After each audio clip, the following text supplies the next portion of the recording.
And aren't these conventions wonderful?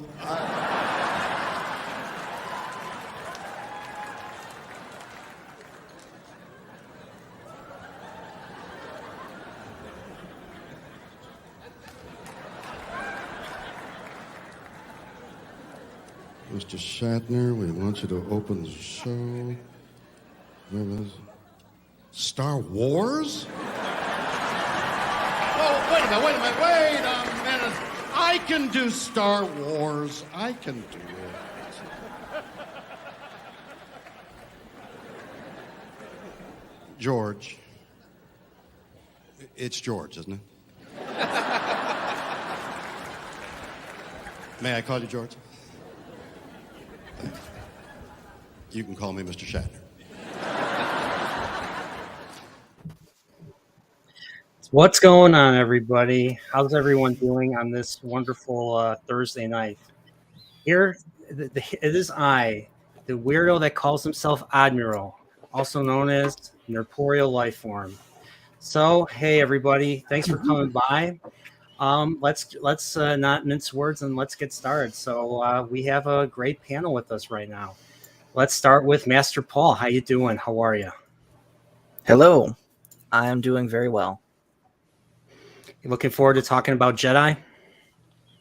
Yes, very much so. This is I currently, it's not my favorite, but I do constantly flip back and forth between this one and Empire as to which one's my favorite of the original trilogy. I totally agree.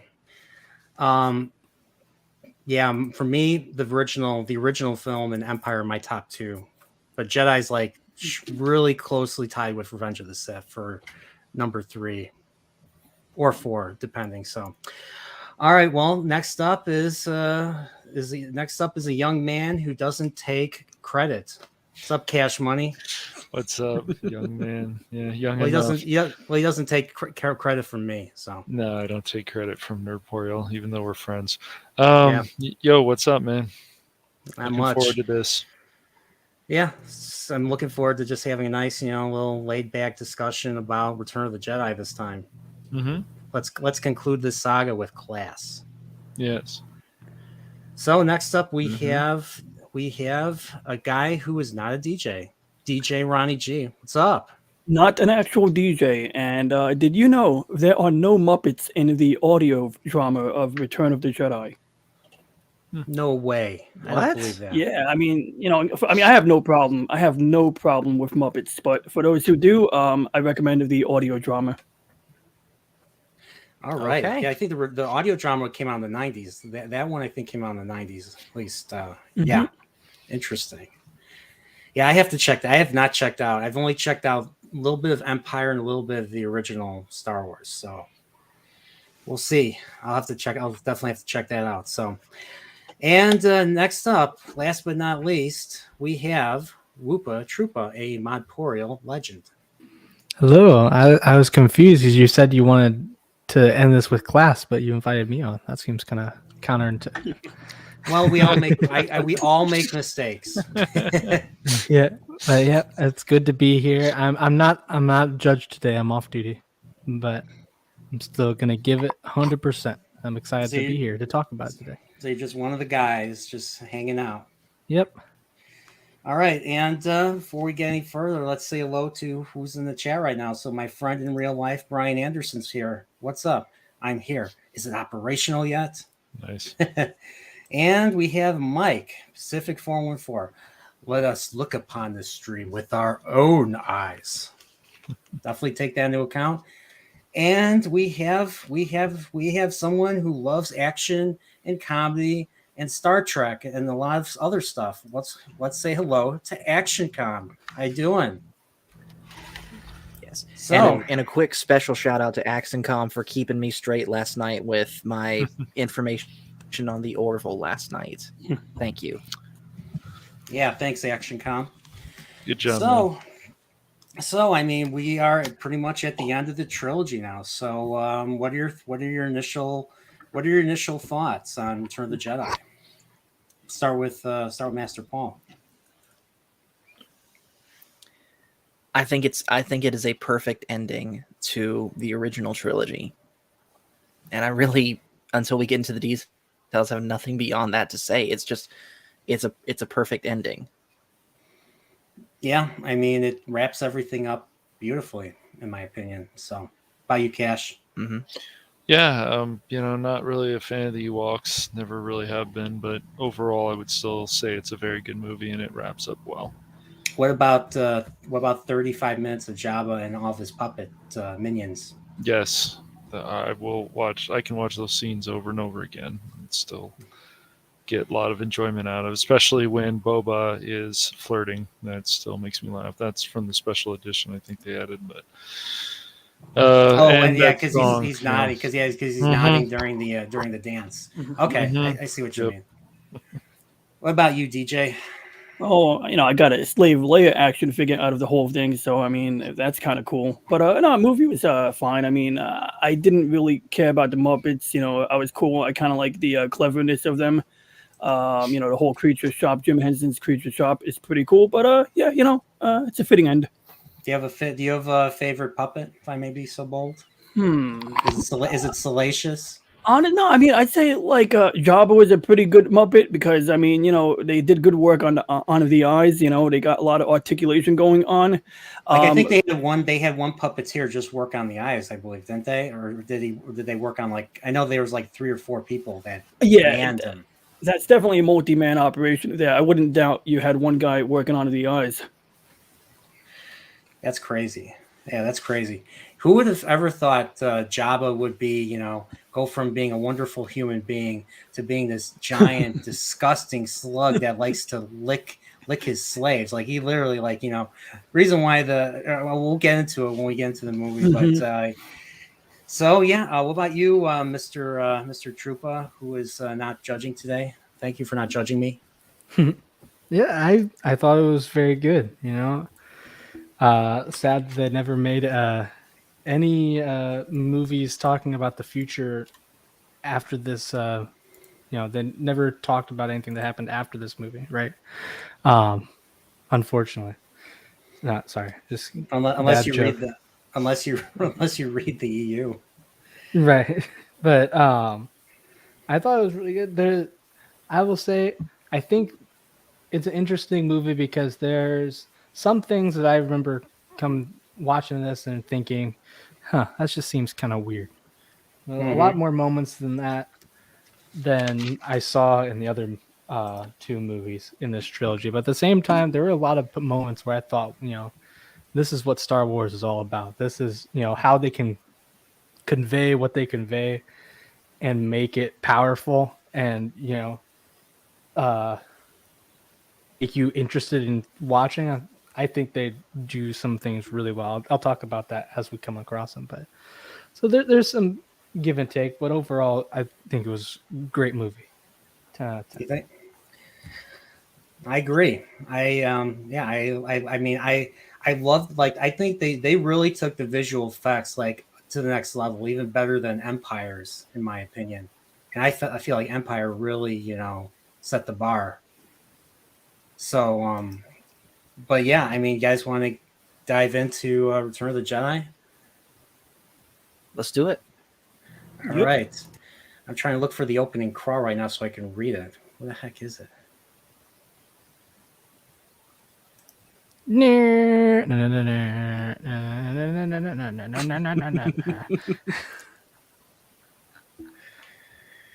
All right, so you got to do the I need to hear the 20th Century Fox theme. Oh,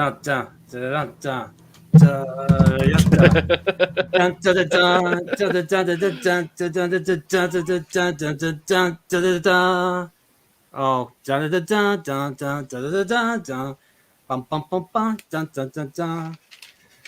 And then I still can't find it. Where the heck is it? Oh, I found it. Okay. Long time ago in a galaxy far, far away. Star Wars. Bum bum bum bum. And then of course, Episode 6, Return of the Jedi. Luke Skywalker has returned to his home planet of Tatooine in an attempt to rescue his friend Han Solo from the clutches of the vile gangster Jabba the Hutt.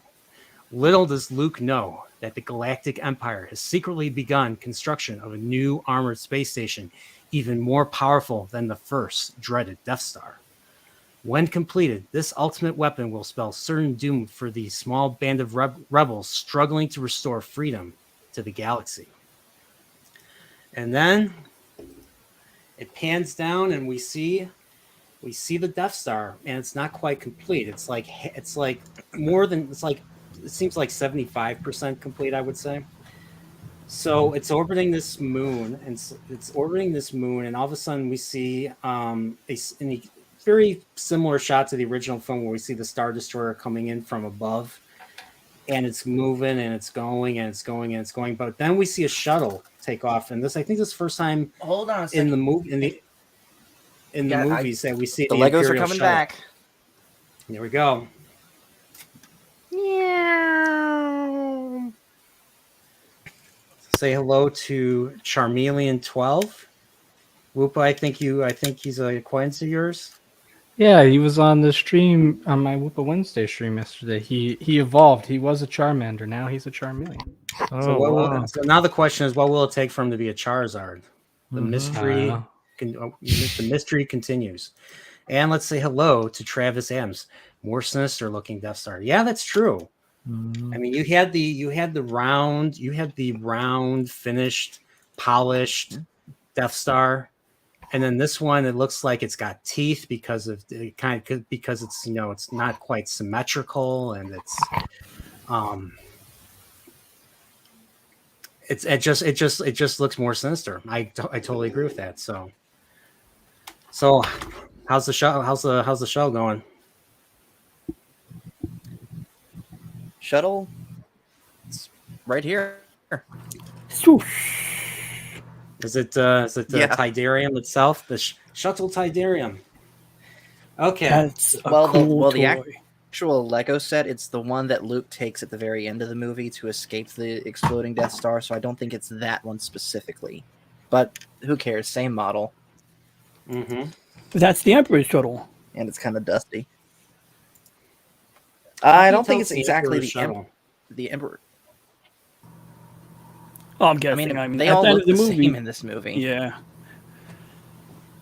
I'm just So thinking at the end of the movie, when it was time to carry Vader out, I think he said something alluded to that he would take the Emperor's shuttle, or Vader said, "Go take the Emperor's shuttle." So that's the only reason I'm saying that. I'm not really sure. Oh, okay. So basically, we see the shuttle it basically has a little detail. It's being escorted by TIE fighters. It lands in the bay, and we find out it's Lord Vader's shuttle. So I forget do you remember what the commander's name is? The one that commands the Death Star? I forget his name. But we see the commander. It's He not swallows- Admiral Modi, is it? No, Mahdi is the one that Vader strangles in the first, or chokes in the first one, and Tarkin says, "Let him go." Oh, That was okay. that was Mahdi or Modi or Then yeah, something. I don't know. That was just the first name that came to me. Okay, so Commander, I'll just call him Commander Death Star guy. So Commander Death Star guy, and Action Comp says a real weasel of a space station commander. I guess you could say that, especially if you've seen the deleted scene. Have you seen the deleted scene where he tries to block Vader from Yes. going to the Emperor? I thought that was pretty interesting. Mhm. So, but Commander Death Star guy basically says, Lord Vader, I mean, this is an unscheduled surprise. What can we do for you? And Vader's like, Emperor's not happy with how you're doing things. I'm here to put you back on schedule. And of course, the commander's like, well, he asks the impossible. I need more men. Well, maybe I can find new ways to motivate them. And then, actually, he says that before. But he says, perhaps you can tell the Emperor when he arrives. The Emperor's coming here? That is correct. And he's most displeased by your apparent lack of progress. We shall double our efforts. I hope so, Commander. The Emperor is not as forgiving as I am. When I first heard that, I laughed. I'm like, because you watch Star Wars, you watch Empire Strikes Back. Like the moment you fail Vader, you're dead, especially if you're under his command and stuff. So hearing this hearing this about the Emperor is like, ooh, like what is you kind of wonder, who is this Emperor guy? What is he capable of? And what's great about this movie is we actually, unlike a Disney movie, we actually do find out what he is capable of. They don't just forget. So I really like too that it's like it kind of carries over the same dry wit that Vader has. You know, he had that in the last an Empire when apology accepted, Admiral. yeah, And now he is here. You can tell by the way that the way he delivers that line. He's he knows, like, oh, he's not so forgiving. Or as I also am. also the way he says in A New Hope, if this is a consular ship, where is the ambassador? yeah. I mean, yeah. Vader has humor, but it's not like your stupid Josh Whedon humor where it's like stupid and out of left field. Right. Just So to who talks add. first? You talk first. I talk first. Gosh. Oh, jeez. But you forgot some. What I thought was fun too when he said it, because I just really like this Vader. I think he's a pretty cool character. Might go somewhere with him. Yeah, but I really like that where they're at the beginning. It's like where everything's going according to plan. The Emperor does not share your optimism. Your I think it says optimism. optimism. Yeah. It's So just how he delivers all those lines is just awesome. That's James Earl freaking Jones for you. I mean, like he is, to me, he's Darth. I mean, that's his greatest. He won't agree with me, but that's his greatest. That's his most popular role. This is the voice of Darth Vader. And so let's say hello to Cobra. Let's say hello to Cobra Disney Jedi. So I don't know if that makes him a bad Jedi or a bad boy Jedi or something because of Cobra. So Well, good evening, Cobra Disney Jedi. Action Com says he's more afraid of the Emperor. Yeah, I think especially when you find out later in the movie what the Emperor is capable of, you'd be more afraid of him too. Because unlike Vader, who will kill you, the Emperor will torture you. Yeah, Vader cracks a joke. Action Com says, I guess it's because Vader hates pompous sycophants. Yeah, he does. He doesn't like, I mean, going back to Shadows of the Empire, at least we get into the mind of Vader in Shadows of the Empire, and he's not into the politicking that like Prince Shizor and the Emperor are into. So like he can still considers himself a warrior, and he's he wants to fight. He just wants to fight and stuff. But he's still evil too. So, but he's not as evil in Shadows because after Empire, we all, the audience feels differently about him. Why? Because we find out in Empire that Vader is actually Anakin Skywalker, Luke's father. They weren't separate characters after all. Did you know that? That's you don't not say. True. No, I didn't know that. I know. I just found this out. It's your crazy. feelings. You know this to be true. No. Yeah. So this is the initial scene, because we're not going to see Vader and the Empire for quite a while now, because we wipe to Tatooine. And once again, the movie begins with C-3PO and R2-D2 from their point of view.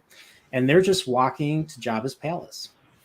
So they end up arriving at a really, really giant, really large door, giant door. And 3PO's like, there's nobody here. Let's go back and tell Master Luke. And of course, I forget, what do you call that droid that was in the door that looked like a big... I just call it a sentry droid. Yeah. Okay, so the sentry droid is talking like Huttese, I believe, to them. And they just say, hey, well, I'm 3PO, R2, and they just let him in. And 3PO wants to go back, and R2 goes right in. Once the gate is high enough for R2 to pass, he goes right in. And what do we see? We see that spider. Is that a spider droid, or was that an actual spider creature? That, believe it thought or that was not, a is spider actually droid. a Oh. Bomar. Yes. That is actually a Bomar monk, the original owners of the building that became Jabba's palace. Oh, so it was okay. So it was like a And zoo or something before. they got their brains in a jar, I believe. I got an action figure, and I Yes. believe there's like a glass bowl. Mhm. Yeah, it kind of reminded me of remember in Star Trek, the Gamesters of Triskelion episode with the providers, the ones that controlled all the thralls and stuff. They were like little brains in this little, you know. I bet 50,000 so- Quatlus that Captain Kirk is going to die. Yeah, I double that. So, but yeah, that's kind of what made when I saw that, I'm like, huh, it makes me think of that. So yeah, I had to bring Star Trek into this because it's a very nerd. It's like it's a very nerdporeal thing to do. So basically, R2 goes in and we see that. Okay, so R2 bumps into, and I didn't know what these guys were called. I called them Green Pig Guards, but I learned later that they're called Gemoreans from playing Knights of the Old Republic. So R2 sees Funny thing,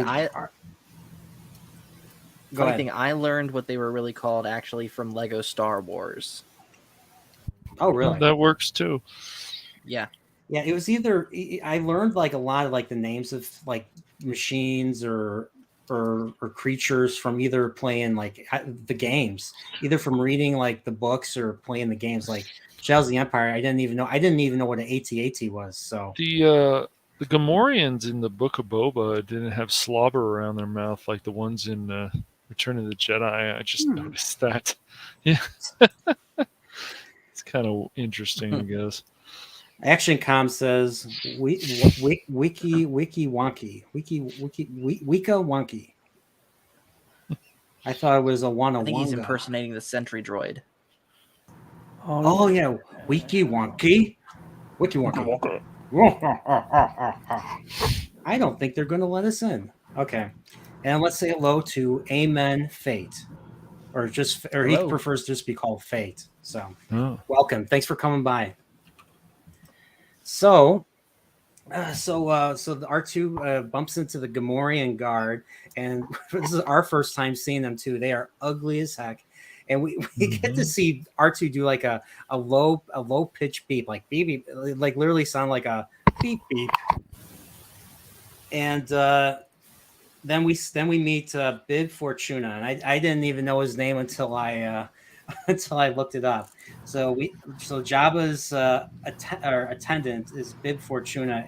I think he's a pale Twi'lek, and he's like, "Oh, I'll take the message for you," in Huttese, and R2 is basically like, "No, we're taking this directly to the man himself. We're directly taking this to Jabba." So they go and we meet Jabba the Hutt, and Jabba is this big, ugly slug creature that just sits around on a deck and licks things and eats things. So R2 basically says, "Oh, we're here to deliver a message and a gift." What gift? What are you talking about? I love how R2 knows what's going on and 3PO has no idea what's going on. Kind of like in Star Wars. Remember, like, you know, R2 had the plans and he knew what was going on, but because we didn't speak basic, we as the audience didn't quite know what was going on. That way we learned as we went along. Whereas 3PO, who does speak basic, has no idea what's going on, and he's kind of like us. He's basically us, the audience. Like, you know, like getting scared, being thrilled at the same time. That's to me that's basically 3PO to me. So I don't know what you guys think of that.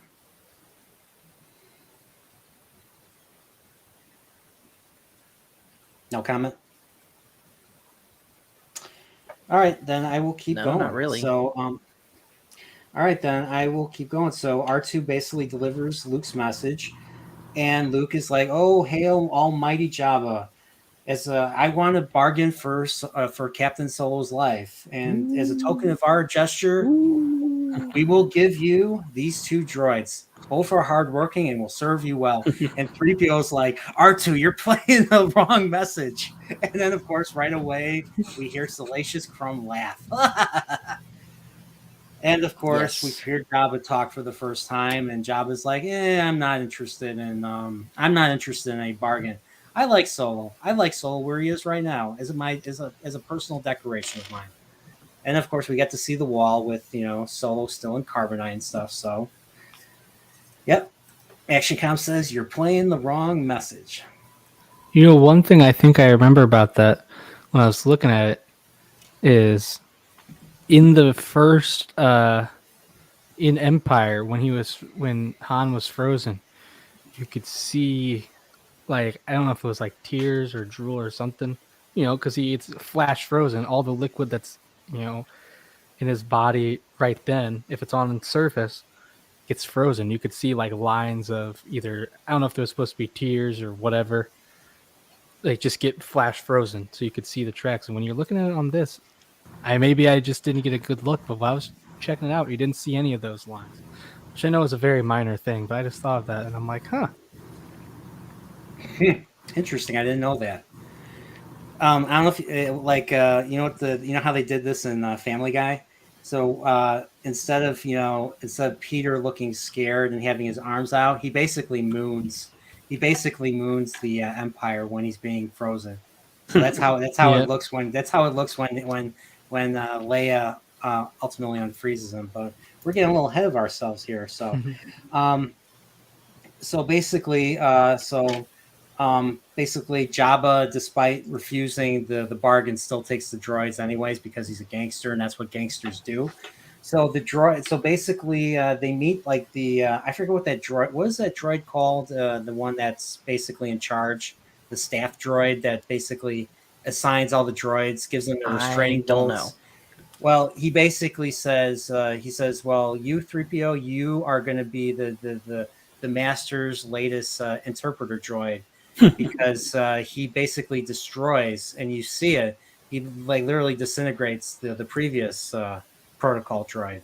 And you see him; he's shorting out, and it looks terrible. And C-3PO's freaking out, and they take him away. He's like, R2, don't leave me. And then R2 is basically being smart, basically being a smart aleck because that's basically how R2 is, and the staff droid's like, hey, you're a feisty little one, but you will soon learn some respect. We do have need for you on the master's sail barge and stuff. And then we see another droid being tortured by having them was it burn the little droid's feet or something with the poker or something. So so ActionCom's like, you will learn some respect. I can bring you in hot or I could bring you in cold, says Cobra Disney Jedi. So we get to basically we get to the next page 2. So we go right away to the Max Rebo band. So right away they're having a good time. Jabba's there's 2 versions. There's the original theatrical version, which is called Lopty Neck, which is the one I prefer. The very disco-y type of, one with a nice little, bass line to go with. And we have the new one, and that came out in the special editions with the unnecessary CGI called Jedi Rocks. And that one is annoying because Cy Snoodles in that one is very annoying. I don't want to hear her. I don't want to hear that. I just don't. Okay, so we agree on that, Nerdporeal, but here's the thing. I personally do not like both versions because while yes, the new version is absolutely annoying, it's probably the single most annoying thing I think in George Lucas's Star Wars. But to me, musically, the original is kind of boring. And let's face it, both versions ultimately serve no purpose to the story other than teasing the Rancor, which we could have kept completely as a surprise until later when Luke shows up. Yeah. So yeah, so speaking of Rancor, so the slave girl basically resists Jabba's little advances, and you know how Jabba advances? He sticks out his tongue and tries to lick her, and it stinks. I mean, come on. I mean, it's pretty adult. So I mean, when you think of it, so she tries to get away from him. She's like, "You foul smelling creature." So what does he do? Just pushes a button. Just pushes the button and a trap door. You know, she slides down into. What's funny is in the theatrical version, we never see her again. We hear her scream, and then they just the deck covers the trap door, and that's it. We don't see what happens. But in the new version, in the special editions, we see her fall down, and then we see her witness the Rancor door opening up, the gate opening up, but we don't see the Rancor yet.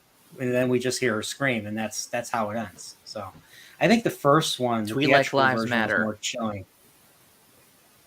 So yeah, so F's in the chat for the Twi'lek, the green Twi'lek slave girl. Her name was Ula. Hashtag say her name. Say her name. Yeah, say her name. Ula. Oh my gosh. And it looks like we got a few more people here. So we got we have a latency kind of input here. What's up, input latency? External screaming. So input latency, external output screaming. Don't you know him? Or don't you know input Whoopa? I do. He was a good friend. No. You say it in the past tense. Is there something you're not telling us, Whoopa? No, I'm just kidding. He is a valued mod on my channel, and he is cool. I like him. He has good memes. Some might say the best memes. And my friend says, "What's Star Wars?" Oh, that's easy. It's a movie about space wizards and laser swords. It's kind of like Star Trek, but with other ships that don't go to warp. No, they go light speed instead. And apparently, with navicomputers and apparently it was heavily influenced by something called Star Blazers or something. Really? No, I think that would be cool.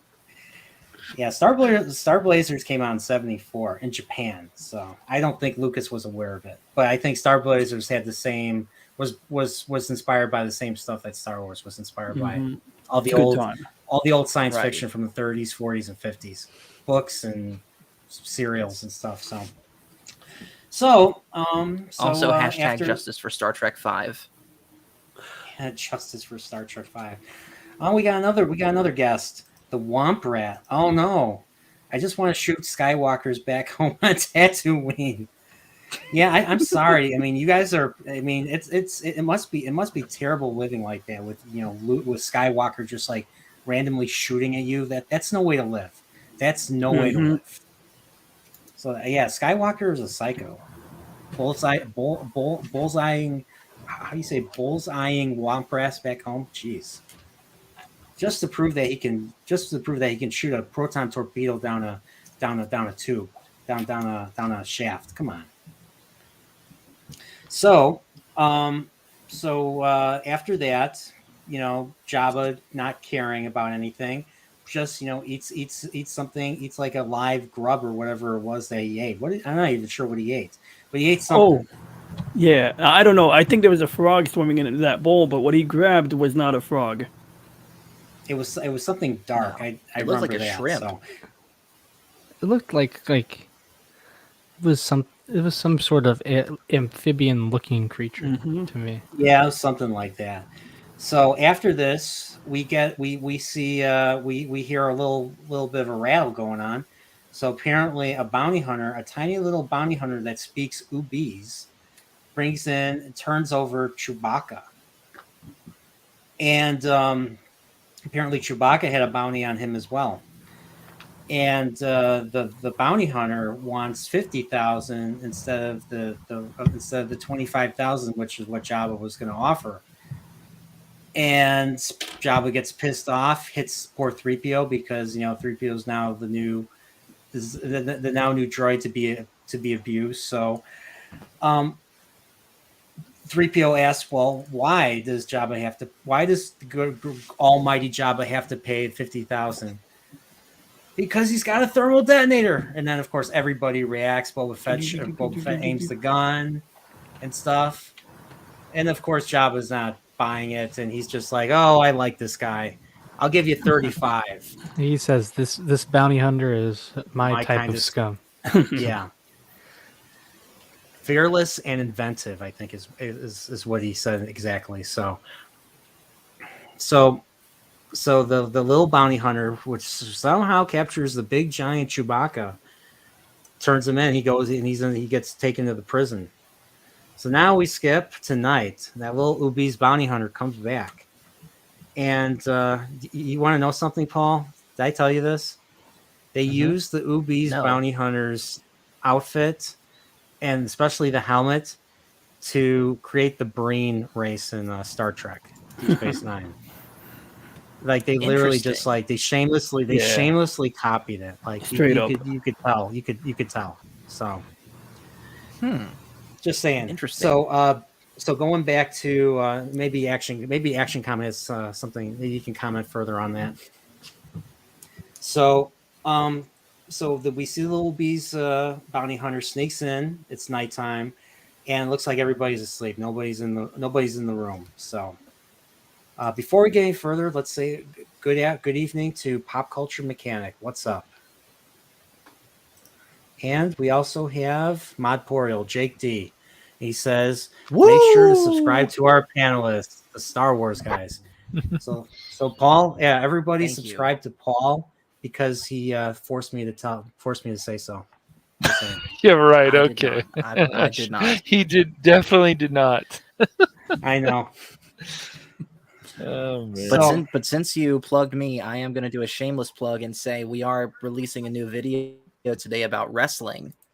In fact, it's almost 10 minutes till it's done. So when we're done here, go check that out because we're going to be specifically talking about the Hogan and Savage era. That's going to be something that me and Pacific 414 did. Nice. Cool. So let's keep going. The Ubi's bounty hunter takes an interest in Han's carbonite casing, and we find out ultimately that the Ubi's wants Han out of there. So they basically turn on they press the button and whoosh, Han is free. Han's awake now. And we find out that the little bounty hunter is actually Leia. So someone who loves you. Han's like, who's there? And it's like, someone who loves you. Leia. Mm-hmm. Why can't I see? Because you have hibernation sickness, pal.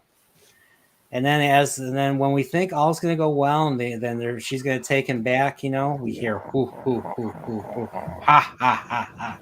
And then Jabba, apparently they were all awake and they were just right behind the curtain. And they get captured. And Han basically says, come on, Jabba, I'll pay you more. Don't be a fool, because that's what Han does. He always offers more as an alternative to, just being, taken away and stuff. So he says, I think what Jabba says, you were a good bounty hunter. Now you're a Rancor food, or something. You're Bantha Poodoo. You're Bantha Poodoo. That's what he says. Bantha Poodoo. Thanks for reminding me. Oh, so he's like, he's like, come on, take my deal, and Jabba's like, nope, it's too late for that, Solo. So, hey, boss, do we really need to be behind this curtain all night? Yeah, I know, it's ridiculous. It's a trap. Mm-hmm. And Punkwild says, for all things Pokemon, check out Woopa Troopa's YouTube channel. I don't know any Woopa Troopa. Oh, you Woopa. How are you? Oh, yeah, that's me. I guess a little coercion was in order. Just kidding. So basically, Han gets taken away. Han reunites with Chewie in the cell. Chewie hugs him because that's what Chewie does. Chewie's really happy to see him. And Leia gets the better of the. I guess Leia gets the worst of the capture. They put her in a metal bikini. Poor Carrie Fisher in a metal bikini, and she gets licked. Jabba tries to lick her. And he's like, oh. And 3PO. I love how 3PO reacts. Like, I can't bear to watch. Well, I saw something ActionCom mentioned that we skipped over. I have a souvenir. Sorry. When Leia brings in Chewie and they're directing Chewie to the cells, you see that there's a certain guard. I guess it's supposed to be kind of like a prison keeper, some sort. Yeah, he's wearing like a bone. He's wearing like a bone. He has like bone features. Mm-hmm. Yeah, it looks and then it looks a little familiar, and then he pulls down his little I guess face guard for the dramatic effect, and you see that it's actually Lando that is there undercover. Oh, so that wasn't Harvey Dent after all? No, that's sorry. I'm getting my franchises mixed up again. Excuse me. That's the. So yeah, Lando's I guess while the whole ruckus was going on, Lando kind of sneaks in and pretends to be a guard and stuff. So, this scene ends, and then I think we skip to the next. We skip to the following morning, and a certain cloaked figure. Not quite. We have not quite, because we do have the reunion of Han and Chewie, where Han's thrown into the cell and Chewie is just hugging on him, so happy to see him. And then we have the classic Han Solo line, "Luke's a Jedi Knight. I'm asleep for 5 minutes, and suddenly everyone's getting delusions of grandeur." Yep. Han's role in this movie was more on the comedic bumbling type, in my opinion. So, but yeah, so they like I said earlier, they reunite. Chewie's hugging him because that's what Chewie does, and then next morning we see a cloaked figure walk in, and of course, right away the Gemorean guards try to stop him, but this dark cloaked figure sticks out his hand, and it looks like they're struggling to breathe. So, is Luke using Force choke? Like, has it been confirmed that he's using Force choke on the Gemorean guards? Interesting. Because I don't think because I thought he had to be super duper angry to use Force choke. Like, you had to draw from your anger and stuff.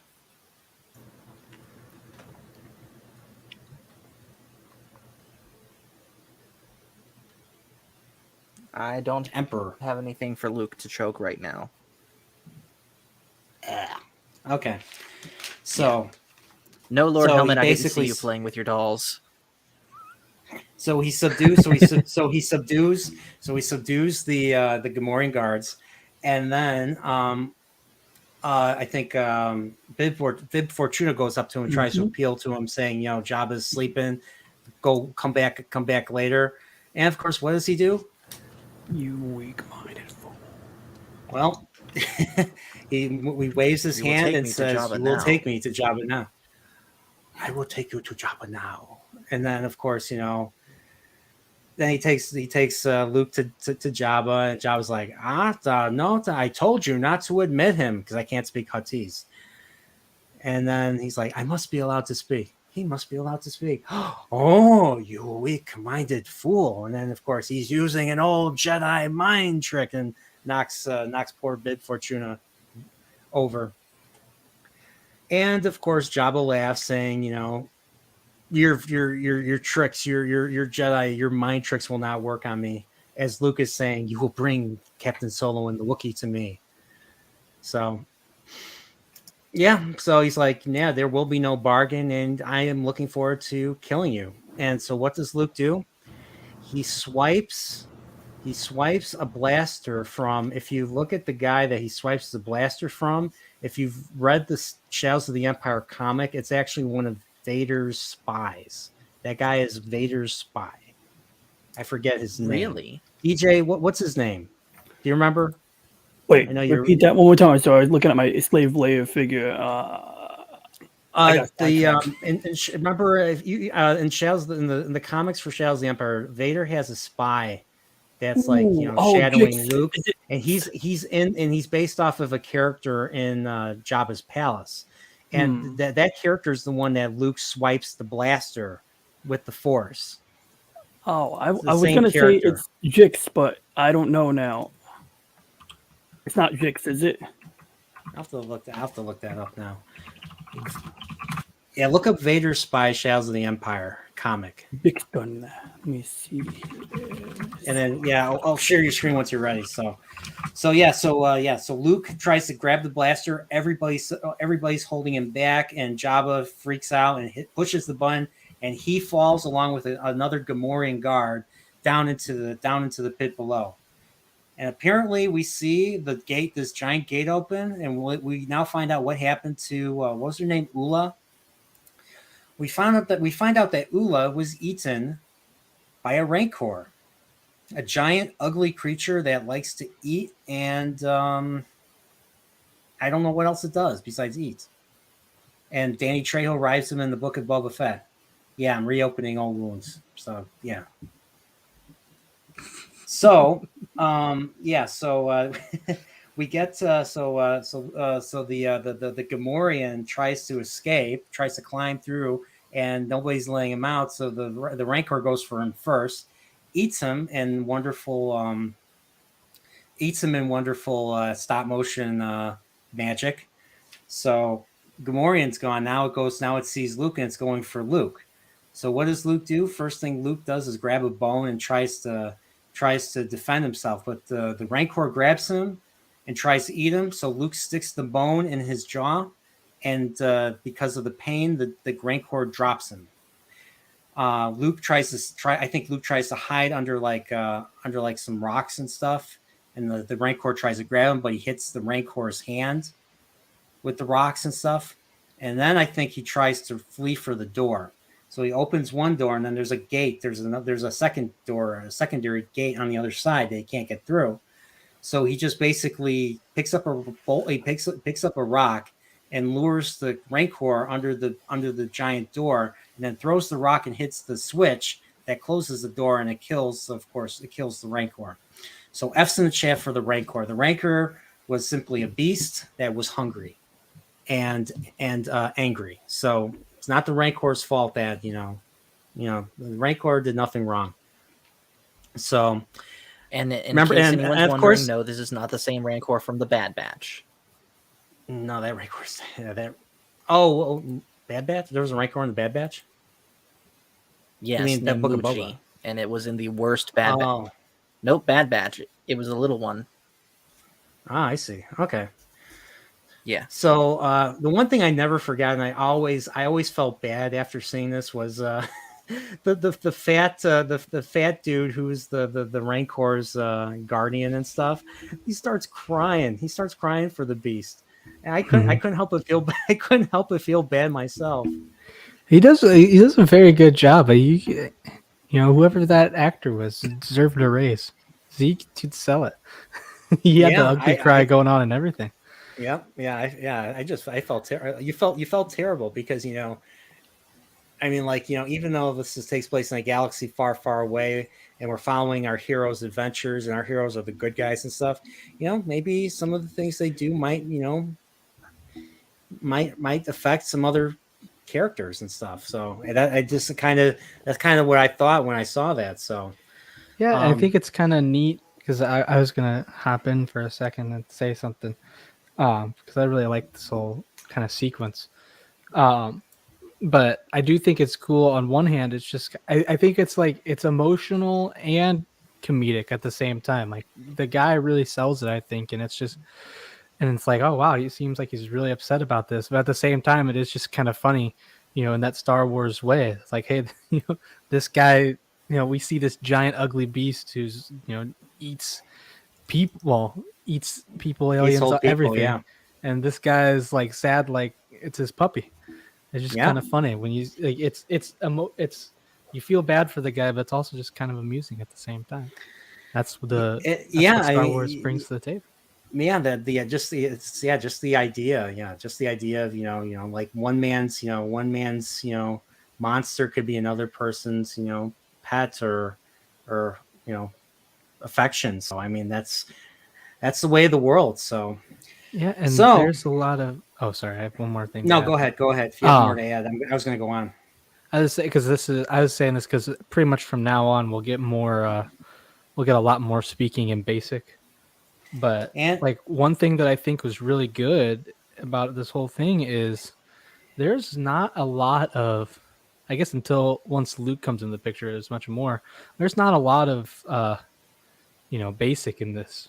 It's, there's a lot of, you get Hutties, you get, what was the other language you said that Leia was saying?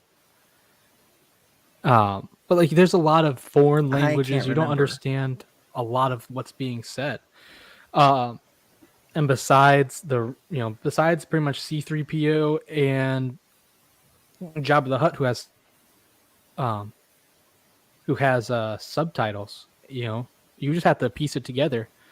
And even though they do that, I think it's really cool because it definitely makes it feel like a galaxy far, far away. It does a great job of that. But even with a lot of stuff that you don't understand, you can still piece together the story. It's still very coherent and keeps you invested. And I thought that was something that I really impressed on me watching this again. Is like, this is very, they do a very good job of making sure this is a foreign world, and they still do a good job of making it a story that you're very interested in. Yeah, I totally agree with that. That's an awesome take. So I just want to say hello to Tamiyaka. He's got stuff to do, so he's gonna leave this on. Well, thank you, I appreciate it. And we have Mike Likes Tacos. What's up, Mike? How you doing? Yawana Wanga. That's why every time I see Bib Fortune, I always think, Icha Yawana Wanga. So basically, because of all this that's going on, Jabba's pretty pissed. They killed his Rancor and stuff. So now he's like, okay, this is it. I'm taking you guys to be executed. So where are we gonna go? What are we gonna do? Well, we're gonna take you. We're gonna go to the Dune Sea. We're gonna throw you into the pit of Carkoon, the home of the all-powerful Sarlacc. And if you go to this, when you meet this Sarlacc, you will understand a new definition of pain and suffering, as you are slowly digested over 1,000 years. So, so does that mean that when you fall into the Sarlacc pit, it keeps you alive for 1,000 years, basically? According to what I've heard, the Sarlacc somehow injects a certain enzyme into you to sustain you, so that you are able to endure all of that pain and suffering, and you're alive for all of it. That is. Yep. That's crazy. But then again, it's like, okay, this is bad. That's their way of saying, hey, this is bad. We do not want to go there. You don't want to go there. So this is what happens when you cross Jabba. Well, that was what Han said. Something about like, finally executing you is like, oh, that's fine. Just let's get it over with. And then be slowly digested for over 1,000 years. I think I'll take a check on that on second thought. And of course, one thing I've noticed is that Luke continually threatens Jabba. He's like, "This will be the last mistake you'll ever make." And of course, Jabba just laughs at him because that's what Jabba does. So we're in a new change of setting. We're in the Dune Sea, and we see the sail barge. And I'm guessing, what are those little things that Han and Luke are on? Are those skiffs or something? Prisoner skiffs. Okay. Yeah. And then right after they pass by, we see a head pop up from the ground and it's a guy saying, "Still alive." That was supposed to be Osama bin Laden, because that was from the Family Guy version. So I will be talking quite a bit about the Family Guy version, as especially with the highlights to me. So Action Yeah. Com, the famous historian, put up a line that we've missed. That I thought that now that he brings it up was pretty funny. How many used Han Solo's quip? That bad, huh? When you hear, same as always. Yeah. What evolutionary purpose does that serve? So we see. Okay, so basically they arrive at the Sarlacc pit. Han starts to regain his sight. He goes from seeing a very dark blur to a light blur, and basically we see once again Luke says, "Hey, don't worry, Han. I'm gonna take care of everything." And Han's like, "Oh, sure, really." Not believing him. Now, question So- about that. Well- Question about that. Sure. By now, Han knows what Luke is capable of. Han knows that Luke was the one who managed to take down the Death Star. Han knows that Luke tried to save him from Cloud City. Why does Han in actually, he any way didn't. doubt him? Actually, he didn't. Han was already frozen. So the last time Han saw him before that was when they were on Hoth. And there was a little bit of tension between them. Especially over like Leia and stuff. Because remember when Leia kisses Luke in front of him just to spite him and stuff? And it was pretty awkward for the three of them together. Remember that? And then when he last sees him, he's like, he doesn't know. He's kind of has a loss for words. And then he basically says, he finally speaks, says, "Be careful," to Luke, and Luke's like, "You too." And then they go off, and then they fight the Battle of Hoth and stuff. This is right before the Battle of Hoth, and that's the last time he sees him. So there's that line too, and you said, well, oh yeah, I went to seeing a dark blur to seeing a light blur. Well, that's, I grew up here. That's just this planet. That's Tatooine. I grew up here. you're gonna die here. Convenient. Mm-hmm. Yeah. So Han's not aware of Luke training with Yoda. He's not aware of anything that's went on or how powerful Luke has become. So this is as much a surprise to him as it is to us. So we see things are going on. Luke is basically saying he'll take care of everything. Jabba basically reassures Leia that she will come. She will come to respect, or she will come to like him. And of course, Thank God you finished that sentence. And R2 is pretty confident. So R2 is pretty confident, and then of course Jabba's basically says put them in. 3PO says 3PO basically does says, "Hey, the mighty Jabba decrees that you will die," and then of course he adds honorably, "And should you wish to beg for mercy, the great Jabba will now hear your plea." And what does Han say? He's like, "3PO, you tell that slime-ridden, worm-filled stuff that he'll You tell get that no such slimy pleasure piece of from us." worm. Filth. Okay, yeah, I got my Yep. words mixed up. And Hold on one second. and then of course Luke once again threatens Jabba. He's like, "Jabba, this is your last chance. Free us or die." And of course, the whole barge laughs. And then we get that nice little nod segment where we hear the tubas. They go, and of course, Family Guy takes it to the next level. They do it for a whole freaking minute, and it's like it covers every single character, even Jabba. What is Jabba or Joe is Jabba? And they do it for an obnoxiously long time. And of course, Meg has to be the Sarlacc. Oh, that's right. Why do I get all the crappy roles? Shut up, Meg. Or no, the way they describe it is like, this is the most horrific thing in the universe, and then they show Meg, and then they show Meg's face as the Sarlacc. So, and then of course, right after that long little tuba segment, Jabba says, "Put him in," and then of course, the attack begins. Luke jumps. Luke does a twirl, catches hold of the diving board, pulls himself back up, and while that's going on, R2 shoots his new lightsaber. So Luke built a lightsaber. It's green. It's not blue. And we it's are green. He's got a green lightsaber. We're introduced to the best lightsaber color of all of them. Green. Purple? Looks white. Green, yes. Green is a great color for a lightsaber. I completely agree. I remember. I forget which game it was that the green lightsaber is for a Jedi consular. I think it's KOTOR. Mm-hmm. Yeah.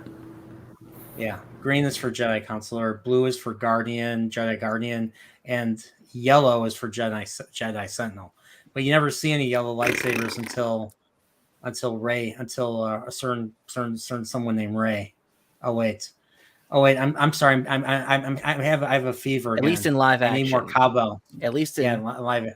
Yeah. It At was least all in a dream. live action. In animation, there was always the temple guards that had yellow.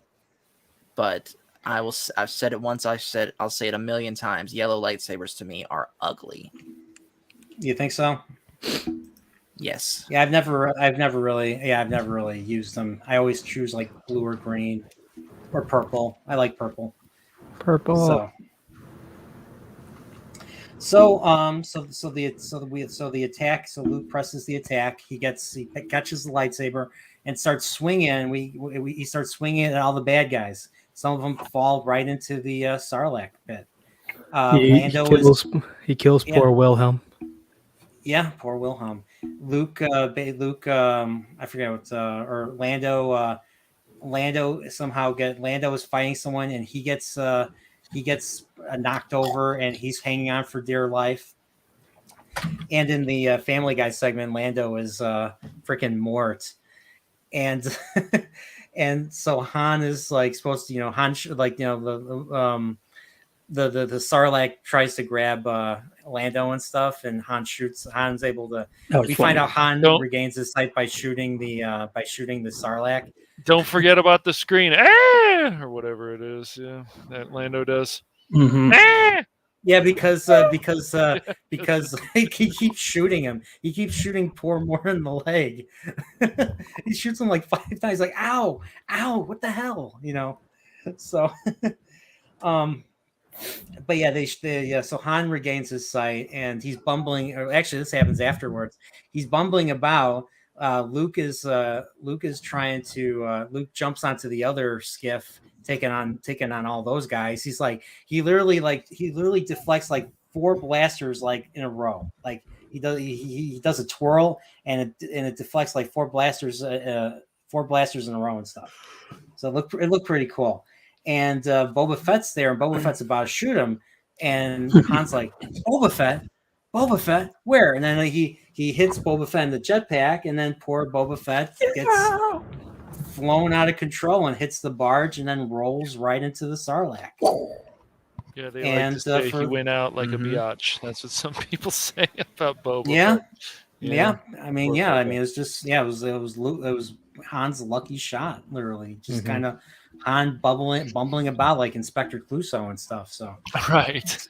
Well, we find out Boba survives in both the EU and in now the Disney universe. So, yay! So Luke is like a bantha. So Luke is climbing the barge. He takes another guy, dispatches him, throws him into the Sarlacc, because that's what Luke is now. He's willing to kill, or knock him, or at least throw people in the Sarlaccs. So while all that's going on, Leia's inside, and she manages to strangle Jabba. She takes his chain and uses it against him. Metal bikini Leia. There you go. And there she's on the upper deck after dispatching Jabba. So I just wanted to show that. I like that. Yeah, it's cool, man.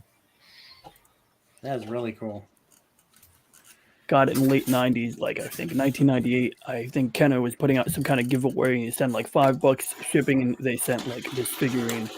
But yeah, so Princess Leia got the strength and the willpower to grab that chain and dispatch Jabba. I always thought this might be an unpopular opinion. I felt like, even though like I know this was definitely Leia's kill and stuff, I feel like Han should have had a part in the kill because like Jabba was his mortal enemy. Mm-hmm. I don't know if you guys would agree with that. Now I think it would be even cooler if Han and Leia both took on Jabba and tried to kill him and stuff. Yeah. Leia was closer, so. Yeah, that's true. That's true. I mean, Han was in no shape. He was still getting his eyesight back. Exactly. Yeah, that's true. That would be a problem. And Leia literally knocked out the lighting before dealing with Jabba. She threw she slammed the control panel down so that the lights would go out and the shutters would shut, and that was her opportunity to act. And these were conditions that would be inimical for Han to do anything. So she did that just so that no one could see her actually killing Jabba and stuff. No one could stop her and stuff. Okay. All right. Sounds fair. So Jabba is gone. Gets dispatched. I think he got dispatched a little too easily, but oh well. Mm-hmm. So I thought it was fine. Like I think it made sense. Like it was something that if under any normal circumstances couldn't ever happen. Like he'd have his guards with him who would stop him. But just because it got caught off guard because of all the craziness. Yeah, that's true. So, so basically, Luke climbs and he's dispatching all the bad guys on the barge, and Leia gets out and basically points the gun at the deck. So that big gun that they were using, well, she points it at the deck. 3PO and R2D2 basically R2 knocks 3PO and himself off the barge, and the barge blows up, and that's the end of this episode of Star Wars, or the Jabba the Hutt episode. Because to me, this felt like an episode of an old serial and stuff. Like it was like its own little thing, its own little side adventure. The side villain that we finally meet, that was introduced, that was first mentioned in the first movie.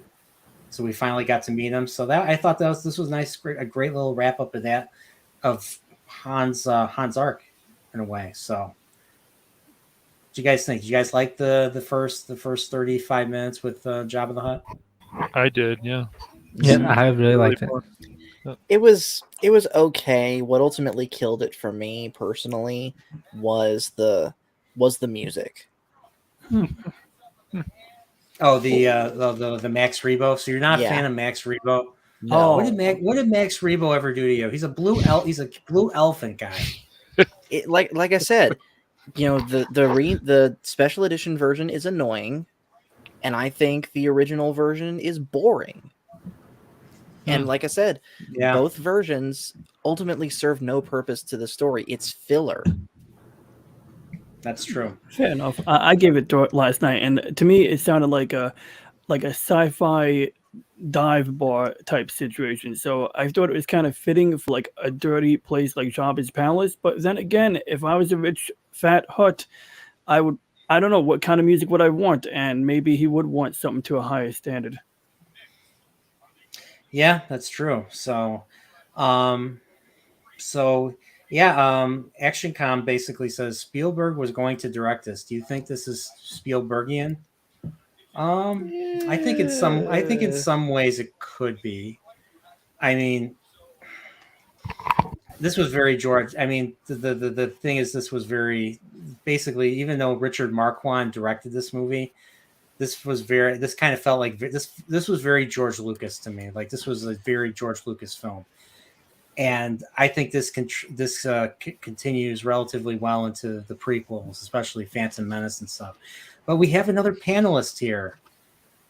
His brother survived the Death Star, but yet this gentleman is very humble compared to his brother. Let's welcome Baron Ormond Tagg. What's up? Hello. I'm out of it for a little while. You guys get delusions of grandeur. I tell you what. and where do you get this idea? I'm humble.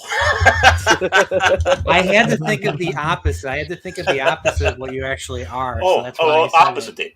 Okay, great. Yeah. Thank you. That makes me feel better. And I want to welcome the Islington girl. What's going on? Thank you for coming by. Hey, Baron. How's it going? Oh, a lot better now that I'm home. I was hoping you'd say same as well. Like I said, that bad, huh? So wait, that bad, huh? Yes. did you watch any of this? Yeah, I watched a little bit on the way home. Yeah, I watched some of it. I was in the My car. action figure? Sorry, no? You saw my action figure? I mean, I did. Oh, Okay, yeah, well- the lamp. Yeah, I got that. Mm-hmm. Okay, cool. Well, I wasn't able to see it because I was driving, so I was more listening than anything else. So, but yeah, I got that action figure somewheres over here. My menagerie of action figures. I was going to say, oh, cool. I mean, So- what guy would I be without having it? Mm-hmm. This is true. You know, what do you and- think? Nothing less. So what do you think of the Jabba? I would What do you expect think of nothing it? less from you. Okay, I'm sorry. What was that? No, I was just saying I would expect nothing less from you than to have a thank you, slave thank Leia. Oh yeah, several. So Please Baron, carry what on. did you think of the whole Jabba segment of this movie? So Oh, well, 35 minutes of it, or whatever. Yeah, 35 minutes. Well, yeah, I mean, I came in at a perfect time, I guess, here because you were kind of following up with the one question, which I have my answer on that one too. It's kind of funny because you take a look at Return of the Jedi, you're looking at almost two movies in one, but yet they're completing the threads of the previous, which of course is Han Solo being kidnapped, and of course Luke making his final destiny, which was all kind of wrapped into one film with Return to Empire Strikes Back. But now you have to finish off the 35 minutes of good old Jabba the Hutt,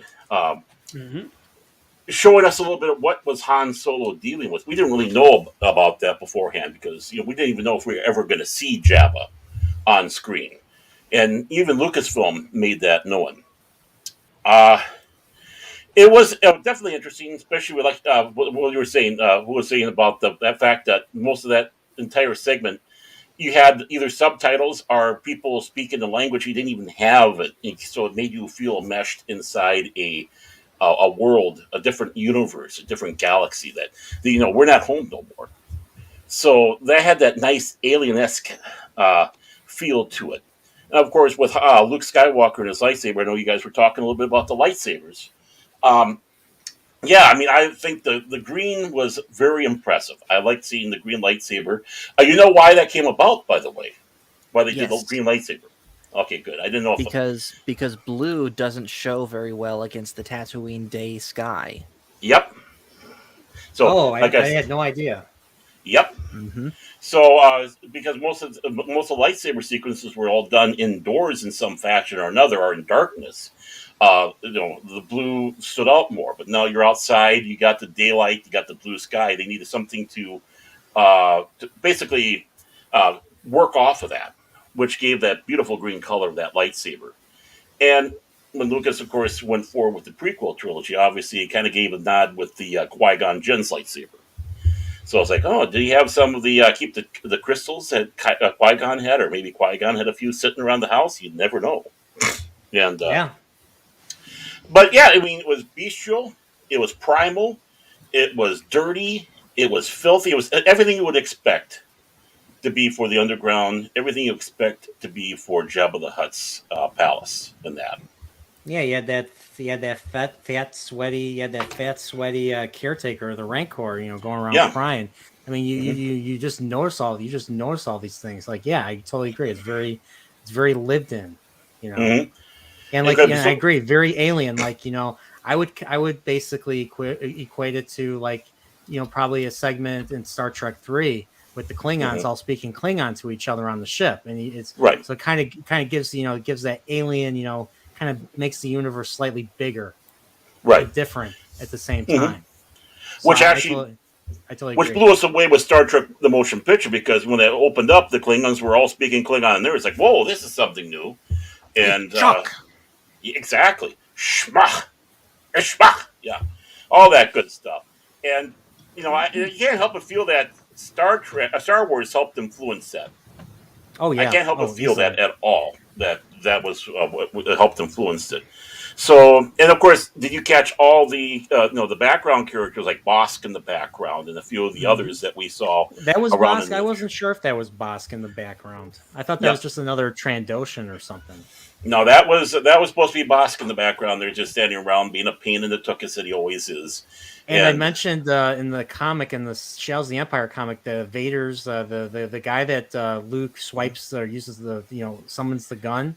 That was Vader's spy from the comic. And I don't think it was Jex. Do you guys just finally decide which one that was? I don't think it was Jex. JX. Yeah, I'm not sure. I don't even remember. I just looked up a don't know anything picture about and Shadows I of the see Empire. Jix in the comic, but I don't think it was him either. And you have it absolutely wrong when you had the sail barge battle.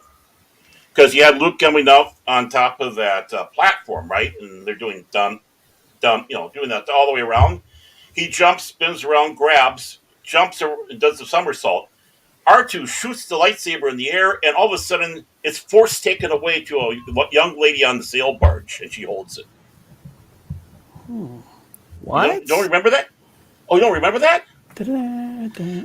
That was the possible future that they had in Heir to the Empire. Mara Jade was supposed to be in the inside there as well, and her job was to to follow up Luke Skywalker and all that. And so one of the pretenses was that they saw through Force was she was on the sail barge, and when the lightsaber got shot by R2 to Luke, she used the Force to grab it and take it away, thereby dooming them all.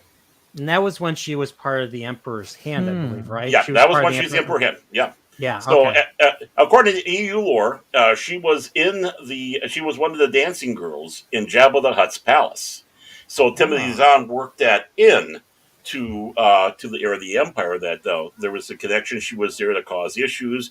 The Emperor was still kind of concerned about Luke and Vader connections. So that was kind of a nice little touch that he had about that. Oh, but what's wrong with what's wrong with the six old big old floppies? Just look at them. I know. That's what's wrong with them. I thought that was I'll be honest. I thought that was it looked like a dude at first. That's why I thought it was. Yeah, it was actually a woman. It was a woman that played the part too. And I thought those were just fat rolls, honestly. Either way, we didn't need to see that. We did. Yet another reason why I hate the Max Rebo band scene, because that character's there.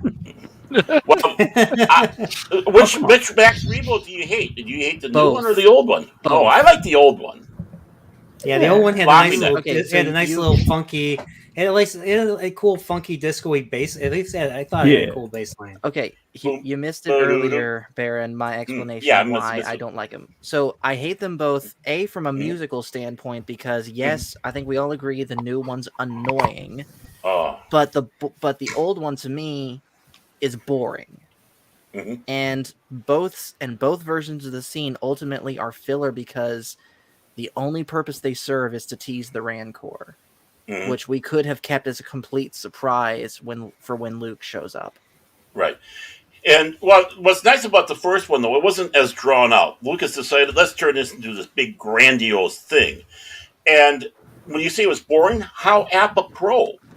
Because let's face it, Jabba, in many senses, is boring. He's base. He doesn't have that culture. So why would he gravitate to music that's not boring? That isn't that bland. That isn't that the Britney Spears auto-tune stuff. So in that aspect, I can see how that would work, because you just take a look at the character, the how the character is. It's a shorter scene, and it does kind of play a little bit to what his tastes were, in that aspect. So yeah, it's filler. It's filler, but I think it's better filler than the original. Oh, I totally agree. Fair enough. Yeah, But- Maybe I just need to rewatch the theatrical version because I haven't seen that one in forever. And I think so. I think everybody, if you can get your hands on one factor. I mean, I got it on videotape. I wish I had the DVD when it was with those double packs. I'm still hunting one down. But Justice for Sebastian Shaw. He played Anakin Skywalker. Mm-hmm. Sebastian Shaw was Anakin. Is what they did when they put Hayden Christensen in there, whether you like him or not, was criminal. But we're not getting ahead of ourselves here on that one. Yeah, I'm going to save my thoughts. Okay, well, we'll have a debate. How's that? You and me. We'll wait till we get there. Rock it and roll. Actually, I have a different thought on that one too. But again, it goes into a different area. And about the Spielbergification of Empire, Return of the Jedi here. I think there is a little influence of Spielberg in this. Yeah, it is George Lucas, but you still have Mark Wand in there, or how you pronounce his name. They're never good with those French words. And Lucas basically being the shadow director. But you can kind of tell there's that little bit of that beginning 80s Spielberg-ish type of filmmaking in there. I mean, Lucas was starting to introduce in what we call the poo-poo-pee-pee jokes with the Sarlacc burping, the warts outside in front of the palace burping, and whatnot. So we're starting to get a little bit more of that more base humor in that, which, of course, Spielberg is known for. On that one. Of course, it carried over into the prequel trilogies, particularly, most of all, The Phantom Menace, because he was wanting to aim it for kids. Yusa. Oh, yes. Yusa and Big Doodoo this time. I heard that. I laughed. I laughed so hard when I first heard it. What is going on here? Yusa in Big Doodoo this time. Excuse me. Yeah. Oh, man. We're moving to Jar Jar now. God. Wouldn't it be great if he was in that sequence in the background? Yeah. And let's say hello to Pop Culture Curator. He says, hello, guys. Well, hello to you. Thank you for coming by. Howdy. But yeah, I mean, the first part of basically concluding the part of the movie of Empire Strikes Back was pretty good. It kept you on your seat and kept you going. It made you wonder what was going to happen next because you had those little fillers in between with the Emperor, or soon be the Emperor here, but it's Vader and a few of the other situations like that.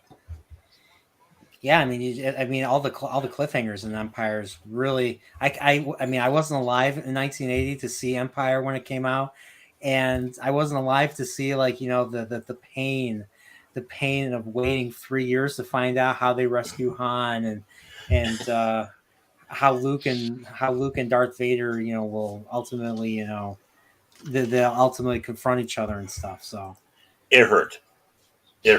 Trust me, it was painful, but we survived. Yeah.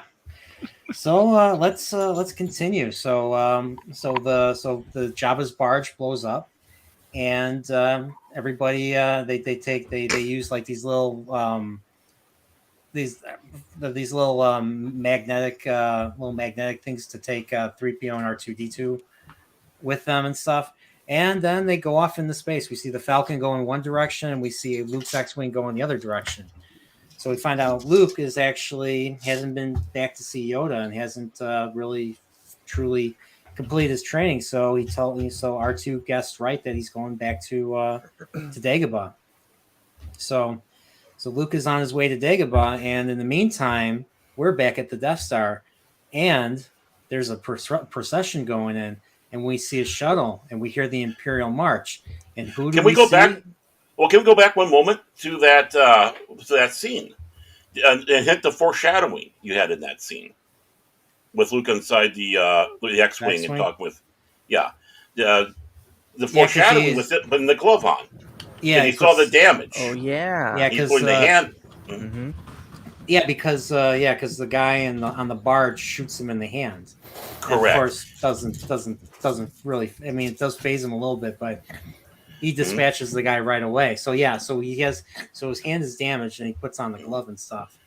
Remember, there's a rule in filmmaking or storytelling. If you're going to do a scene like that where he's got the hand and he's putting the glove on to cover it, you have to follow later. Yeah, right, exactly. And that was called Chekhov's gun. If I remember correctly, it's called Chekhov's gun. Chekhov's gun. You got it. If it's on the wall, you gotta freaking use it. If you don't use it, then you're freaking J.J. Abrams, or even worse, Rian Johnson. And your expectations are, quote unquote, subverted. So we are at the Death Star, and we meet Grampy Palpy himself, the Emperor. What's funny was, I didn't know his name was Palpatine until I read some EU, and then played some of the games, and then finally, episode 1, Phantom Menace, is really where you learn his name. But in this movie, it's just called the Emperor. In the title and the end titles and throughout the movie, it's just called the Emperor. So, so we meet the Emperor, and he basically comes out with his Red Guard, and Vader's like, hey, how you doing? No, he doesn't say that. He says, he kneels and he's like, what is thy bidding? And of course, Emperor's like, hey, we're going to turn young Skywalker to the dark side. Only together can we do this. So, of course, the Emperor always says everything is happening according to my design, or everything is happening as I've foreseen it. And of course, he cackles because you can't have an evil villain that doesn't cackle, right? Right, Paul? Mm-hmm. Correct. Cash, you haven't said anything. Say something. I'm just listening. There's not much for me to add with this. I like the job. Yeah, I'm genuinely just listening. I didn't know Baron always comes in and fills me with information that I didn't even think about, so I need to do some more reading. Good. My plan is coming to fruition. you know what they say, with age comes wisdom, and Baron. No, with age comes senility. Okay, I can tell you that right now. No, and the interesting thing about this too is, no, you don't have to kid. You can sit back and say senility. That's with me. But at first, Lucas was not hip on how Ian McDiarmid came forward with playing the Emperor. He didn't like it, but Ian McDiarmid actually, warmed Lucas to how he was presenting the Emperor to be. The Emperor was going to be more like what you saw in The Empire Strikes Back, that mysterious, very regal, very to the point. Yeah, exactly. Not the cackling and pure evil. Mm-hmm. Exactly. Yeah. So just put that in mind when you start seeing it. Yeah, this was something that Robert Meyer Burnett, when he was talking with Echo Base Network, this was something that said is honestly one of the reasons why he wasn't a big fan of Return of the Jedi, because he preferred the original version of the Emperor in The Empire Strikes Back, where it's like, where he speaks more clearly. It's like, yes, he would be a powerful asset, instead of, you will fall to the dark side. Yeah, honestly though, I like Robert Meyer Burnett. I think he is probably the best Star Trek podcaster in my opinion. I don't think anybody knows more than he does, but I disagree. This is one of the few times I disagree with him, because I prefer Ian McDiarmid's Palpatine. He gives it a flavor. He gives it just a wicked flavor that was part of the magic of the original trilogy, and in my opinion, the prequels as well. Yeah, I like that little extra ruthlessness he has, and I don't think he's not a Vader who's kind of seems to reject that whole concept of dealing in pleasantries and all that. He does have maybe not a regal air about him, but he does have an air of power. When getting ahead of myself, but like when you hear him talking to Vader, when you hear him talking to Luke, all that stuff, like he's not. It's I'm bad at explaining this, but he sounds official. You can tell he's put a lot of thought into what he's saying, and when he has those extra evil moments, but when he's not just being that super evil emperor, you can tell that he's very well spoken. Yeah. Well, you can have power, you can have someone of power and might, and still not be regal. So here we have the Emperor of Power and Might. He's not very regalish, but it's like you still don't want to mess with the guy, and this guy knows what he's doing. It just needs to have that spit and polish dog and pony show. Exactly. And before we go any further, let's give a warm hello to Apollome's Minion. Good evening. So let's keep going. Let's keep going. Treat that puppy right. Yep. So we're on. So we go back to we're on Dagobah and we're in Yoda's house. And well, unfortunately, during the time Luke was gone, Yoda got sick and is starting the process of becoming one with the Force.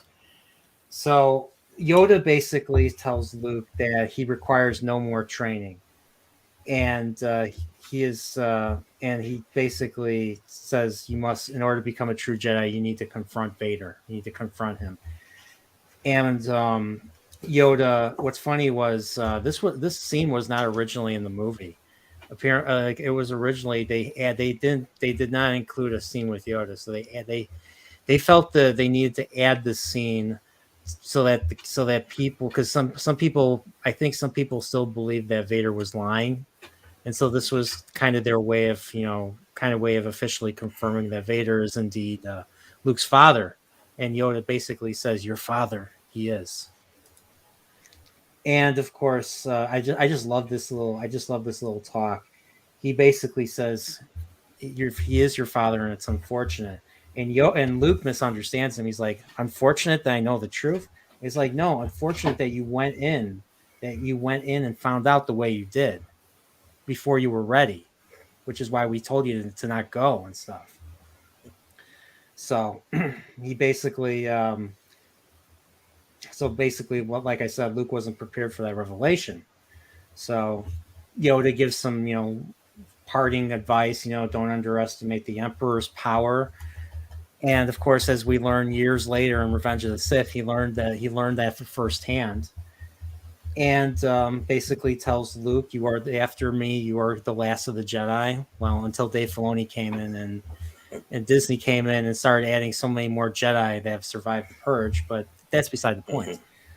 Luke is the last Jedi, and to pass on what he has learned. And the very last thing Yoda says is, "There is another Skywalker," and then he dies. So apparently there's another Skywalker. So right after that, Well, there's Luke, there's a bit. It's just a passing line, but it's one of my favorites, just because it kind of made me laugh when they're talking. Yoda's, old I am, whatever he says. It's like, look, I so old to young eyes. We're 900 years old, you reach. Look as good you will not. I love that part, and the delivery it gives just makes me crack up. That's again, we were talking about that good humor instead of that Disney humor. Like Vader has that dry wit that he's being sarcastic, and it's serious but still makes you laugh. And Yoda, you still take him seriously as a very serious character, but he's got those little jokes. So Whoopa, do you believe what Cobra Disney Jedi is claiming, that Yoda died of a broken heart when Luke left an Empire? Luke, you're breaking my heart. You're going down a path I can't follow. Of course. I don't think so. I don't think so. The only thing I could think of, which I don't know if this is at all true, I have not read much of the EU, but I was wondering, did Yoda, just kind of like how Obi-Wan, I still believe Obi-Wan was killed, but I think there was something extra at play there, obviously, since he let himself that caused him to vanish instead of just getting cut in half. Yeah, and that's the same thing that happens with Yoda. And how much time takes place between this movie after Empire? Yeah, after Empire, like a year, roughly a year. Okay. Roughly. So that's what I was kind of thinking. I just want to make sure. He seems very healthy in Empire, and then Return of the Jedi, he seems sickly. I wonder if it's almost something to do with, he served his purpose, kind of. He was using his, he knew that he wasn't the future of the Jedi. He was here to train Luke. Now that he knew he was done, it was kind of like, okay, I can let go. So I don't know if that has anything to do with it. So Baron, I have to ask you something before you say anything more. Okay. Baron, do you expect me to talk since you're petting the cat? I expect you to die. You're gonna foment a little war, Mr. Blofeld. Rockets eating up the rockets and stuff. I just had to bring Blofeld in, since you're petting the cat like that. Too bad it's not a Persian cat, but yeah. So No, it's not Persian. It's just Make sure to like the orange. stream because there's a cat in the stream now. Mm-hmm. Yeah. Don't make little girl cry. Don't make her cry. But I've been won't. informed big girls don't cry. I've heard that. Yeah, I think some guy in Jersey said that. Some guy from New Jersey said that. Well, This is a little girl, so she cries. So you should hear her cry. Oh my word! Cry, yeah, and I'm gonna get copyright struck. They don't cry. Okay, so Luke is basically distraught. He's by his X-wing, and he's like, "I don't think I can do this, R2. I can't go on alone. I'm only one here." And then, of course, guess who shows up? Obi. Yoda Obi will shows up. always be with you. Ghost Obi. Yoda will always be with you. Obi, and he says, I think it's the first time he ever And says. we He always gotta talk calls him about- Ben. I think you have a little sense of resentment when he does that. Instead of calling him Ben, Says it's always Obi-Wan. that formal name, Obi-Wan. It's like kind of going like, why didn't you tell me this stuff type of thing. He wants answers. He's a little torque, but It's like when He's your mom torqued uses in your there. middle name. then every time Alec Guinness is on screen, he's probably like, "No, give me money, Lucas, now, now." pay me my money now. Yeah. Pay me or go to jail. Pay me my money now. Yep. But seriously though, Alec Guinness, of course, was infamous for ultimately not liking Star Wars. So the fact that he was even in this movie Yeah, was amazing. And he said, I think I read somewhere that he said he was only going to be in this movie if he was given a chance to actually act instead of just say things like he did in Empire. hmm And Mhm. obviously he gets that opportunity here at the very end. Right. Yeah, I mean, it's and then we get like a lot of memorable like lines from him, like we like the whole idea of the point of view. It's of just like a point of view and stuff. Yeah. Came from this scene. He's like, why didn't you tell me? You told me Vader betrayed and murdered my father. And murdered my speaking father. of the What? And speaking of the whole certain point of view thing, I don't like that personally. I think it's like, no. You think it's a cop out? The whole certain point of view thing to me, I think it's a cop out. It's like, no, you kept this from me. You got to give me a better reason than that. The whole, what I told you is true from a certain point of view. That's just a little too philosophical for my tastes. Yeah, that was a little. That was basically Lucas. Basically, I'm gonna change this. I'm gonna combine Anakin or I'm gonna combine Luke's father with Vader, and that's how he tried to get around it. But at least he gave it. At least he addressed it. I'll say this: at least he addressed it. If this was done by Abrams or Rian Johnson or anybody at Disney, they'd just forget about it. No. You're right about that. Let a comic take care of that. Let a comic answer that question. Mhm. Pay us more money. Buy our comics. Well, if it was JJ or Rian Johnson doing it, they would have just changed it with every movie. Like, never mind, he's not your father anymore in this episode. Well, He's someone else. Yeah. The problem is that J.J. Abrams and Rian Johnson, or Ruin Johnson, as Crit likes to call him, or whatever, Star Wars and these other properties, it's a different beast, and you've got to handle them a certain way, and you can't just be like, I'm going to change things because that's the way it is. You can, but may not end up going that well. Yeah, Action Com says Vader played into it during the Sith Temple scene in Rebels. Yeah, that was a great scene. I mean, just like he says to Ahsoka, Anakin Skywalker was weak. I destroyed him. And then, of course, we get the famous, then I will avenge his death. And then they do the fight. And that was probably, to me, one of the top moments in Rebels. and trying to tie it in with that, a certain point of view. I agree with Pastor Paul. I think it's a cop out, a Jedi cop out. It's like a lie is a lie is a lie. Mm-hmm. You were intentionally misleading Luke on who his father is, and of course, I was listening to you guys earlier about when Luke came into into Jabba's palace, and he looks Vaderish when he walks in. Mm-hmm. With the cloak and all that, and what's the first thing that happens? He force chokes, and yeah, I believe he force choked the Gemorean guards without intending to do permanent harm, which is probably the one thing that kept them from going down the path of the dark side. Vader was doing it in anger and to actually kill. It's an interesting note in the West End Games role-playing game back in the late 80s, early 90s. They gave Luke already a dark side point. You could get so many dark side points. If you got too many, you'd fall to the dark side. And Luke already had one. And I always figured, that's because he used the Force choke on the Gemorean guards.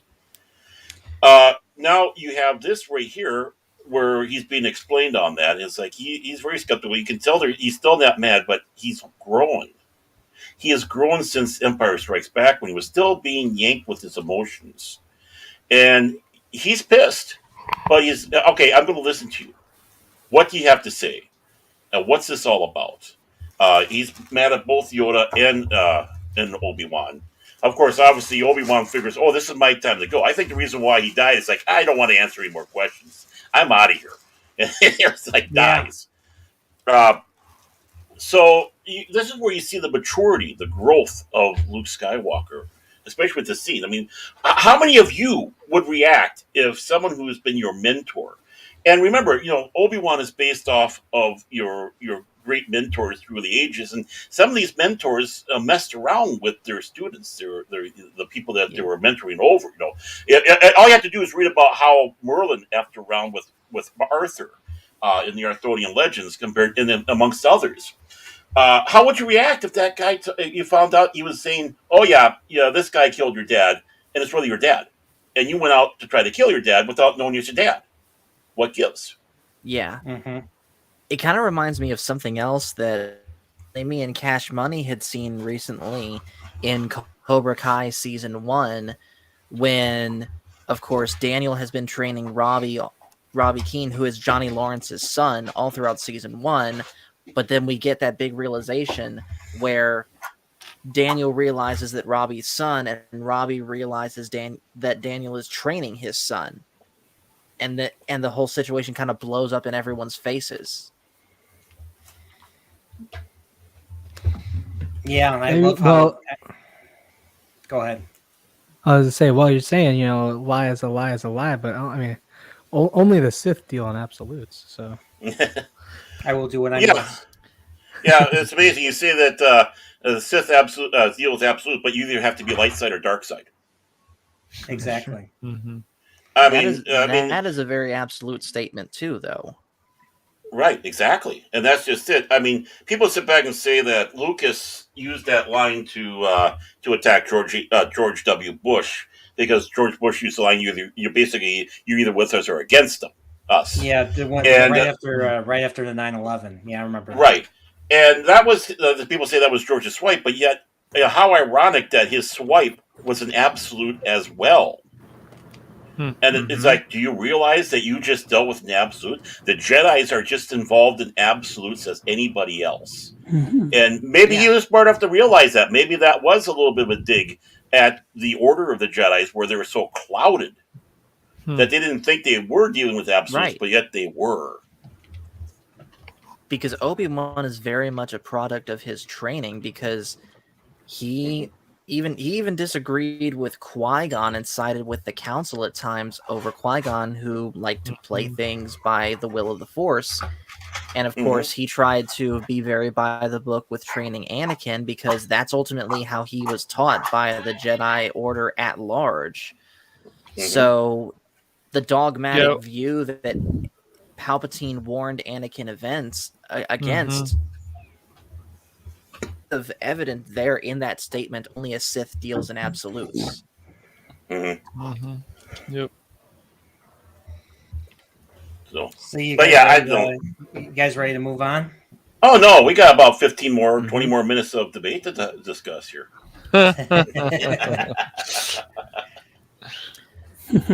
So let's go forward now. We are on Admiral Akbar's ship, and hold on. basically- We got a big reveal right here. Woo! What? We gotta talk about this. What? Luke and Leia being siblings. What's your favorite part, Nerdporeal? Oh yeah, that's right. Yeah. So yeah, I forget. We didn't get to that. So yeah. Yeah. So Leave it to Master Paul to keep us in line. yeah, Luke figures out that Leia is his sister, which was basically Lucas's attempt to combine other storylines together once again. So since third movie was going to be the last Star Wars movie, he wasn't going to make another trilogy with Luke going out to look for his sister and stuff. So hey, Leia's the only woman in the galaxy right now, so let's make her the sister. Well, there was that 6-titted one. Oh, that's right. We're all gonna have different thoughts on this. Me personally, well, there was also Mon I'm Mothma. okay with Mon Mothma I'm was okay there too. with We see her for the first time. Right. But like I said, we're all going to have different thoughts on this. Personally, I'm okay with Leia being Luke's sister, though there is some explaining to do from Empire Strikes Back. Right. I mean, I loved the scene where Luke reveals it to her. I thought that was a very nice little scene right there.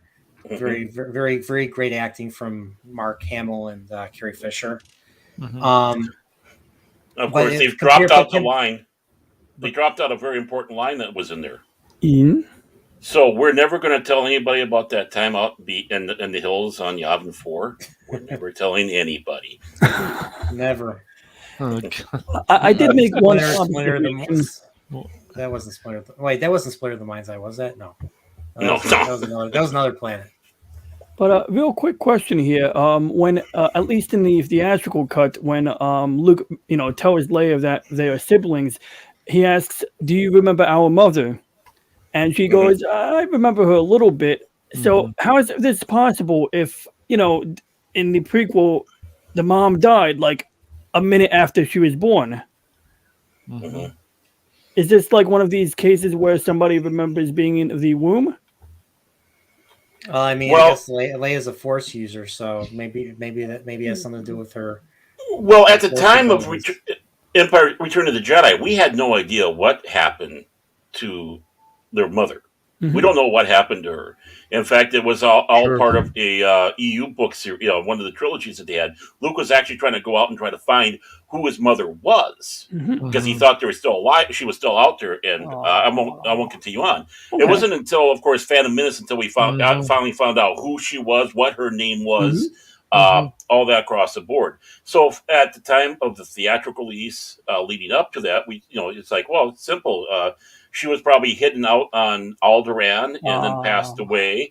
And of course, maybe she even married Bail Organa. We don't know. Oh, okay. Right.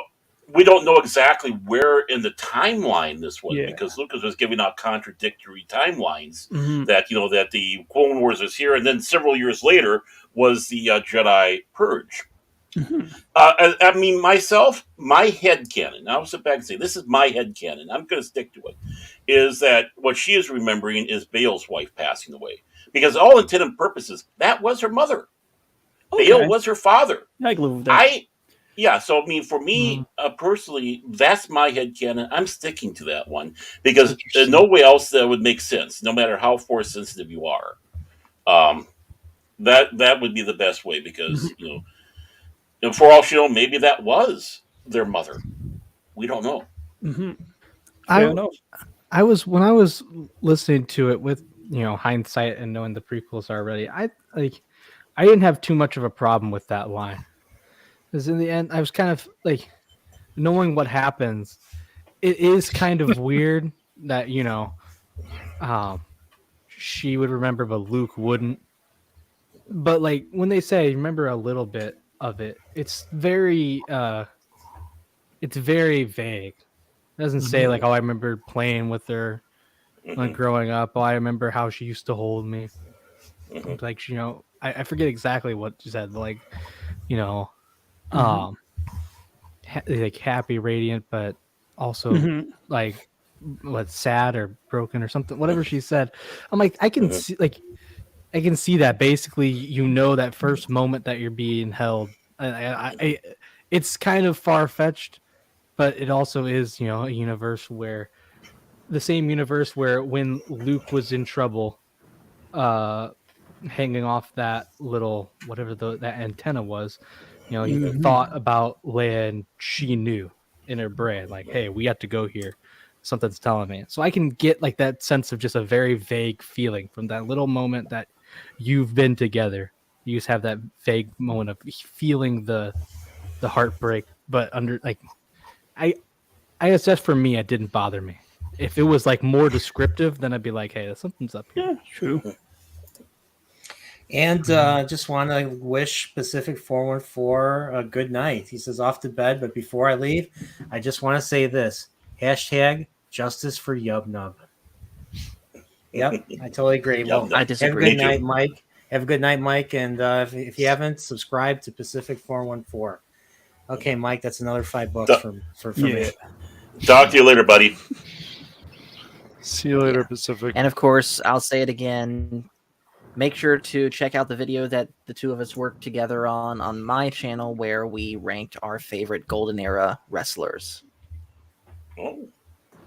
Absolutely. Definitely. Vern Gagne better be in there. So does that cover? So did we Who's cover that? everything? You don't know who Vern Gagne is? We'll talk later, Master Paul. Unless you're yanking my chain. You better be yanking I my am being chain. dead serious. I am being We'll dead talk serious. later, Master Paul. We'll talk later, Master. How about Baron von Raschke? Okay. Again, who's that? We'll find talk it. later. We'll find out. We'll talk later, buddy. So one thing that before we even go any further, one thing Obi-Wan says is that he tells Luke that he has great insight, but he needs to bury his feelings on them there, or they could be used, or they could be made to serve the Emperor. So does that mean something? Well, I guess we'll see later on. Mm-hmm. So yeah, so he has to try not to think too deeply about it, or someone will sense it or pick it up. So that's how that scene ends, and we are reunited with the Rebel Alliance. We haven't seen them since Hoth, I believe. Well, actually, no, we haven't. We see them briefly at the end of Empire on the medical frigate. So now it looks like some time has went by, and they got more allies. Looks like this time we meet Admiral Akbar for the first time. So we're on board his ship. I don't remember the name of his ship. But Home One. Home One. Mm-hmm. So we're on Admiral Akbar's ship, and apparently we learned that they're actually near the planet of Sullust, where all the Celestians live, there's a briefing going on, and then we find out from Mon Mothma, who is, I believe, according to canon, is in charge of the entire Rebel Alliance, all the cells or something, I think. Mm-hmm. Yep. So she basically, talks about the Death Star and the Bothan spies and how many Bothan spies died to bring them their information and stuff. So no, only one died. Manny Bothan. Manny died. Many Bothans. Manny Bothans died. I have a meme about that. I missed my chance for the other meme. Well, you can still show it if you want to. I don't care. Yeah, I'll show because I think you will all get a kick out of this. How do I share screen?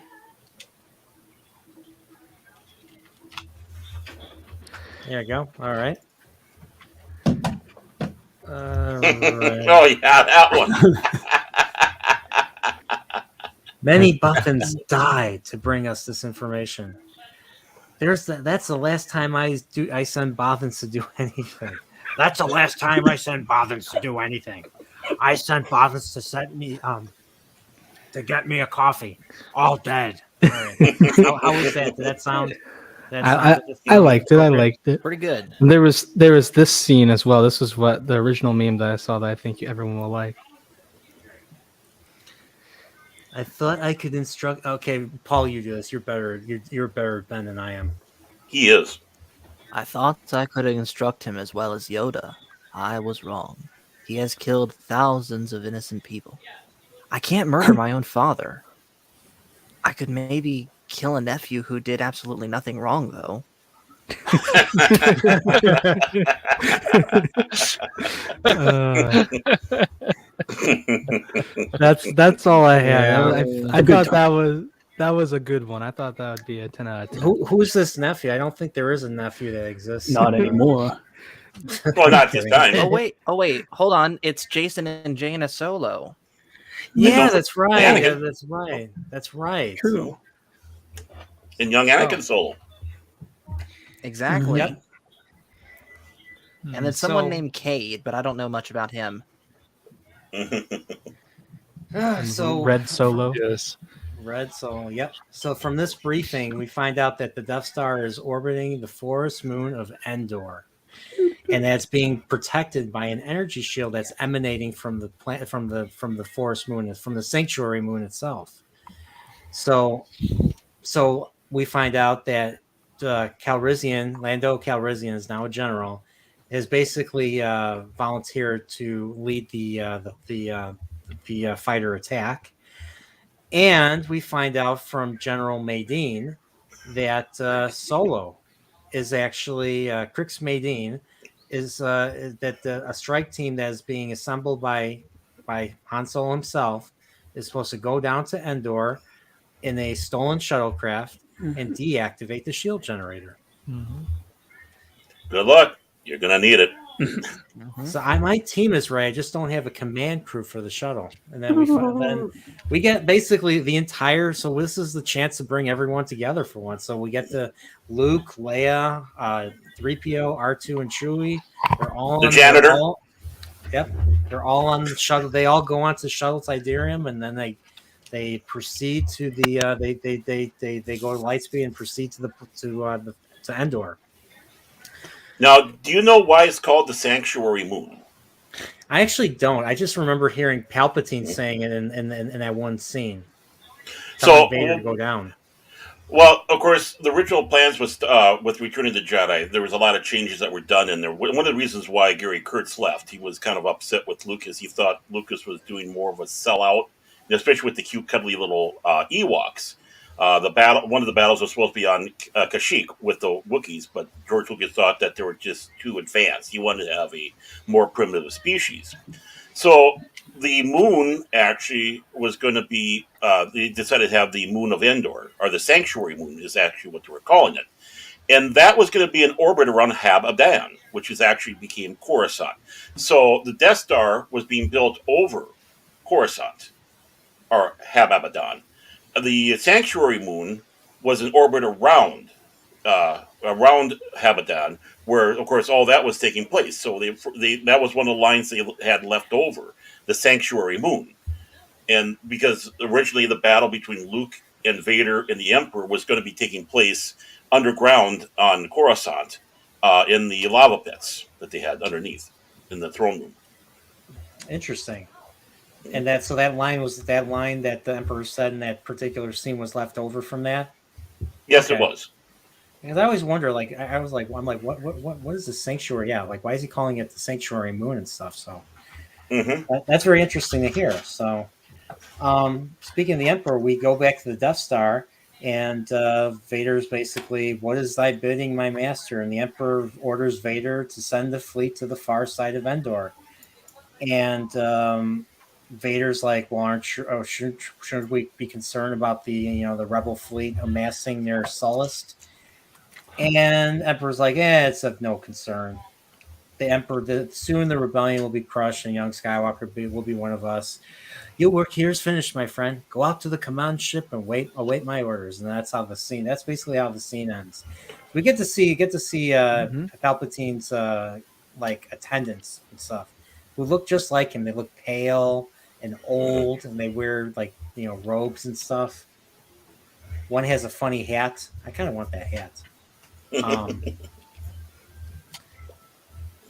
But yeah. So that scene ends, and then we go back and we're on the shuttle Tidarium. The strike team is basically stealthily advancing to the shield.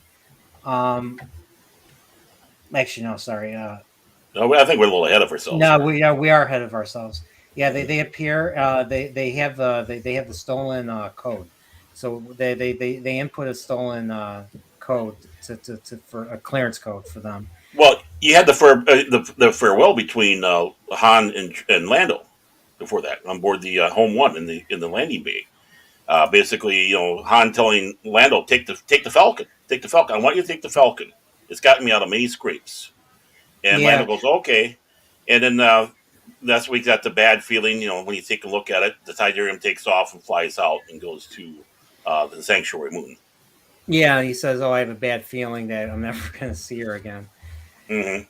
Yeah, the way he tells Lando to take the Falcon kind of makes me think of Mr. Seinfeld's friend in Florida, and Seinfeld is like, "Take the pen, take the pen.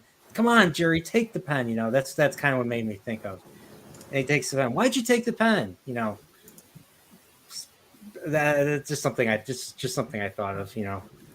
So I think it's cool too that this is kind of something you see throughout. I guess where Han spent his reward.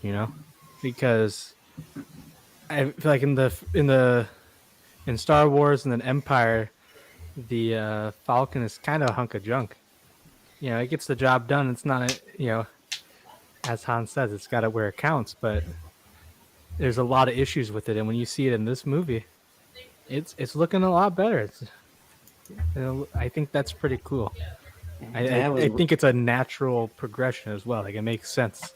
He's been doing all this work. Now he's with the rebels. He's got his credits, and yeah. Hey, at least somebody likes my Seinfeld references. I do too, man. I watched Seinfeld for a long time. So I never got into it. What's the deal with Death Stars? What's the deal? What's the deal with Death Stars? Jerry, there's a Death Star. Hello, Jerry. Hello, It's Vader. not an animal. No. Do you remember what that's from? No. He, when the woman thought that he was picking his nose, and then he's in the building and he goes, "I am not an animal." Yeah, I remember that. Elephant Man. Hey, Whoopa, we have another guest here. A2 Black Box, what's up? Oh, hello, sir. So Han's got the heebie-jeebies that he's going to lose the Falcon, and of course they fly away. They don't fly away. They manage to get to they get to the Endor. They get to the shield. They hail the executor. They input a clearance, the stolen clearance code that the rebels obtain, and Vader senses Luke. Vader knows there's something wrong right away, but he allows them to proceed anyways. So it's an older code. What's up? It's an older code. It's an older code, sir, but it checks out. I was about to clear him. I don't know. Fly casual. Not too casual. He's like, shall I hold? No. Leave them to me. I will deal with them myself. As you wish, my lord. Carry on. Oh, Admiral Piet. Everybody's favorite admiral. I liked him. Yeah, I liked him too. So the shield gets deactivated and the Tidarium goes down, and so now the strike force is on the planet. So right now we're on Endor. We get to see it's basically a big giant redwood. I think it's the redwood forest, right? It's not the sequoia. It's actually the redwoods. Mm-hmm. And they're basically trying to find the shield.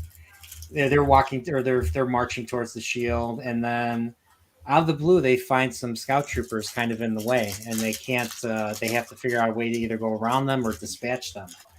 So Han tries to shoot one of them, but his blaster, I don't know what is that? Is that jammed? Does that mean it got jammed or something? Well, no, we just got to try to Jammed? sneak up behind the one guy as he's sneaking up.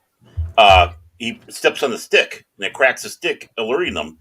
And he starts having a fight with the one while the other one jumps on the other speeder and tries to take off. So he's in the middle of. Oh, I thought that was the gun. I thought the gun made that sound. It made that little wisp sound. So that was actually a twig? Yeah, the infamous twig that always jumps out of nowheres for every hero to have. The biggest bane of all heroes is a twig. Just remember that. So do we actually see it, or do we just hear the twig? We see it. We see his foot going down on there. Oh, okay. I have to rewatch it. Thanks for telling me. Thanks for telling me this. Yeah. Always something new to pick up on watching these movies and stuff. So, yeah. So Han steps on the twig, and the scout trooper basically knocks him to the ground, and they get into a little scuffle, and then of course there's like another two that just like all of a sudden we basically started chase. So one tries to flee on his bike, or what is it? Is that a bike or a swooper bike, or I forget what they call those. They just call them speeder bikes. Speeder bikes. Speeder bikes, right? Yeah. So one flees on a speeder bike, but Chewie shoots him down with his bowcaster because Chewie's a really good shot. But then we see another two on the other side flee, and then Leia and Luke hop onto one, and they chase after them. So it's like every passing moment, there's more and more of these scout trooper guys, and more of these little speeder bikes going around and stuff. So when Luke and Leia are chasing the two in front of them, there's another two that appear behind them, and they catch up with one of them. Luke hops onto the one, knocks the guy off. The guy hits the tree. I love that shot. He just throws him off, and the scout trooper just hits the tree. And so he commandeers his bike, and then there's two more that they're passed by, and there's two more behind them. So Luke goes after the two behind him, and Leia keeps pursuing the one in front. And I forget the order that this is in, but I think Luke engages the guys, shoots one of them right away, and they keep hitting each other on the sides. Mm-hmm. And I think it gets to the point where they're jammed together, and Luke has to jump off in order to avoid hitting the tree. So Luke jumps off, loses the bike. The other swooper, or the other scout trooper, basically turns around and tries to attack him. And for one of the earliest things we get to see is Luke actually deflecting blaster bolts. Because I think the only thing he deflected before in the original movie was that little ball droid that was shooting, that was like the little training ball droid and stuff. So it was cool seeing Luke deflect those. And then of course, as the speeder passes right by him, he hits him. He manages to hit him, and the bike goes into a little swirl and then crashes into the tree. So we go back to Leia, and Leia gets knocked off from her bike from chasing that one guy, and the one guy wasn't paying attention, and he just crashes he just screams and crashes into the tree, and then she faints. She faints as a result. So yeah, I thought that was pretty fun. I actually, as macabre as it might sound, I thought it was pretty funny. So,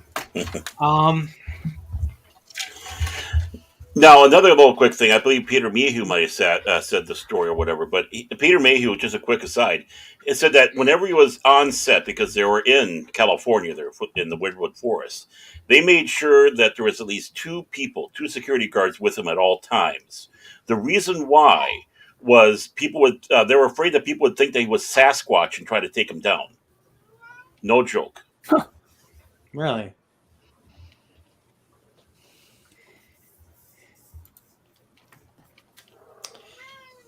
All right, so we go back. Luke basically meets up with Han, but we find out Leia never actually came back, so they end up going and looking for her. So we go back to Leia. Leia wakes up, and she basically gets waken up by a little Ewok. And we find out this Ewok is Wicket, Warwick Davis. Warwick Davis is Ewok.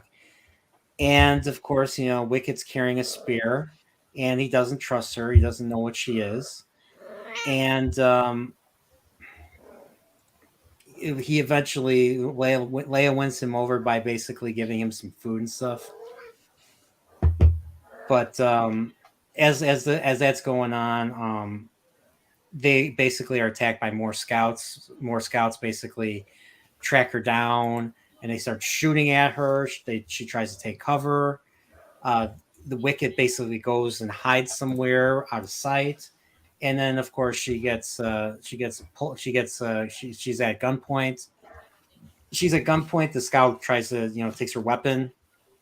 I think the scout takes her weapon, but then the Ewok basically the Ewok hits him in the leg. He's like, "What the?" And then she takes a stick and bashes him over the head with it. Takes her blaster and starts shooting at the other guy before he can get away. So hey, Chewie got it. Chewie got one. Now Leia got one. So yeah, these scouts are going like they're going down like they're going down like tin foil. So. Yeah, I really liked all of this this whole kind of scene. Like, not just the specific one. Everything in this Endor setting up to this point, like the speeder bikes were so cool. Like, even if you could tell, like obviously a lot of it was CGI, and you can tell, but it's a lot of fun. It feels so cool. When one of the coolest parts was when Luke gets on the other bike, knocks the guy off. Like you said, it hits the tree. It's hilarious. But like when he tells Leia, you keep following him. I'll go back and get these two. I'll take these two. Yeah. He does that move. Like, I don't know what like they did for the action, but just the way it looked, I'm like, oh, this looks awesome. Like, maybe I'm just easily impressed, but I was like, oh, this is so cool. Like, it feels like when you're seeing this high speed biker chase, there's so much cool stuff, and it's also like very intense. This whole thing, especially when you see like this guy takes his eyes off of where he's going for a couple seconds, and he rams into a tree. Like, there's that real sense of stakes there. Yeah, like you got to be hyper focused. Every little move counts. Mm-hmm. Well, the thing is there wasn't CGI done any of this. This was all practical effects from ground all the way from the beginning to the end. They didn't have anything to really do CGI like that at that time. I mean, one of the big things that they had in Star Trek II, which came out the year before, was the Genesis sequence, and which was all computer generated by ILM. And of course, you can see how. Obviously, if that was actually being used for a real planet situation, how dated it was, but it works for a simulation, which of course keeps it timely for Star Trek II. So this is all practical. This is just imagine all that work those people were doing with those models and like the slow motion cam, like you're saying right there, where they're just walking through the forest, but it looks like you're going hundreds of miles an hour. Yeah, it's just like every time I watch that, it looks so freaking dangerous. I'm like, how do you navigate? How do you navigate that forest without hitting a tree? It boosted up that excitement again, that Star Wars excitement, which is what fans love about these movies and stuff. So that sense of danger, thrill. So,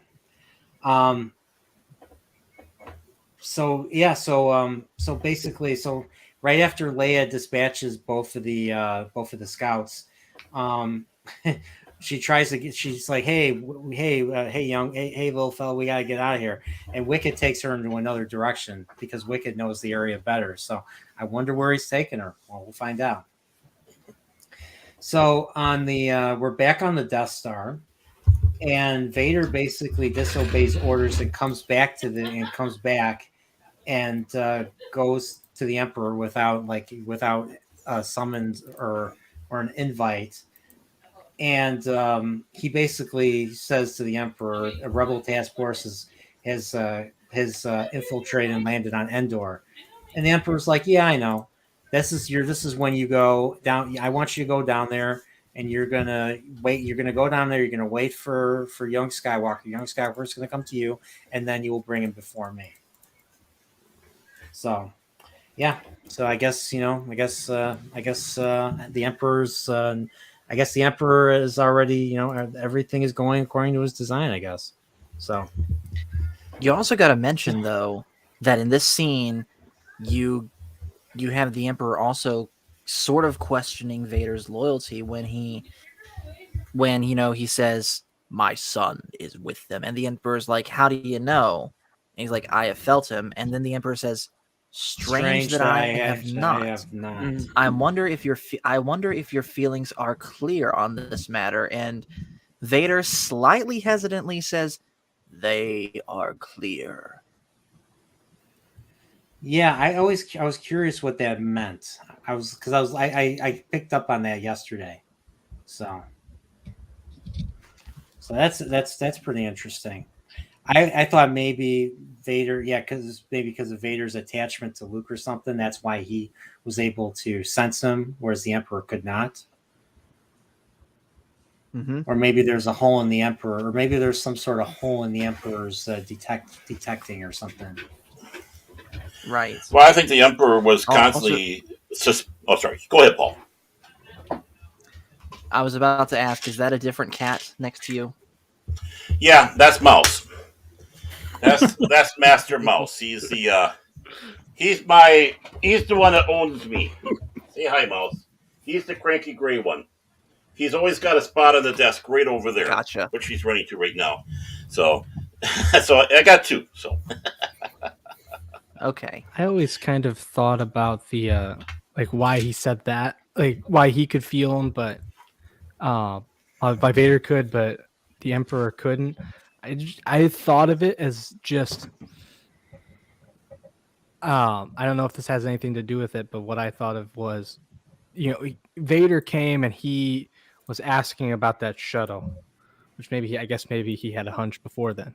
But he asked about that shuttle. That's the shuttle that Luke is on, and it's like, hey, he's paying attention to that specifically. And it's like, hey, I can tell that there's some, I can sense the Force. I can sense this, and maybe the Emperor, if he's not paying attention to, focusing on that specific thing, can't. I don't know if that's a little. I'm just overly justifying it there. Well, the Emperor does have the over-encompassing plan, and Vader's obsessed, so he's focused. Yeah. And even then, when you start the follies of people who think they have everything in place, all of a sudden here comes this strange little thing that, oh, I didn't see that. Okay, what did I do? Oh yeah, okay, yeah, sure, I saw that. Type of thing, and that's what you're kind of getting with the Emperor here. I think kind of concerns a little bit. The Emperor, of course, would always suspect that Vader is going to backstab him. I mean, it was kind of implied even with The Empire Strikes Back that Vader is planning that he wants to be the Emperor. He wants Luke to be his cohort in there. Yeah, and this is of course long before the rule of the too. galaxy. Yeah, yeah. You can you can destroy the Emperor. He has foreseen this. Yeah, I totally agree. So to keep going, we're back on Endor, and the search continues for Leia. So Chewie and the rest of them find a nice little dead animal that's kind of just being displayed in the middle of nowhere. And Chewie, being Chewie, always being hungry, basically starts taking the animal, starts touching, and starts handling the dead animal, and we find out he sprung a trap. So they're all stuck. They're all stuck on a net. They're all caught in a net, like right above them, or they're above the ground and stuff. So they're all struggling to get to Luke's lightsaber, and who's the one that saves the day, gets them out of it? R2 with his little rotating saw. Mm-hmm. It's like C-3PO is like, R2, I don't think that's such a good idea. It's such a long drop. So they fall. Yep, there's R2. they fall, and all of a sudden the Ewoks are all there. That was their little trap that was sprung, and they start pointing spears in Han Solo's face. And what does Han Solo do? Hey, point that thing someplace else.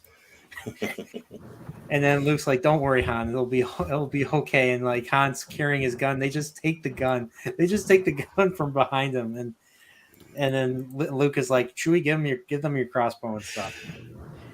And then 3PO finally comes to him. He's like, "Oh, my head!" And then they're like, "Chihuahua!" And like then they start singing and worshiping C3PO because they think he's a god or something. And then like we have one of my favorite lines from Han Solo when he says, "Well, why don't you use your divine influence and get us out of this?" I'm just sorry, Captain Solo. That just wouldn't be proper. Proper? It's against my programming to impersonate a deity. Why you? And then all the Ewoks are like, "Touch him, try me." No, my mistake. He's no friend of mine. He's an old friend of mine. And then, of course, they get taken away. They're taken back to Ewok City or whatever I don't even know what the name of the village is. If I call it Ewok, I call it Ewok City. And they're like, and C-3PO's like, "Well, I'm rather embarrassed, Captain Solo. It appears you are to be the main course in a banquet in my honor," and stuff. So they're being put together and stuff.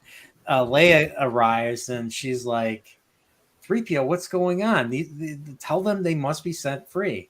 So C-3PO tries to do it, and despite the fact that they prop him up as their god, they don't actually believe anything he says. So that's basically telling us that they don't actually believe he's a god. They're just using him as like a puppet or something.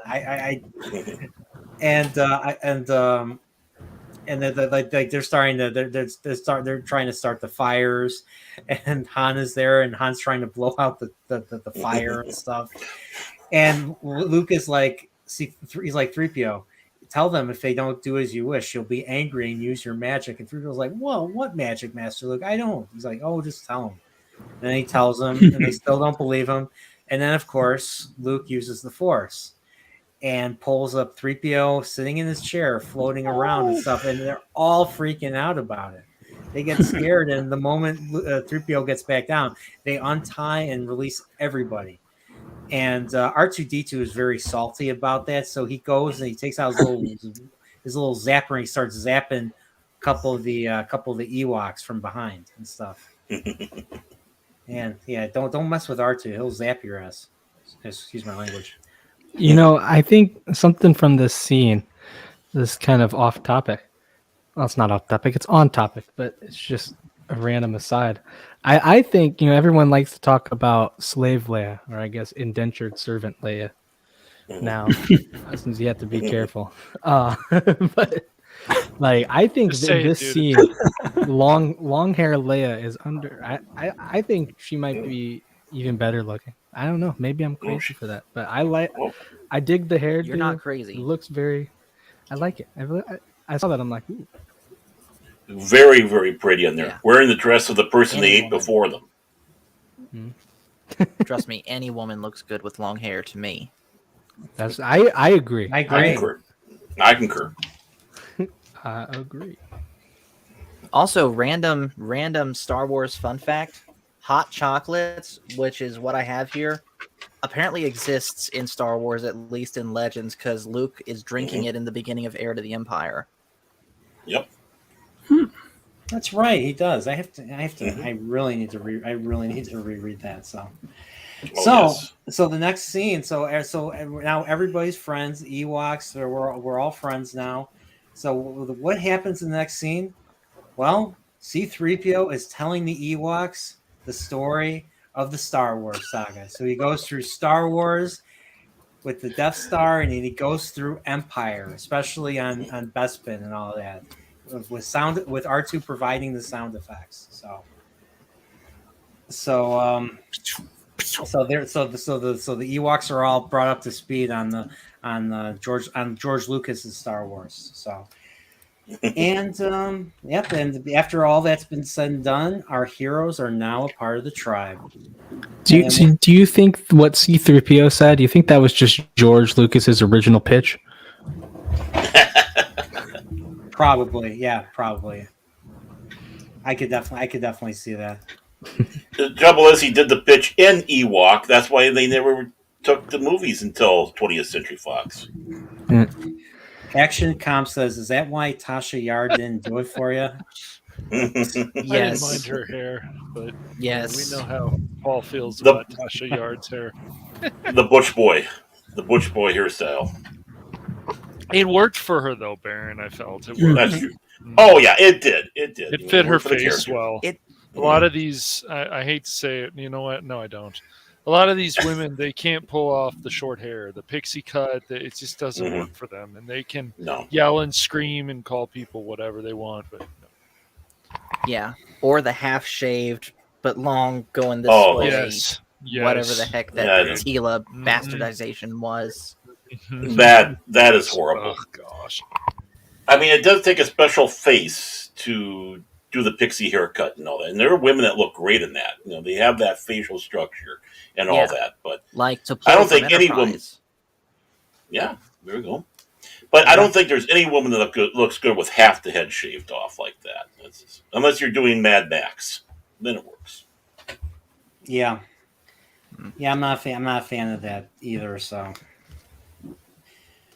our heroes are now part of the tribe, and the Ewoks actually have information on how to get to the generator.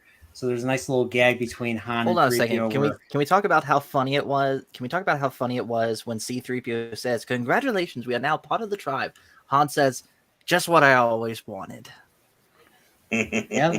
When the Ewok hugs him and stuff. Yeah.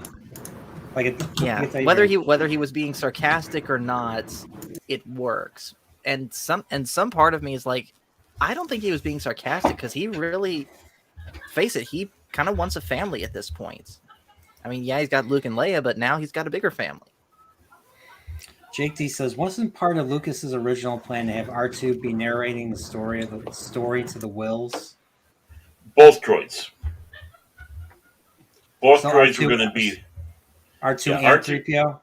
Yes, Okay. there was going to be the ones.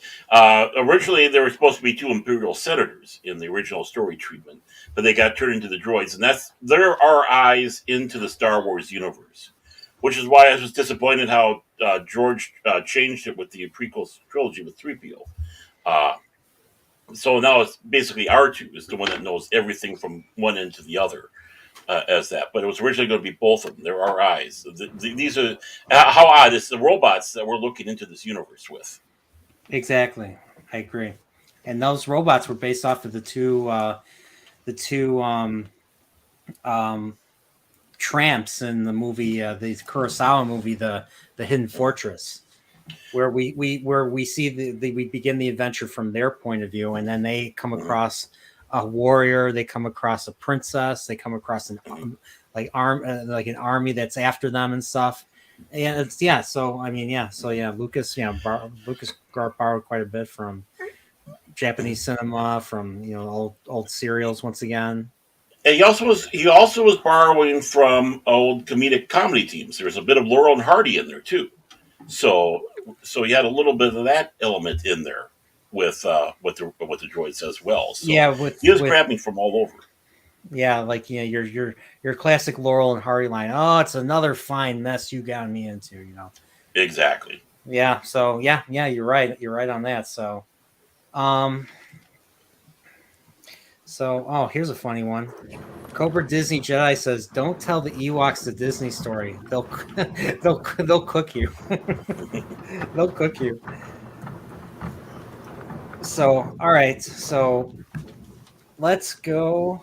I spy someone in the chat. Yep, I do too. There's trouble. There's trouble, man. Hello there. Get in here. Get in here! Wow! Get over here! Is that? Would you like to be on here? Would you care to join our chat? It's like, no, get in here. Hello, humans. He's sounding like humans. Spock now. Hello, Sure. human. Right. I am Damon no Bach. human. I am no human. I take offense. I am no Jedi. So, going back, so there's like a nice little tender segment between Han and 3PO, where 3PO is trying to get information for Han, and 3PO keeps turning around. Han keeps asking him for stuff, and then 3PO just turns around again, and Han doesn't say anything. He's just like, "Hurry up, will you? I don't have all day." When they're asking about like the shield, where the shield is and all that, get our weapon. Can we get our weapons back?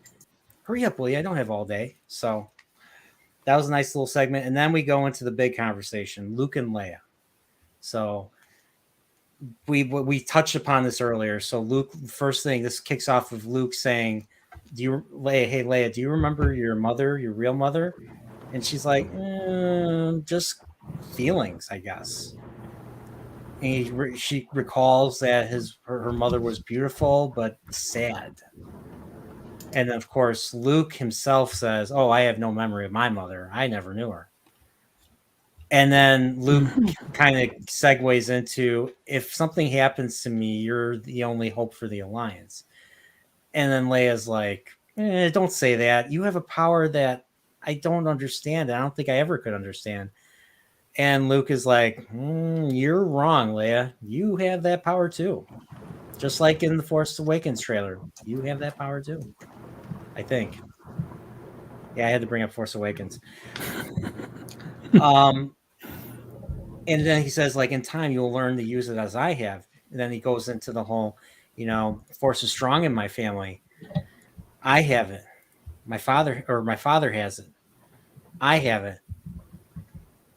And bombshell, my sister has it. He looks at her. He's like, yeah, it's you.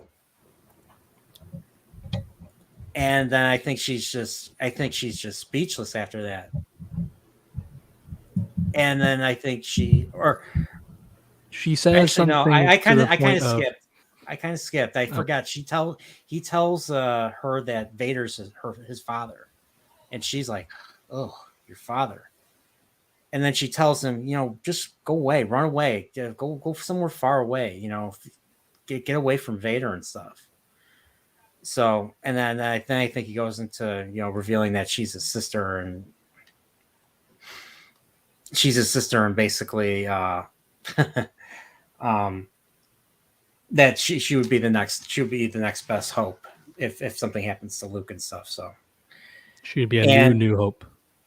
Yeah, pretty much. Yeah, she's the other. She's basically the other. So, and I forgot there's someone below who is we get him on.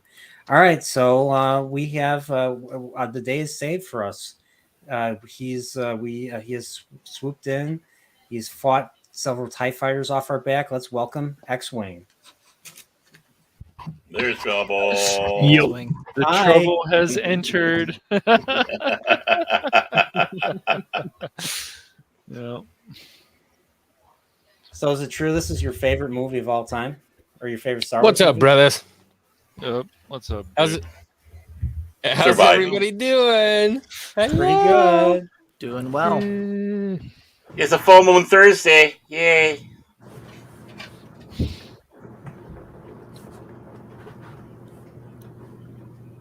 Mighty quiet all of a sudden. Is he having a delay or something? What the hell is happening? I don't know. Oh, Soundtrack. man, I was getting a double feedback from another stream. Oh, my God. Oh, Oh, good job, buddy. You can hear me, right? What is Yes. this, amateur hour? I'm just Yeah, what does it say? Well, why can't I hear you? that's it. Can he hear us? He can't. All right, make fun of him. Let's go. All right, so Oh, X-Wing no. is a. I'm giving him the G4 clap. Keyboard clap. Say it. Oh, the things we can talk about with G4, Baron. Maybe sometime soon. Oh, yeah. Oh yeah. I love G4's The Emperor Finds a Job segment. That's like one of the funniest segments they ever did, Star Wars related. So Emperor finds a job. Was that the one where every time something happened, strike me down? No, you can't just say. Or was that Are you Robot are you- Chicken that I'm are- thinking of? That's the one where, like, the Emperor like keeps saying "Return of the Jedi" quotes, but in terms of the job that he's doing and stuff. Wait a minute. Does this have him setting up like one of those electric fences for dogs? And he's like, Yes. now witness the firepower of this fully armed and operational dog fence. doggy And then the fence. dog gets electrocuted. And he's like, ha, ha, ha, ha. I was just thinking. I'm of, afraid the runways are quite occupied when your plane arrives. We're gonna crash. We're gonna crash. Yes, pilot, you will die. We don't do air traffic control. How'd you get that job? Because everything has happened according to my design. So yeah, I laughed so hard when I first heard that. I was just thinking of the I think it was Robot Chicken or something where like he just keeps going around doing normal stuff, like strike me down. It's like with his roommate, like, dude, you didn't do the dishes. Yes, use your anger, strike me down. Dude, it's just dishes. It's not that serious.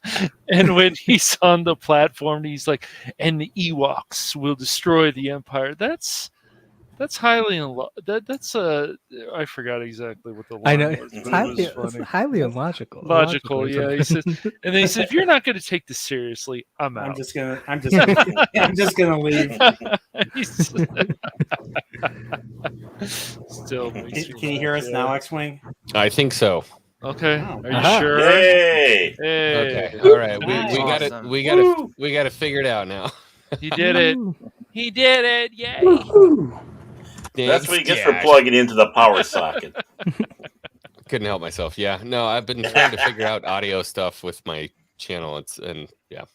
Mm-hmm. All right, so let's keep going. So basically, Luke leaves and goes to confront Vader. Han comes out and he asks her what's going on. First, and she basically won't tell him. Han gets kind of jealous, but then he kind of shuts up and she's upset and stuff, and he hugs her, or she hugs him and stuff. So that's how that little scene ends. So So we're at the shield generator. Vader just lands lands his shuttle, and we see a nice little AT-AT just just kind of crawling past the base. Too bad we didn't see it in the battle. But hey, we got to see a bunch of AT-STs. So Luke's already. I'm sorry. One thing, the thing that we were talking about there with Leia and Han, I think that's about the most vulnerable we ever saw Han Solo in the Star Wars trilogy, really, because he's back. He's been out of commission for a whole year, and now it's like, what happened? Is Luke and Leia now getting back to getting together without what's going on? And then he's asking her, do you love him? It's like, yeah, I do love him. And it's like, okay, well then he's vulnerable in this situation. He feels like he's being kicked to the curb. Like you said, he's been out of the loop. He's been out of the loop since practically, I mean, since and as much as people were saying earlier on the stream that Han was kind of being more the comedic character in this film. This is the part where we actually kind of peel it down to like onions, peeling it down to seeing Han actually vulnerable and just kind of not being that cocksure character that we all know and love. I definitely see it that way. I mean, Han's basically, like Han hasn't seen Luke since Hoth, and he hasn't seen everybody else since Bespin. So like you said, a lot of time has went by, and we don't see his usual cool swaggering, we don't see his cool swaggering, style. We see this instead. So I mean, so it's definitely it was definitely a step up in Han's character development. Even though Harrison Ford felt otherwise, he felt Han should have stayed dead, or Han should have died at that point. Mm-hmm. So oh well. So let's keep going forward. I mean, Leia's pretty. Yeah, Leia's pretty. Leia's in a bit of a vulnerable state herself, learning what she learned and stuff. I mean, it's a lot to take in and stuff. And yeah, Han is basically there for her, and it kind of, in my opinion, solidifies the relationship further. So, but now we're back. Now we're in a really great scene right here, where the shield generator and Vader arrives, and Luke is already there and stuff. So we get a nice little scene with Luke and Vader. Luke already surrendered himself and is now in Vader's custody. Luke basically tries to convince Vader that there's still good in him. Vader, however, is impressed with Luke constructing his own lightsaber and actually acknowledges Luke's power. He says, "Indeed, you are powerful, as the Emperor has foreseen it." Vader, however, in a thing that makes in my opinion, makes me kind of, feel kind of bad for Vader, is that he literally says to Luke, despite saying, there's still good in him, that's too late for him. That he's done too much damage and stuff, and he can't let go of his hate or the dark side. And he says that with a tone of regret. Yeah. I think it's interesting too, the way, because if I remember correctly, the sequence of what he says, the way he says it, like the power of the dark side is too strong or something like that. Like the way it says, it goes from the first time where he's kind of saying like he used the dark side to the point of like it controls him, like he's not able to. Instead of he chooses to use the dark side. It's like he's he can't if he wanted not to.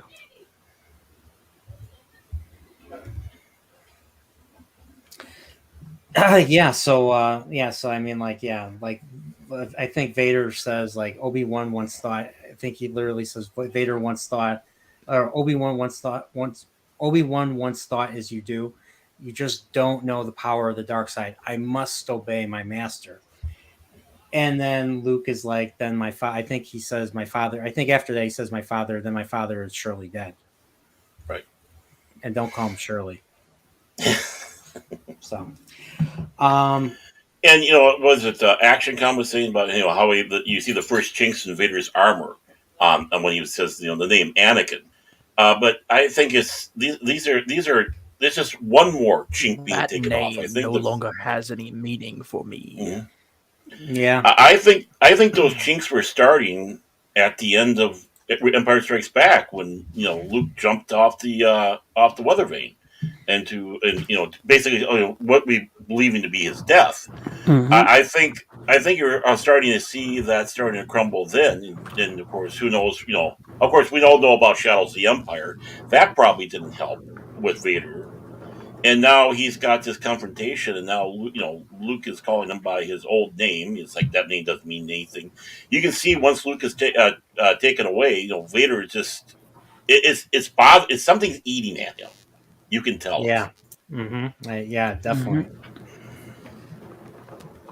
So we get I thought this was a really great scene. So now the next morning, Han and the crew recon over at the generator, and they they find out I think the Ewok tells them there's a secret entrance on the other side of the ridge. So there's a lot of little scenes right after that. Then we see the fleet. Lando and the squad are basically, we see a cool shot of all the ships, going riding alongside the larger ships, and then they all go into light speed and stuff. What's his name? The Celestin guy. Nien Num's like, Nien Num is worried that Nien Num is worried that the shield will not be down by the time they get there. So I wonder if he's correct. So we'll see soon. So back on is Nien Nunb not everybody's favorite Star Wars character, by the way? I love him. Yeah, he's great. Is he supposed to be like a mouse or something, or like he's a Celestin? Yeah. Celestin. Mm-hmm. based off of like a mouse or something, or I don't know what he's supposed to do. Yeah, kind of a mousy face creature. Yeah, And he's the only character that actually speaks an actual language. yeah. Nine Nubs language is like a subset of a South African indigenous tribe's language, or whatever he speaks. Was it Tanganese or something like that? Yeah, that was something crazy. What about the Hut language? Was that derived from another language, from another exotic location or something? Not so I far think they as just I made know. it up. Yeah, they just made that one up. Okay. So back on Endor, Han and the team are at the secret entrance, and they're like, "Oh, how are we going to get past them?" Well, one of the Ewoks goes down and steals one of the speeder bikes. He's like, "Look over there! Stop him!" And the Ewok wasn't prepared for the speed, for the velocity that those speeder bikes go. And so they're chasing him. He's like, "Oh," and Han's like, "Not bad for a little furball. There's only one left." He says, "Okay." He tells the droids, "You guys stay here." And so I had a question about that scene, just because right before it, we're talking about, it seemed like one of the Ewoks said something, and Han like replied to him like he could understand him. Was that like was it supposed to be like that? Because I just thought of him like, that sounds like because he said something. The Ewok said something, and I forget what Han said. I just remember he turned to the Ewok, and like, it seemed like he was acknowledging that he understood him. But I didn't know if he was supposed to understand their language.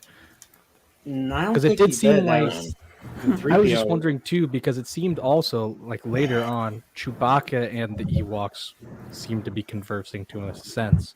I don't know if I've misunderstood it, but that's why I was wondering. Like, it seems like Han's talking to this Ewok like he understands him, and then you see the Chewbacca and the Ewoks kind of seeming to come to some sort of understanding. Is there some sort of like language similarity there?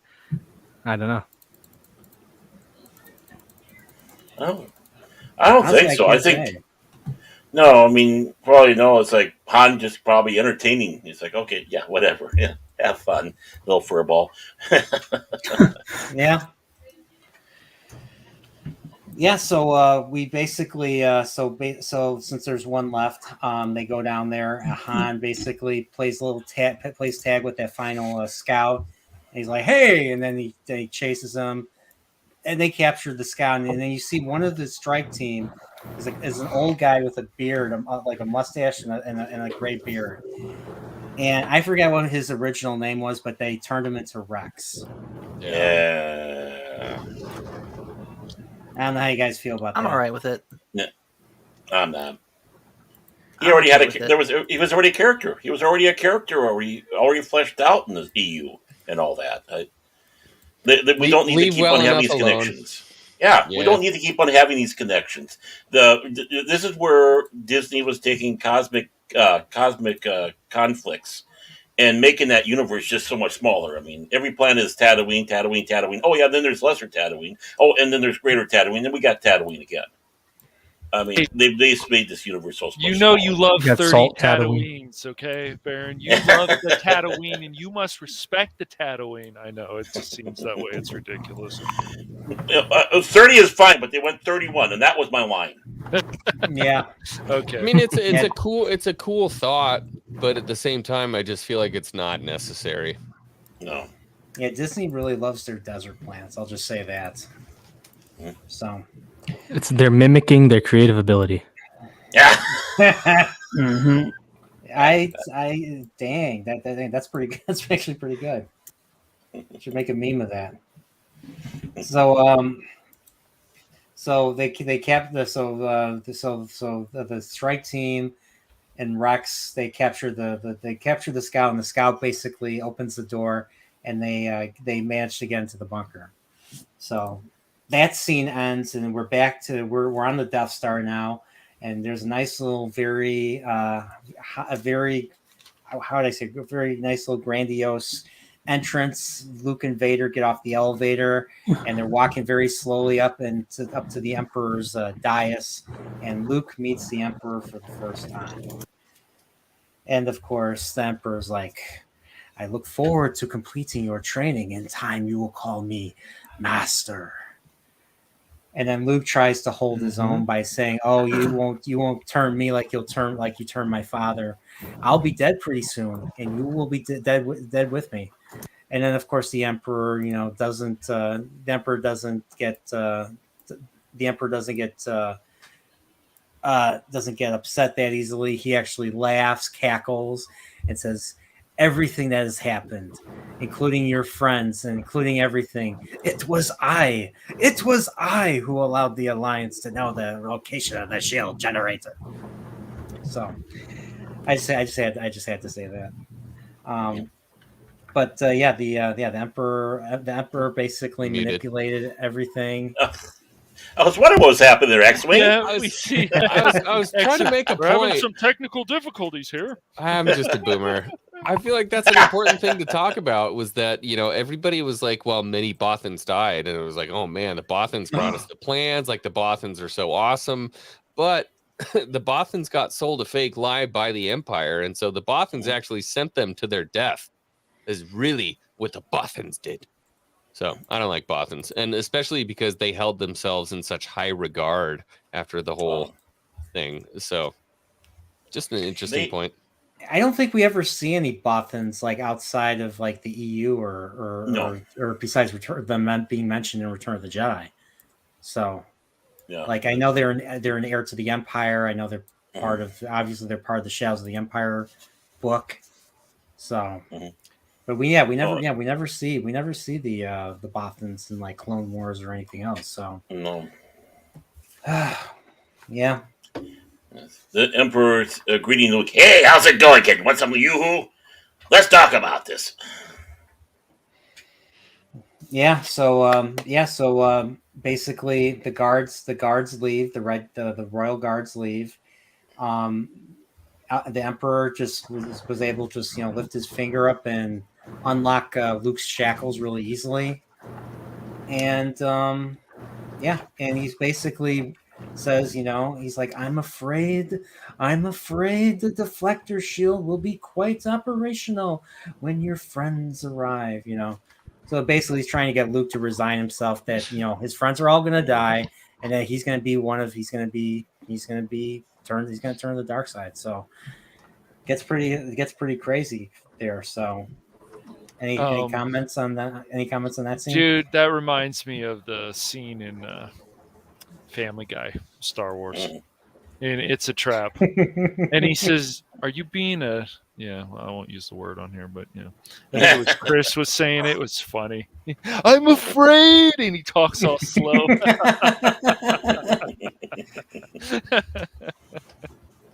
Oh, but yeah, my favorite part of It's a Trap is actually coming up right now. So Han and Leia and them get they're in the bunker, and they basically hold everybody. They don't really hold everybody hostage, but they basically hold them at gunpoint, and they try to set the charges up. In It's a Trap, Peter's like, Peter takes them outside. He's like, "You're gonna bury your own graves, and you're gonna take this knife, cut off his face and wear it, then go to his family and wear it, because I hate freaking Ewoks. I hate freaking Ewoks and stuff." Han, isn't that kind of dark? I hate Ewoks. So at least I think that's how it turned out. So that I laughed so hard when I saw that. So, but no, like but no, they get Han and Leia, they get captured. There were way more troops out there, and we get to see Ben Burtt get killed. Did you see it? You see he's like, "Freeze," and then Han throws like Han throws something.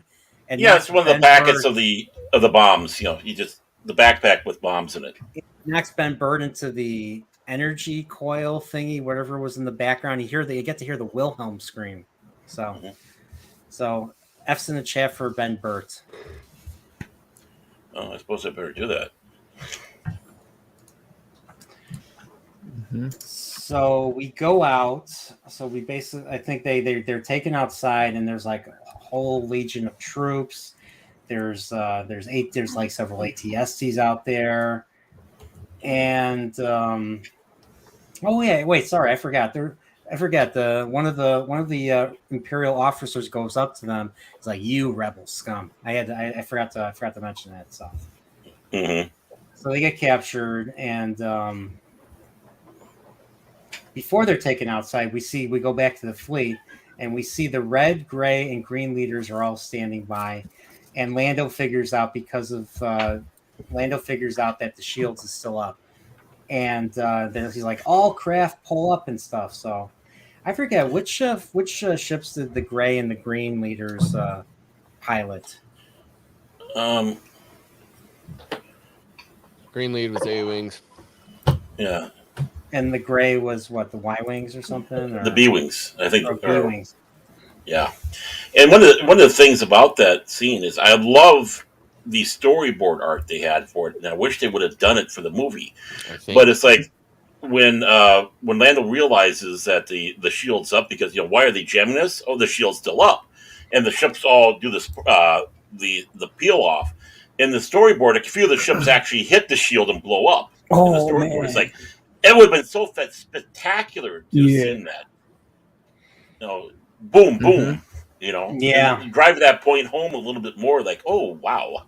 Because that's what they ultimately wanted. They wanted them all to, collide with the shield and blow up, Mm-hmm. without. Okay, that's interesting. I didn't know that. So. So. Jake D. Luke was the Senate in the EU. Did Luke ever become stronger than the Senate in the EU? ActionCom asks, Top Gun or Star Wars?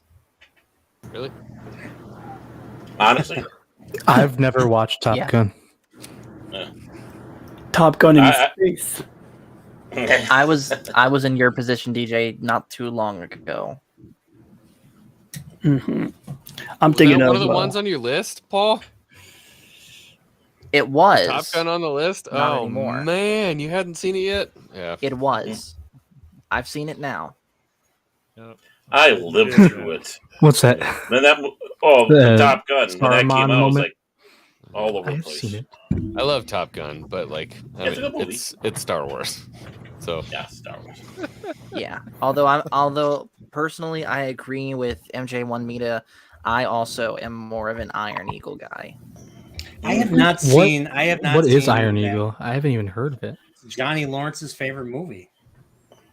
Yeah. I also haven't watched Cobra Kai. Basically, it's this kid that is a pilot prodigy that learns how to fly, and that learns how to fly an Air Force fighter to go overseas and rescue his dad, who got captured by some sort of Arabic bad guys. Yeah. Mm-hmm. And Louis Gossett Jr. was like his mentor in there. And if anybody saw the movie Transers from the 80s, Jack Death himself, Tim Thomerson, was the kid's father. Yes. I'll be honest. If you're also wondering where else Louis Gossett Jr. is from, an officer and a gentleman. Yep. That's the thing that really exploded him. Mm-hmm. That's what exploded him out there. I really have not watched a lot of the movies. I'll be honest. I'm a big old phony. I'm a phony. You're a phony. But I have Big watched fat these. phony, Whoopa. It's all right, Whoopa. Phony. Hey, I guarantee your list, if that's true, your list is probably similar to mine, and we can tackle it together. That's probably true, but my only problem is I'm working on my game backlog, which is also significant because Join the club, man. because growing up I couldn't we weren't poor, but I had my Christmas allotment to ask for, and I had my birthday allotment. But sorry, I'm getting everyone off track. I'm sorry. By the way, X-Wing had to go, so F's in the chat for X-Wing. Yep. Well, bye, See X-Wing. you, man. Talk to you later, X-Wing. Red leader setting off, I guess. So basically, so they figure out the shield is still up, and right after that, they're like all craft pull up. They split off, and then all of a sudden we hear the famous "It's a trap," and then the fleet. We see the Imperial fleet drawing near, and there's a lot of fighters. There's like two, and they're like, there's too many of them. So yeah, so they're like, they have to go ahead and draw the fire away from the cruisers. That at the time before the Babylon 5 pilot movie, The Gathering, had the most ships in one scene in a science fiction movie or any movie like that. So, and then it took J. Michael Straczynski with Babylon 5 to break it with with that pilot movie. And they had X-wings. They had X-wings in Babylon 5 or something like X-wings. You know. Yeah. Star Fury.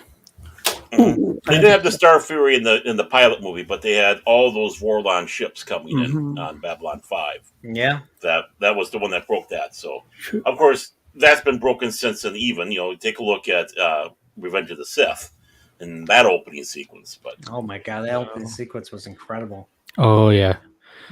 And that's one thing. Of course, another good space combat scene is the end of The Last Starfighter. Oh, that is a great movie. If people have not seen that movie, you need to see The Last Starfighter. Yes, I was gonna say, like, one thing that's kind of neat about this, and I think the prequels do this better just because they have better effects, a better availability of effects at least. But this still does it well and much better than the sequel trilogy of making like space not just this two-dimensional plane like you see so often. Like, it adds much more of a dimension where you can move around stuff, and you if you're in space, you can go anywhere, up, down, left, right, back, forward. And I think the prequels do an amazing job with that. Like you were saying, beginning of Empire Strikes Back, not Empire Strikes Back. Oh my gosh. Yeah, sorry. You knew what I was talking about.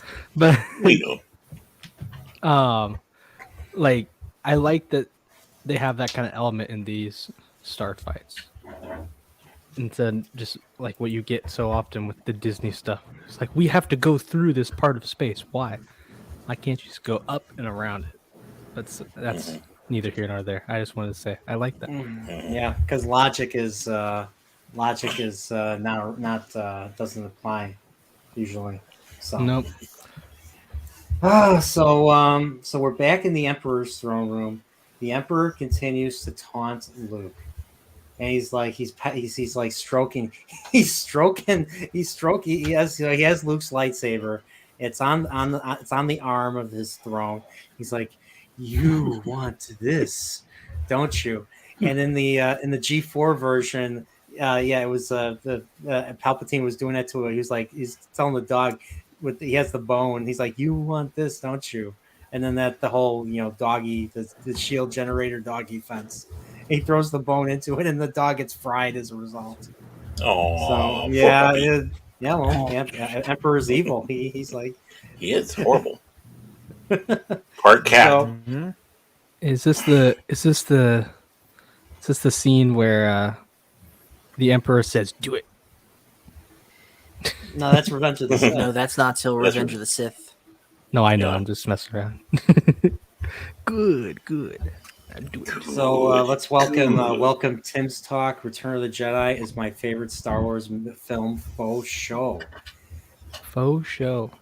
Good, he's given himself to the dark side of the Force. And Spock is not on today. I invited Spock. Spock is getting some teeth pulled, so he's chilling. He's chilling in Mount Saleya right now. So probably trying to meditate the pain away. So let's get back to this. So we're back on. So the Emperor is stroking the lightsaber. He's like, "You want this, don't you?" And then, of course, he goes into his usual spiel. "Take your Jedi weapon. I am unarmed. Strike me down with all of your hatred, and your journey towards the dark side will be complete." And then, of course, you,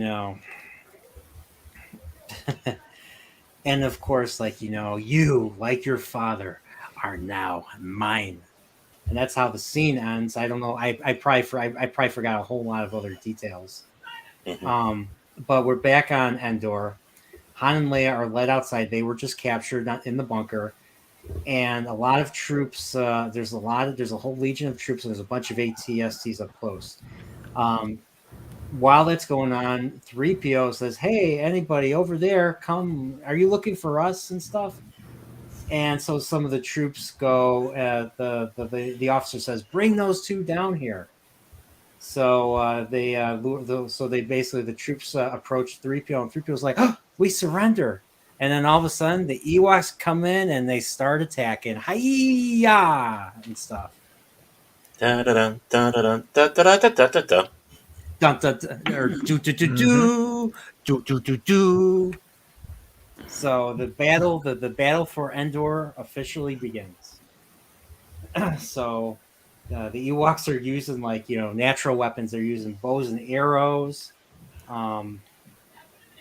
They're using logs. They're using logs. They're using rope to try to take down. They're trying to take down the ATSTs to no avail. So Han and Leia. So basically, some of the troops ran back in the bunker or in the shield generator, and so everybody's locked outside. So Han and Leia are trying to get back in so that they can blow it up, and the Ewoks are really trying to. They take a rope and they're trying to pull at the ATST from the legs and stuff, and they're all getting dragged along with the ATST as a result. Chicken legs and all. So what else were they trying to do? There's some of the Ewoks are gliding in the air. They have like little glides, little wings, and they're gliding up in here and they're dropping like boulders. They're dropping like rocks or boulders onto the heads of the ATSTs and stuff. They also use big pieces of wood to destroy the ATSTs. So. Cash, you spoke. Oh my gosh, it's a Festivus miracle. I like to listen, dude. I don't always want to add my point of view, but yes. Well, they had two of the most spectacular ones. Of course, like you're talking about, the Excedrin headache #1 with the two logs coming in and bashing the top of the troop scout walker. But the other one where he's walking along, and I always thought that because it was all done with stop motion, when the logs come out and then the poor walker is trying to keep this balance because all the logs rolled under, and then finally falls over and crashes. It's like seeing the chicken walker dance. Yeah, and the Ewoks actually die in this. Some of them do. I don't personally care for the Ewoks, though. But unlike Disney, who doesn't feel like characters usually need to die now, everybody can be brought back to life somehow, it seems. But the Ewoks die. And no one's ever really gone. That's right. That's right, Paul. They actually die, and people I know cried in the theater. I know that the little kids and stuff when the Ewoks were killed. They killed a teddy bear. I know, right? They killed it. Yeah, maybe and remember how Family Guy depicted the Ewoks, like the stormtroopers are actually women, and they take the Ewoks and they start beating each other with it like they're pillows, like they're doing a pillow fight. And there's feathers, feathers all over the place, and you hear the giggling and stuff. It's so stupid. That interview that Lucas did with Seth MacFarlane, was very interesting.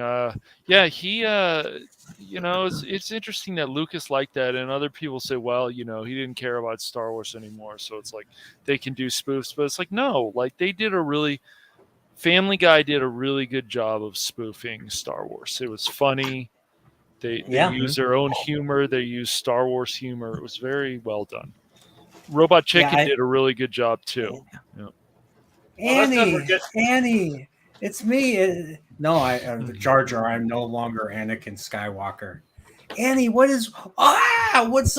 happened to you? What happened to you? Are you talking about Robot Chicken now? That was Robot Chicken. Well, let's not forget Lucas's attempt to do that, because he did hire Seth Green and a bunch of the others to do detours that got shelved once Disney bought the Star Wars property. Oh yeah. Because they didn't feel it fit in their Disney. Yeah, that Star Wars Detour actually looked like it was going to be pretty funny. It was, it's kind of like computer generated, in the same vein of Robot Chicken, but not as adult oriented. It had a few good moments. I would say it's not as good as the Robot Chicken. Yo, dudes, or- the Empire's pretty chill. Pretty Maybe chill. you could join it sometime. Whoopa, look up George Lucas beats the crap out of somebody, and bring it up. We'll share it. I want to show it. It's pretty fun. It's pretty funny. What was, I think I know what was what you're that talking kid about. also? That kid in Robot Chicken? You're George Lucas. Yeah, it was Mort. I think it was Mort. He just keeps bothering him. Yeah. Hey, Nerdporeal, real quick before we continue on, I'm going to go ahead and make my exit now. So thank you for having me on here. Return of the Jedi it flip-flops, like I said, back and forth between Empire Strikes Back and this one as far as my favorite of the original trilogy. So again, thank you for having me on here, man, and I hope you guys have a great rest of the conversation. All right, Thank you. Paul, Thanks, Master Paul. Those were Talk the to you later, hopefully. Everybody, See you later. subscribe to And Master Baron, I Paul's will follow up with you on those wrestlers you were talking about. Oh, definitely, because you're talking about Golden Age. I'm talking Golden Age. I think you're talking about Silver Age with your stuff, which is nothing Yeah, wrong. I'm talking like I was talking like wrong. the Hogan Savage era. I guess mine was a little what bit were- before that. What were you gonna say, Brian? Before I go? I was going to say everybody subscribe to the Star Wars Guys channel, or I'm not going to live. I'm not going to live to see the night. So. Wow. Subscribe to him. He plays good music. Yeah, yeah. Yes, thank you.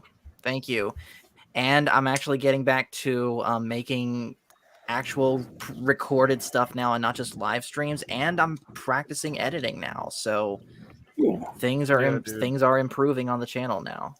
Cool. Very cool, man. Yeah, Are we- So are you we- guys have a great night. Okay. Are we You connected too, on man. Twitter, by the way, Paul? Are we connected We on might be. Twitter? We could probably. Yeah, We might be. find me on there. Yeah, hunt me down. Obviously, right. Baron Norman Tag.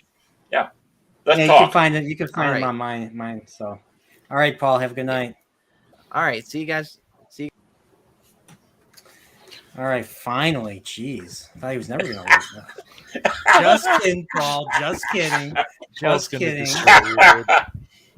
I was doing my best.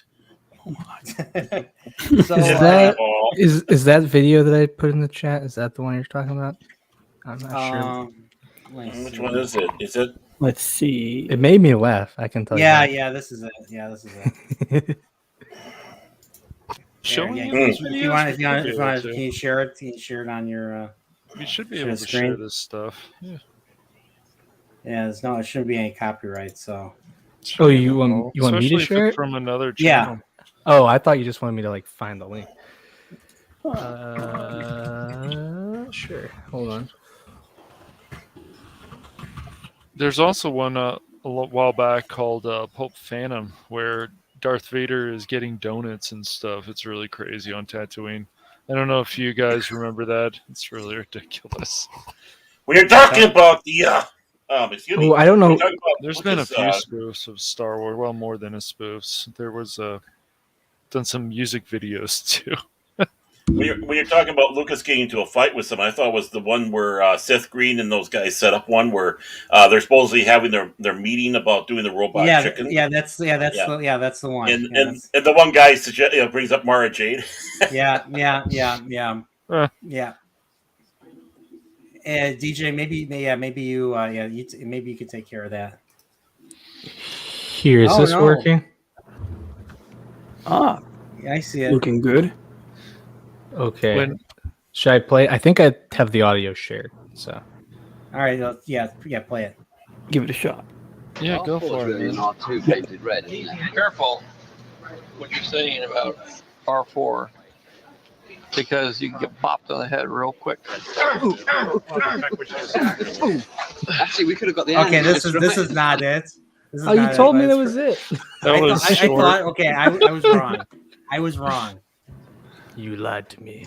It was still You very have funny, found though. the wrong clip. I never said it was Ed, so you can't blame me. I'm innocent this time. It This wasn't time. his fault this time. This Usually time. he's prime suspect. Yeah, it's the one where Yeah, when he you're gets, playing the game Clue, you always look towards Baron. Yeah, it's the one where George Even if I'm the disavows victim. Mara Jade. That's right. George disavows Mara Jade. That's the one. Oh, your detours. I gave it a shot. I thought that one was really funny.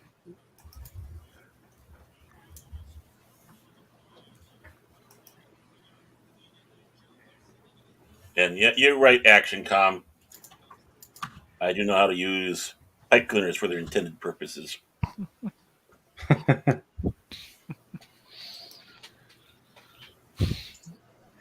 So while he's doing that, let's see where do we go from here.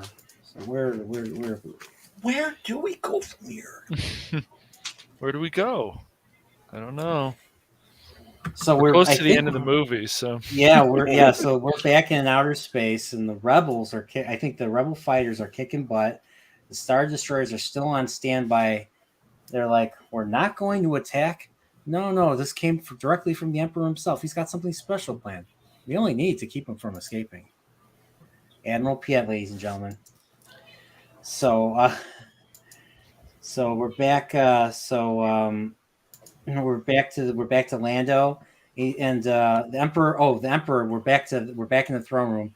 The Emperor's like, witness the firepower of this fully armed and operational battle station, not doggy fence.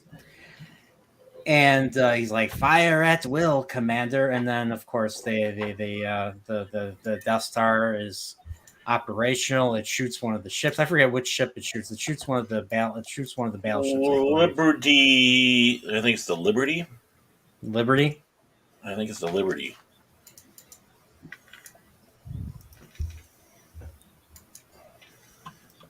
You may fire when ready. Mm-hmm.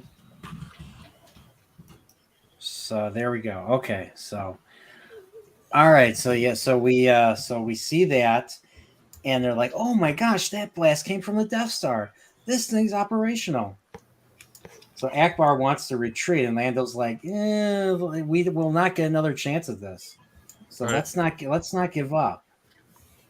Leave it to the fish to want to run away. yeah. It's a trap. It's a trap. So we're back on Andor. The Ewoks are beating up stormtroopers. They're like just beating up with their helmets on and stuff, with rocks and stuff. R2 and 3PO arrive at the door. R2 gets shot. So this is the second time R2 gets shot in the original trilogy. The first time he gets shot was in Star Wars, when Vader shoots him. Mm-hmm. I'll be honest. When I first saw that, I thought R2 was dead. I thought R2 was dead. Mm-hmm. Like I was like, holy crap, what the heck? So yeah, I will say, I mean, obviously we knew he survived because we've watched this before, but yeah, like when you see the first time, it is like, oh, you think he's gone. The second time, I do, yeah, I'm like, well, he'll be okay. R2, why'd you have to be so brave? Yeah, R2 sadly took a pretty good beating. He used to be really badass in Revenge of the Sith, and you get to see more of what R2 can do. It's like, oh man, R2 got trashed. That's too bad. Yeah, he like sprayed the oil on those Techno Union and used his and blows. And here I remember the theater used his jetpack. Yeah. Funny. And then here at Return of the Jedi, here he turns into the Swiss Army knife as he gets shot. Everything. I know everything unravels. Why'd you have to be so brave? I don't know. So, and R2 barely had a role in the other stuff that we won't talk about. So, there was trilogy that will not be named.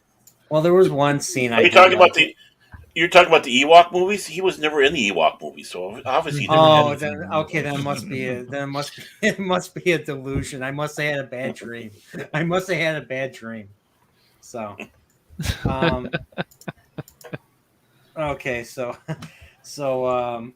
okay, so R2 got shot. I'm trying to get my one of the Ewoks. R2 gets shot, and then we see another clip of one of the Ewoks, or a couple of the Ewoks are moving around. They get caught in an explosion. One of them gets up, but the other one doesn't, and the other one's trying to wake the other one up, but the other one's dead. And that actually, yeah, that was another chilling moment. That was another chilling moment. I remember as a kid seeing that. I was like, whoa. Even if you didn't like those teddy bears, it still got you. You know. Yeah, I mean, yeah, you felt that just the way the way the mate. I don't know if it was a mate or it was the way the other one reacted to it. Just you didn't have to say anything. And the music that was with it too. I mean, John Williams just masterfully put that music in there. That almost wailing music. Yeah, because now you hear wailing. Yeah. Yeah, like they're getting their asses kicked now by the Empire. You know, it's like they had the up, now they're on their way down. Yeah. It's great he's going to be back for Kenobi. That man is a machine. Mm-hmm. Really? They're bringing back John Williams for Kenobi? Yep. Yes. Yeah, he did. Not that wannabe Morricone guy that they got for the Mandalorian. Oh, sorry, that's just my opinion. Yeah, he did the theme music to the Obi-Wan show. Bad. Yeah, it's pretty. I mean, he's one of the most iconic musicians ever, obviously. Mm-hmm. Yeah, I totally agree. So, so we're back up in space. You know, the Death Star fires again, destroys another battleship. Star Destroyer. They're like, "Hey, let's go engage the Star Destroyers at point blank range. Our fighters are going down, but we'll last longer against them than we will against that Death Star." According to Lando, so they have to get they engage the Star Destroyers. And we're back in the throne room. The Emperor wants Luke to resign himself. There is no escape. Your friends won't survive. The Alliance will die. Luke is angry, and Palpy tempts him again. And Luke summons his lightsaber, but this time Vader intervenes, like he usually does. So that's a quick little scene. And then we're back on Endor. We see Chewie and two Ewoks basically ride, or they swing on top of an ATST, and they basically commandeer it. Chewie literally grabs one of the pilots and just literally picks him up and throws him out, and the other one gets beaten to death by two Ewoks. I'm like, how are two little Ewoks overpowering you? Come on. Now, do you know who one of those drivers was? No. Richard Marquand. Oh, that was his cameo. The director? Oh, really? I didn't know that. The director. He was one of the ATST drivers. Yeah, rest in peace, Richard Marquand. F in the chat for Richard Marquand. 1989 he passed. Yep. Yeah, so he only lived a few years after Jedi came out. So. Brain cancer or something like that. Oh, that stinks. Yeah, it does. So we're okay. So, basically, Chewie and the Ewoks basically commandeer the ATST. And when one of the ATSTs is like kicking the Ewoks' butt, their ATST basically destroys the head of the other one. So we get to see a destroyed ATST that's still standing up, and you see that quite a bit in like games like Shadows of the Empire and Rogue Squadron. That same little look when the ATST is destroyed, but still upright. And of course, we already talked about the logs. We talked about the logs tripping one of the ATSTs, and another couple logs were cut, smashing the head of another one. So we're back to the door. Han is trying to wire the door to no success, and Leia doesn't pay attention. She gets hit for the first time. So for the first time in the original trilogy, Leia actually gets hit by a blaster bolt in the arm.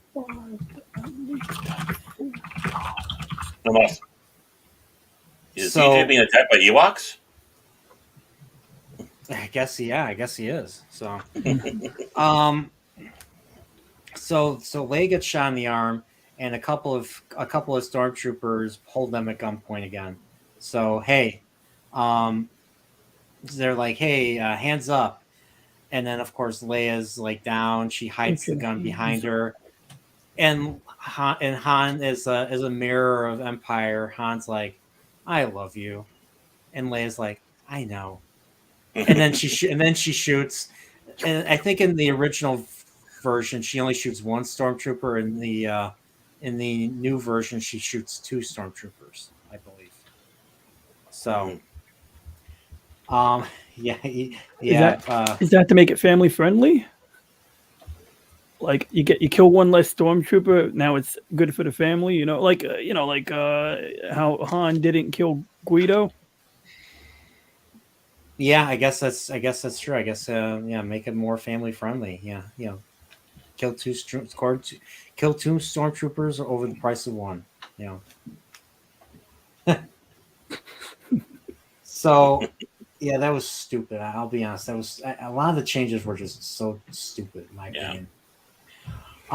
And so the ATST approaches them. And we find out it's Chewie. Chewie's in there, and they're like, "Come out here. She's wounded." And then Han's like, "Oh wait, I have an idea." And so we cut. So Han has an idea how to sneak into how to get into the shield. So, but we go from that. We go to the fight. With the fight that we long waited for. Luke and Vader are fighting. So block, parry, block, swing, block. Luke kicks Vader down the stairs. So Vader does like a little twirl, not twirl, like a little somersault in midair while he's falling down the stairs. So, and Luke's above, and Vader's down below, and he says, "Obi-Wan has taught you well." Have you ever seen that meme? Yeah, the high ground, because he has the high ground. Because I saw that something like that where he's like, it's over, Father. I have the high ground, and then it just flashes to Vader, and it's like, listen here, you little shit. I saw that too. That's great.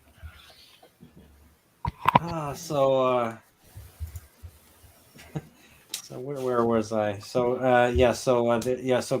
kicks down the. So Vader comes back up, approaches. Luke turns off his saber. He says, "I won't fight you, Father," and he won't. He's like, "I won't fight you." And then Vader gets closer to him, and he says, "You are unwise to lower your defenses." And Luke, he swings at Luke, and Luke blocks him. Manages to block him just in time. So. Hey, so Vader tries to hit him, and Luke basically does a somersault up onto the upper catwalk and stuff. And then Luke says, "I feel the conflict in you, Father. I feel the good in you, Father. The conflict." And Vader's embarrassed says, "No, there is no conflict." And then I forget what else Luke says, but Vader's like, "If you will not fight, you will meet your destiny." And then we get to see a lightsaber throw. I don't recall if they ever used a lightsaber throw ever again in any Star Wars. Like, I don't think we ever see another lightsaber throw. I've only seen lightsaber throws in games, KOTOR, or in Jedi Outcast and stuff. Yeah, Force Unleashed. Force Unleashed, yeah. So I think it's probably the only time in the movies that you see it. I think so, yeah. And of course, in the Family Guy version, Stewie's like, "Are you all right? Are you all right? Are you all right? We could get sued for this, What's the matter with you guys?" So, but yeah, so Vader goes down the stairs and starts, looking for Luke. Luke is gone, so Luke is hiding from him. So that's I was gonna say, and think about the confidence that the Emperor has. He knows that Vader is duplicitous. He knows that Vader is having, this conflict. He does know this, but yet he still sits there and allows Luke to get the lightsaber, and Vader still deflects the lightsaber blow. Now, some people have speculated. Now, this is speculation. The reason why Vader deflected the blow was that part of Anakin knowing that if Luke did kill the Emperor, he would go down the path. That would be the final step, going to the dark side, and it was his way to protect Luke from that. Now, again, that was some people's speculation. I don't know if I hold to it, but I know this out there. Go ahead. Go on. No, you go ahead. Oh, I just kind of assumed it was like, part of the plan. The Emperor. This is before the Emperor just turned into a guy who wanted everyone to strike him down, like with Rey, where it seemed like, oh yeah, legitimately, like I want to be hit.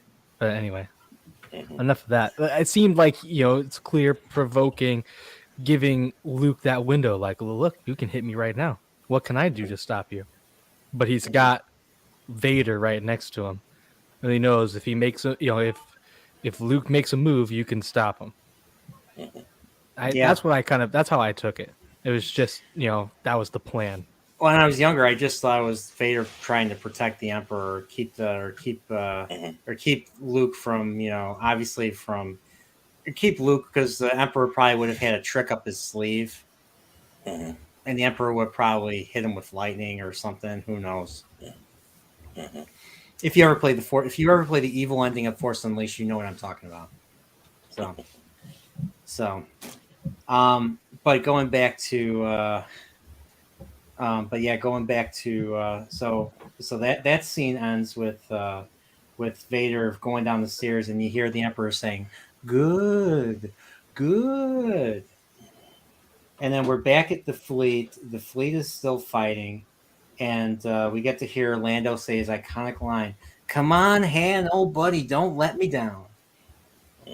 So we're back on Endor, and Han basically tricks the staff, the staff of the shield generator, into opening their doors and coming outside, pretending that they have reinforcements and stuff, that the rebels have fled, and that they're in pursuit and stuff, and they need more men to help pursue.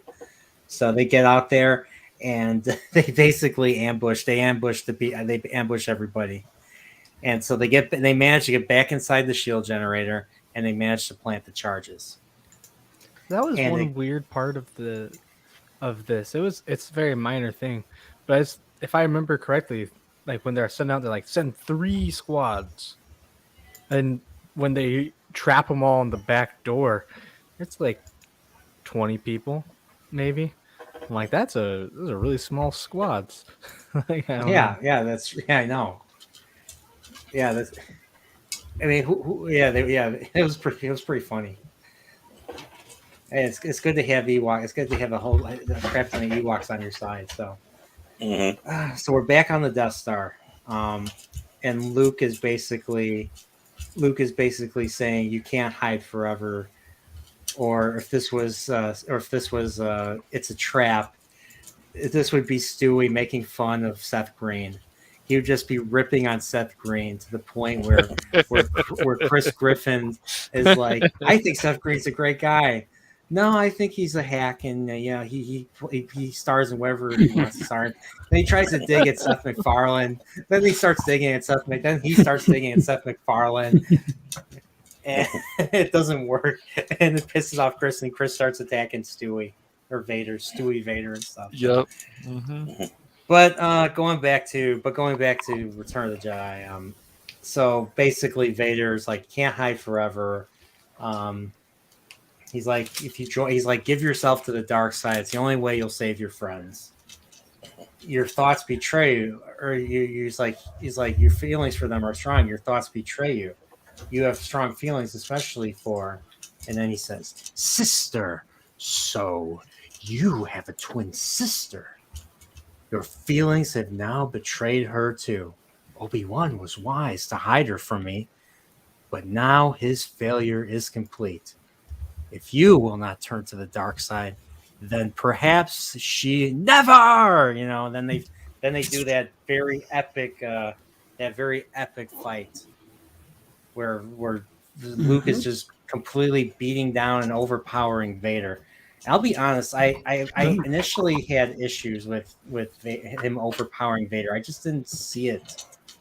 Even though he was angry enough, I still didn't think he had enough strength to overpower Vader like that. So I don't know. Do you guys? I don't know. I kind of think I kind of think he beat him too easily. I don't know. He was really upset. So I just and Vader is obviously older at this point. What is Vader, about 40 something? Yeah. Hey. So.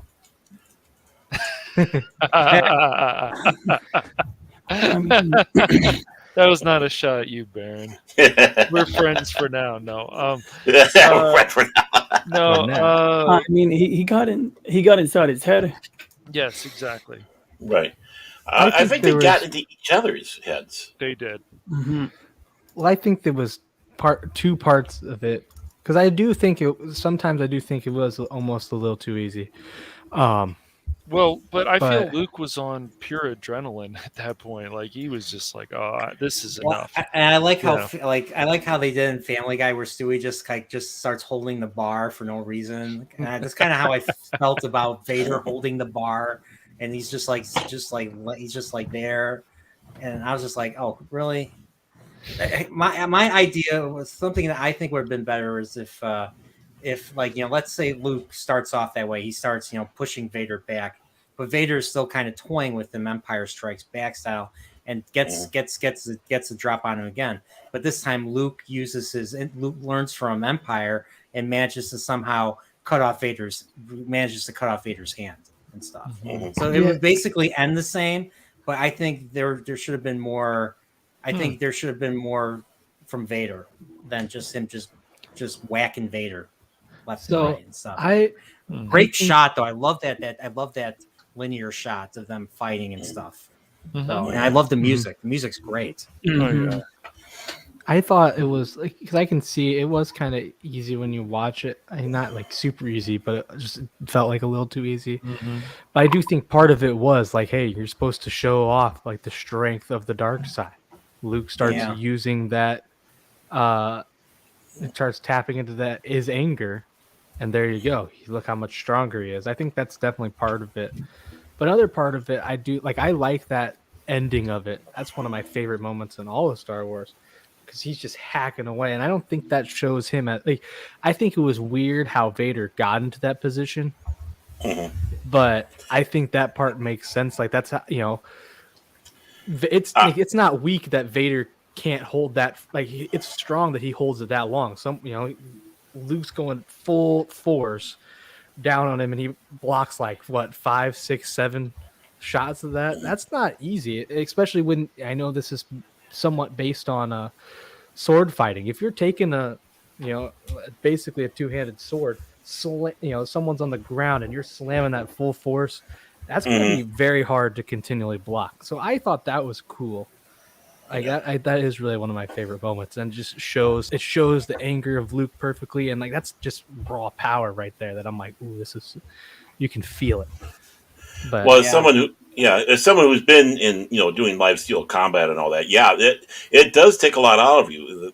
The people sit back and say about how people talk so much in sword fights and all that. They're fighting, and they stop, and they're talking. Part of it is the psychological combat along with it, and the other part is they're resting up for the next bout, because both people are, when you're sword fighting, it takes a lot out of you. It really, really does.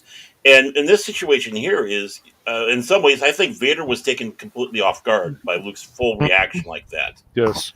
I don't think he was expecting Luke to come out there like a wombat out of a fire ant hill.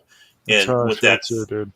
With that full fury that he has, and he's teetering right there. He is teetering on the dark side. He is starting to get that feel in. It's just, and this is what the Emperor wants, and he's kicking Vader's ass, and Vader just does not have a chance to recover from it, from that whole thing. And of course, it ends up, you listen to him after he's laying there, his hands cut off, and even the respirator sounds different. What type of other damage was done in that battle? It's like with the respirator that he has. So, something, this was totally believable. My belief in there.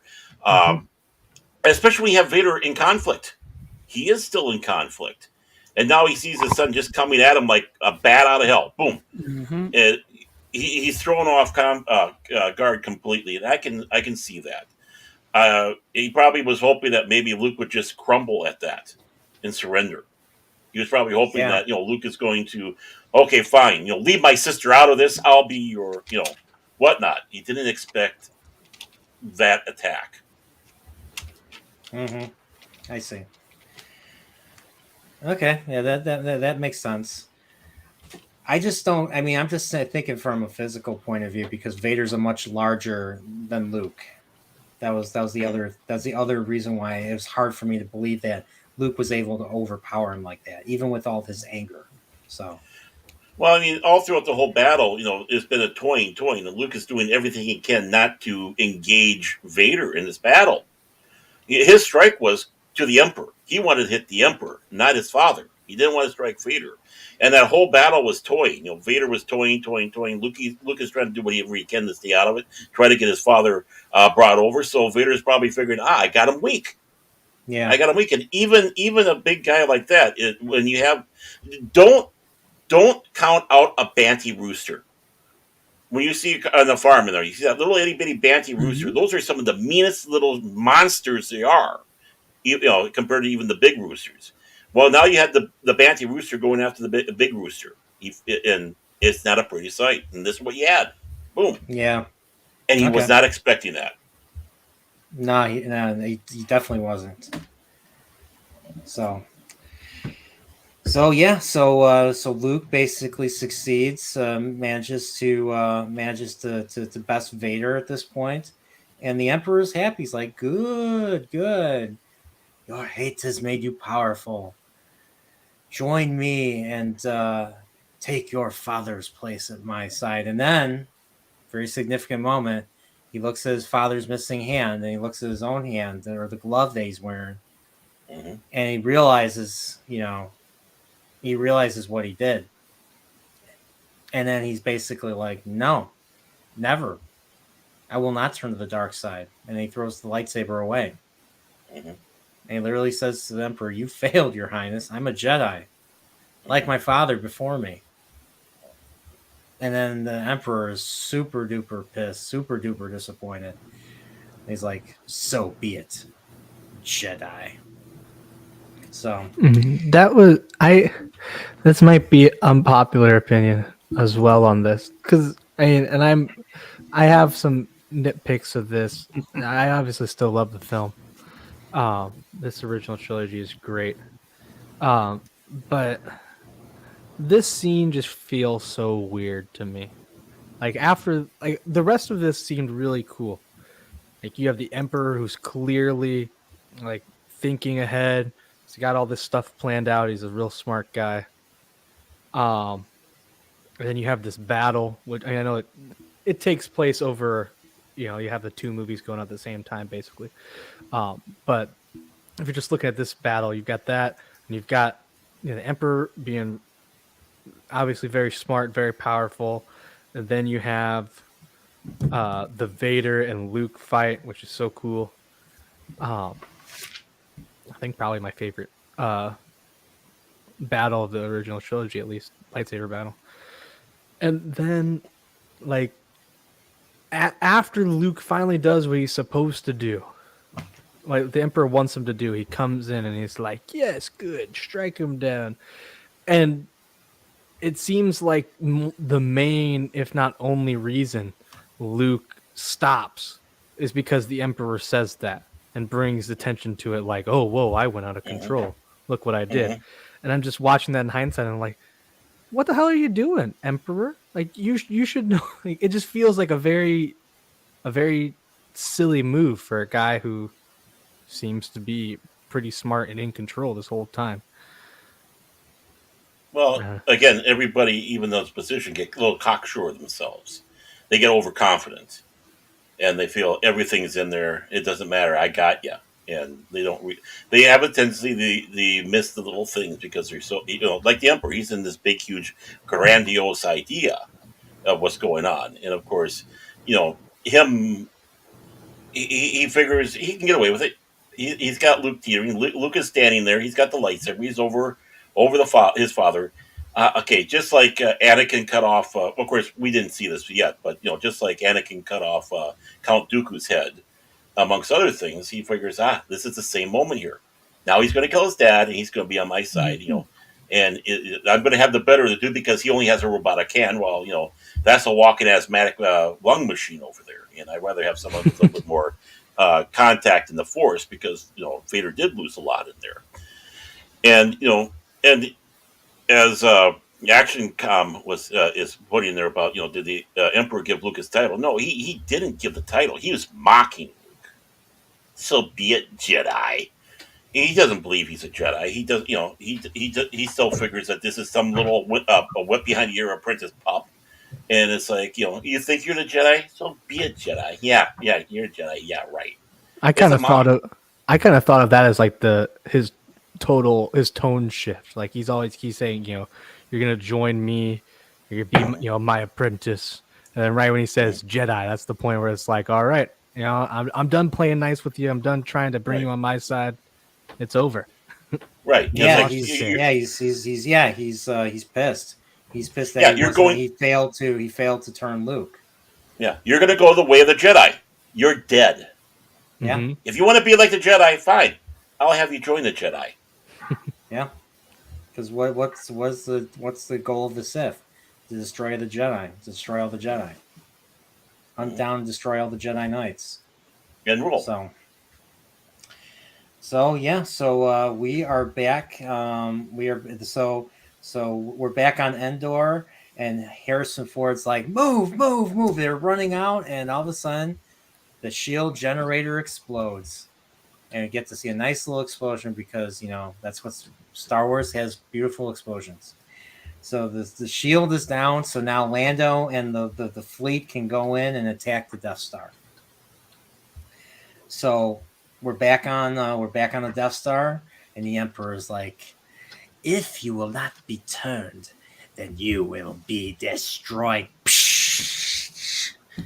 And then he zaps Luke several times with his blue Force lightning.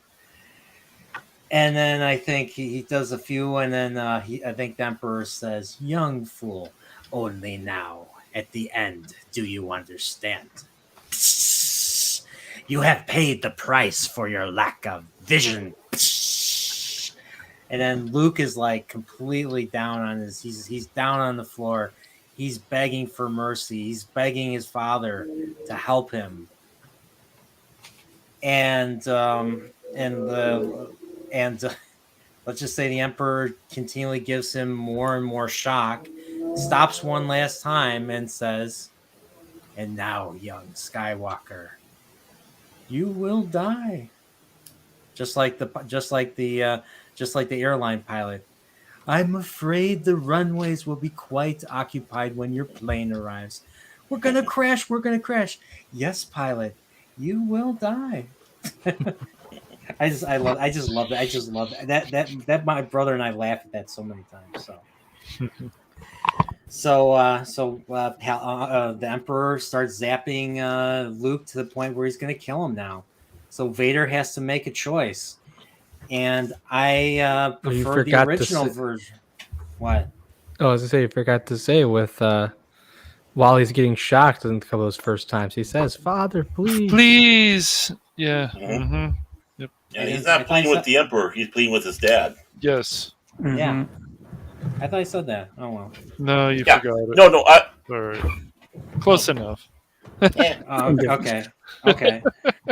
So Vader has to make a choice now, and there's the theatrical version, and then there's the Blu-ray version.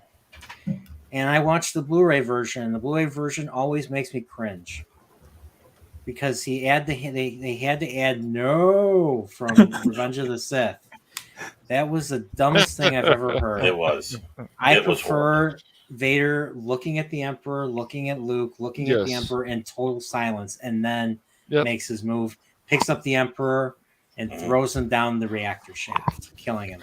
Yeah, and you can see like that's another thing that like I was saying with Star Wars doing really good with they have all these people speaking the language you don't understand and you can still feel the scene and the importance. Like you've got a guy who has an unchanging mask just staring straight ahead pretty much. And you can still like feel the reaction, feel his turmoil. Right, with the physical acting that's involved in that one.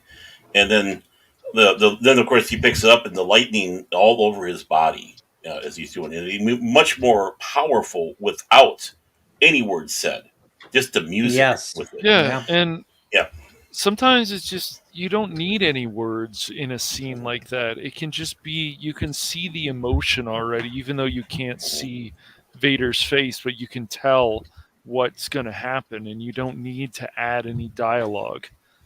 Right. You know, things are visual. This is a visual medium, and use the visual as much as possible. Yep. And in fact, to answer the question that Cobra Disney here has, why didn't George have Vader use the lightsaber? It's simple. It comes back to basically how the bad guy is killed, and why Cosmic Battles episode 7 was so horrible. I almost said a naughty word there in this. He picks up the Emperor and throws him down. The classic thing for a villain to die, for the villain to be ended, is to fall. It's a symbolism of falling from grace. Just like the angels fell from heaven, the devils fell from heaven, the fallen angels. You're falling from grace, you're falling. It's a symbol of the ultimate insult to a villain is you're falling again. You're dead, you're gone. You know who else dies like that? Han Solo. That's what I'm going to come back to about with Cosmic Battles, episode 7. That's why that scene is so horrible. The hero never falls to his death. Never. Not like that. I got pissed when I saw that because I thought maybe Han will fall onto the bridge. Well, but no, he fell off the bridge. I'm like, what is this? Harrison Ford wanted always Han Solo to die after Return of the Jedi, so he was happy to come back and have basically Han Solo die. Yeah, it's just the way they did it. I'm like, I didn't like it, but it's that not was the his moment death. in the movie that was the moment in that movie. Like, I felt like the first half of The Force Awakens, I kind of liked it. Different ups and downs. That part in the movie, I'm like, what the hell? And after that, I was pretty much. I mean, they did a lot of crappy stuff, but I was also just in a bad mood for the rest of that movie. Well, and see, this shows exactly how much of a crappy storyteller Jar Jar and Ruin is. That they don't understand these simple, basic imagery. That again, we're going back to people talk about Campbell and all that, but it also goes back just to history of any storytelling when you're having a conflict between good and evil. Anyone who tries to sit back and say, well, Gandalf fell to his death. No, he did not fall to his death. He fell and he continued to battle the Balrog for several days down below. And then after he defeated the Balrog, then that's when Gandalf died, the Grey, that is, and came back as Gandalf the White. His fall was never a death. Han Solo fall. In fact, that Han Solo died didn't bother me because I knew that Han Solo wanted out, but you have to have a good death. He died a bitch's death. You don't die He got that murdered. way. He got murdered by his son. Right. When I watched Return of the Jedi. I watched the original trilogy. I'm like, oh yeah, he survives all this to be murdered by his son and then fall. Right. Mm-hmm. So, Well, and that's the whole thing too. With I didn't think about this until now, and now I'm like, oh crap! Like you're watching this emotional scene, like wow, he kills the Emperor. But not actually. No, he didn't actually really kill the Emperor. He's back later. He just fell down and evaporated in that little thing. And then the ship and then the Death Star explodes right after that. Right. Atomized. Not into big pieces like they show in the movie. I just don't think it's just amazing to me. Anybody who takes on Star Wars, for example, like they need to do their research, but there's these people out there, they're just arrogant and they don't care. and they don't look for these little things that people love about Star Wars. I mean, the epic battles and other stuff. You didn't see the space battles even in like Rise of Skywalker. You know, we have, and whenever some of my friends will tell me like, "Oh, you didn't like Ben Solo?" No, he's a little bitch. You know, we'll just call him that. So I have to ask you guys this. Jake T says Anyways. Ray would have blocked that lightning. Yeah, You of think course. that's true. Yeah. Yeah. Dude, Always. Ray She would was have the strongest ever. So Ray would have 100%. Yes, yeah. So not she only would've- would she have turned Vader to the good side, but he would have also turned the Emperor to the good side. Yeah. And they would have a tea party. That's right. Yeah, with the Ewoks, you have the little teddy bears, so you have to have the Ewoks sitting around, they have their little tea party, and That's right. Little Ewoks and tea party. Alice in Wonderland shows up. So God. Cobra Disney Jedi says Vader didn't have to die. Oh, we didn't even get that far yet. Let's get that. Let's keep going. Let's go back. keep going. Let's go back. We're almost done. But just a response on that one, though, of course, is classic. The villain falls to his death. This is what happened there. This was very pivotal and very important and very significant visually. Also, to the whole saga. And when he was talking about that, like also Vader had his dominant hand cut off. Not that you couldn't use the left hand, but that's it's much harder to fight with your offhand. Yeah, that's true. So Vader throws the Emperor down. He gets engulfed with the Emperor's lightning that he was shooting at Luke with. So Vader was taking the lightning instead. So his suit got damaged beyond repair. He's basically he has labored breathing now because of that. So, and he's practically done. I like the little effects even back then. Very good. Where after he throws him down and he's leaning on the rail, you can see like that residual static kind of coming around him a little bit. You can tell that did a number on him. Yeah. So. And yes, Vader could have used Luke's lightsaber. Cobra is adding in there, so he could have used Luke's lightsaber. But again, you lose the importance. Vader is throwing. Yep. He's not just stabbing and letting him fall. This is a symbolism that he is throwing away the dark side. He's throwing away the evil. He is physically taking this and throwing it as far as he can away. This is the sign of a redemption right there. You wouldn't have had that full redemption if you just stabbed him with a lightsaber and then the Emperor would fall down. This is full-fledged, I'm getting rid of you. I have had enough of you, just like Kirk did with Krug in Star Trek 3. And I think there's also have had enough of you. I think there's also I don't know. This is somewhat of what I've thought of. Because people have asked, like, well, why did you just throw him? He's a powerful Jedi. Why didn't you do this or that? But I've always I wonder. It's kind of that sudden movement. Goes, grabs the Emperor, picks him up. He's like, whoa, didn't expect that. If we're to assume the Emperor is as powerful as he is, can feel all these things, that lightsaber wasn't right next to him. He would have had to either go pick it up and then come at him, which would not be a great plan. In the words of Tony Stark, not a great plan. Or he'd have to use the Force to bring it up, and would that give the Emperor that 1 second to be like, hey, something's up, and react to that instead of just that immediate bang, I've got you. You're absolutely right, Wilbur. I mean, again, this was complete total surprise for the Emperor as well. I mean, he was able to start throwing the lightning at Vader now, but that's all he was able to get a chance to before going down the shaft. If Vader would have brought the lightsaber and bring it up, does the Emperor have the lightsaber under his robes like he did in Episode 3?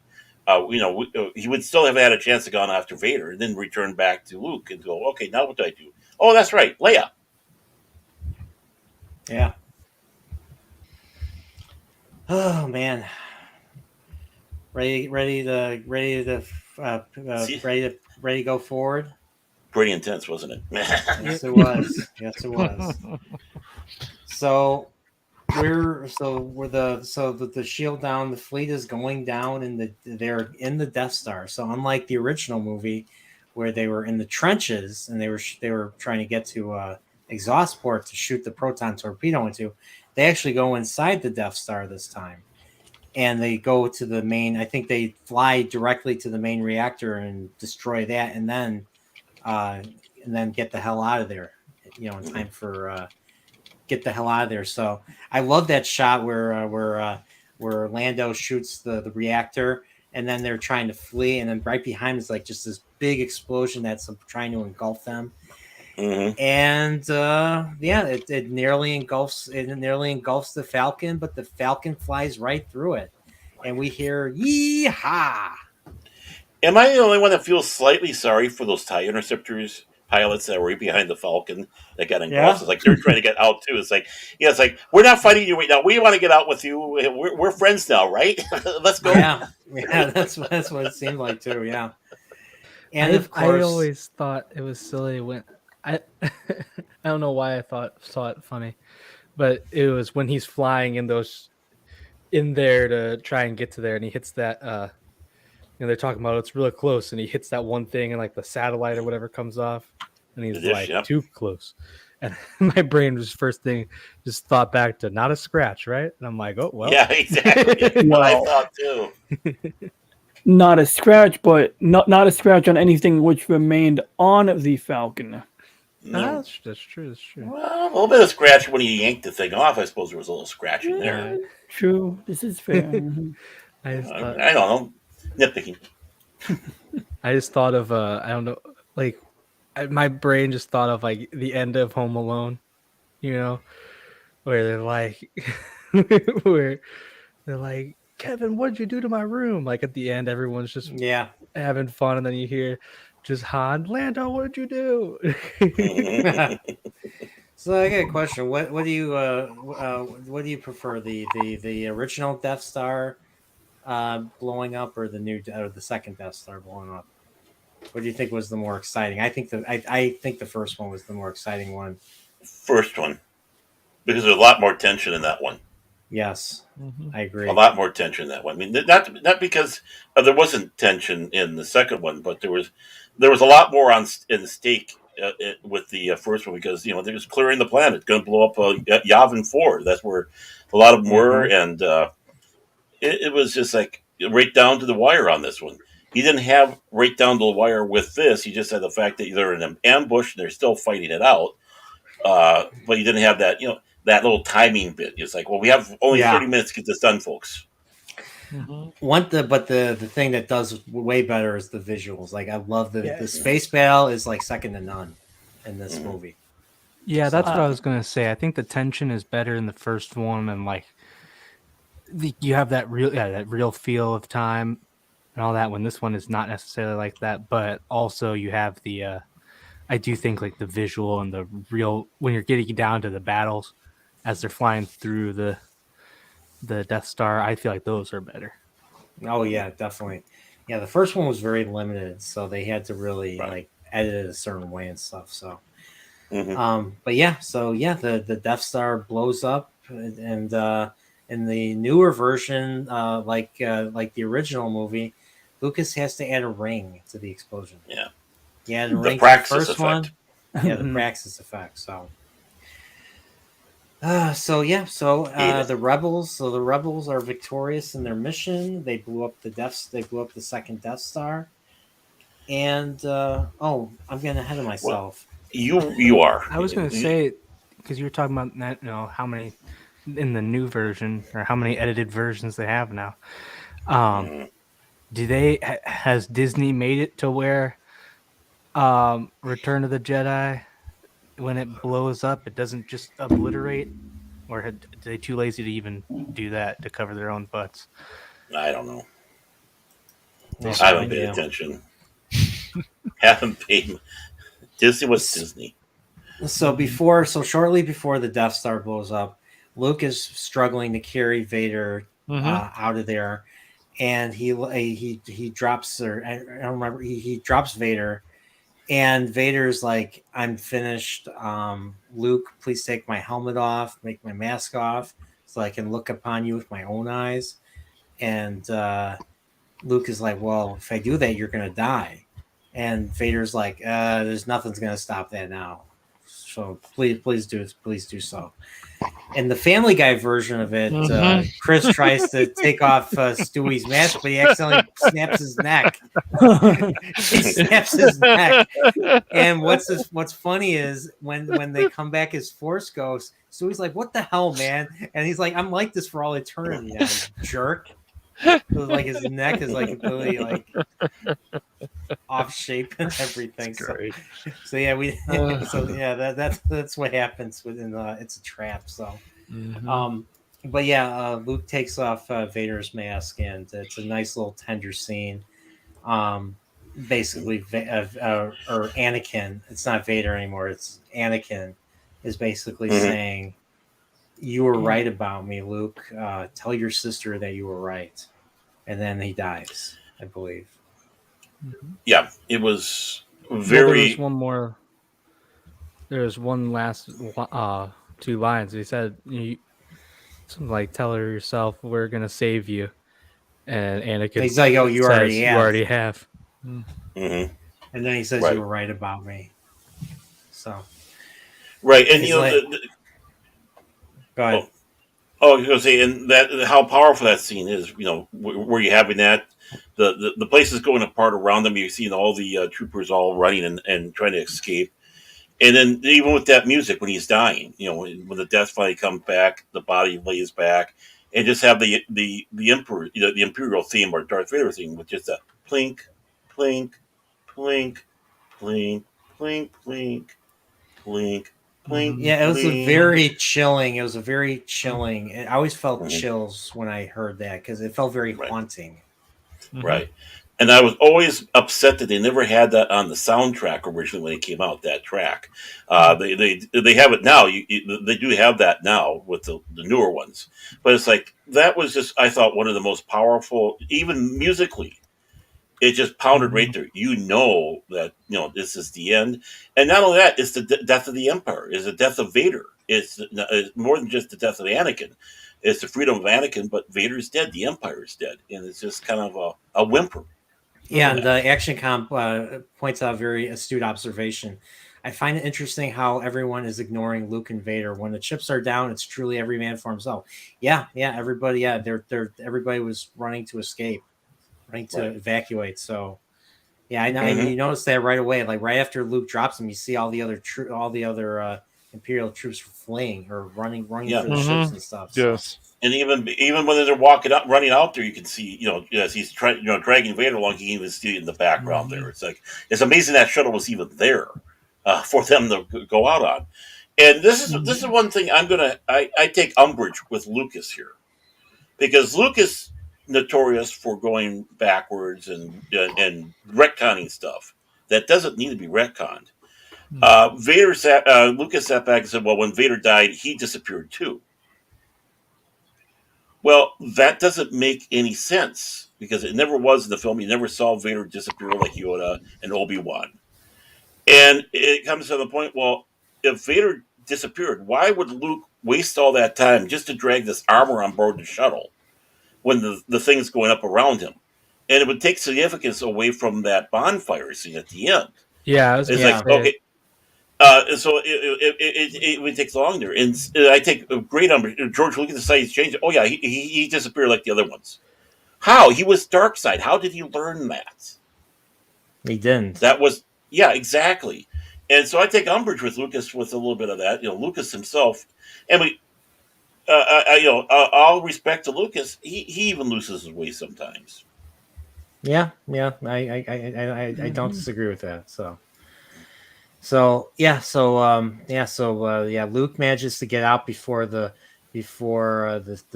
Death Star destroys itself with Vader, and one of the last things we see, or one of the first things we see, Luke is back down on the planet, and he has a little bonfire, a little pyre for Vader as a funeral, and he's the sole attendee because, well, I mean, Vader was evil. He committed a lot of crimes. There's nobody. He literally had nobody. And maybe people didn't know that. Maybe Luke kept this as quiet as possible. This was his private moment with his father. This was him sending him off to the Force. Yeah. He didn't want anybody there around. People might not even known he was doing this. Now, another piece of imagery that you have on this is, of course, you know, Luke is going around with this black Jedi uniform, which is symbolism of that was being used to show that, you know, that Luke is traipsing to the dark side. He has every he's this close to going to the dark side. He could do it any moment. But once Vader throws the Emperor down and is redeemed, and Luke is rejecting the dark side, that flap opens up. And what color is inside the flap? White, the light side. So it's showing that Luke has passed this test. He showed everything. So even though he has got that black, now that's opened up, and now the light side is showing through. And when does the flap open? The flap opens after. If it happens after Darth Vader tosses the Emperor down the shaft. Right, if you notice, if you take a look at right, and then you start seeing as he's dragging Vader out, he's got the flap open, and he's inside the shuttle. As it's taking off, the flap is open. And it's again, George Lucas is about imagery. Star Wars is about imagery. This is something that Jar Jar and Ruin just don't understand what imagery is. They just think, let's just throw a bunch of special effects and ooh-ahs. No, symbolism is very important with mythology. This is mythology. And now you're showing that, that Luke has passed the test. He's not going to the dark side. He is truly now a Jedi. So, to iterate what Cobra Disney Jedi is saying right now. So Han asked Leia back down on Endor. He's like, Luke wasn't on that thing when it blew, and Leia's like, no, he wasn't. I could feel it. And then, of course, we get into the whole, Han's asking her, "You love Luke, don't you?" And she's like, "Well, yeah, of course I do." And he's like, I didn't. Sorry, if next time he comes, I won't get in the way and stuff."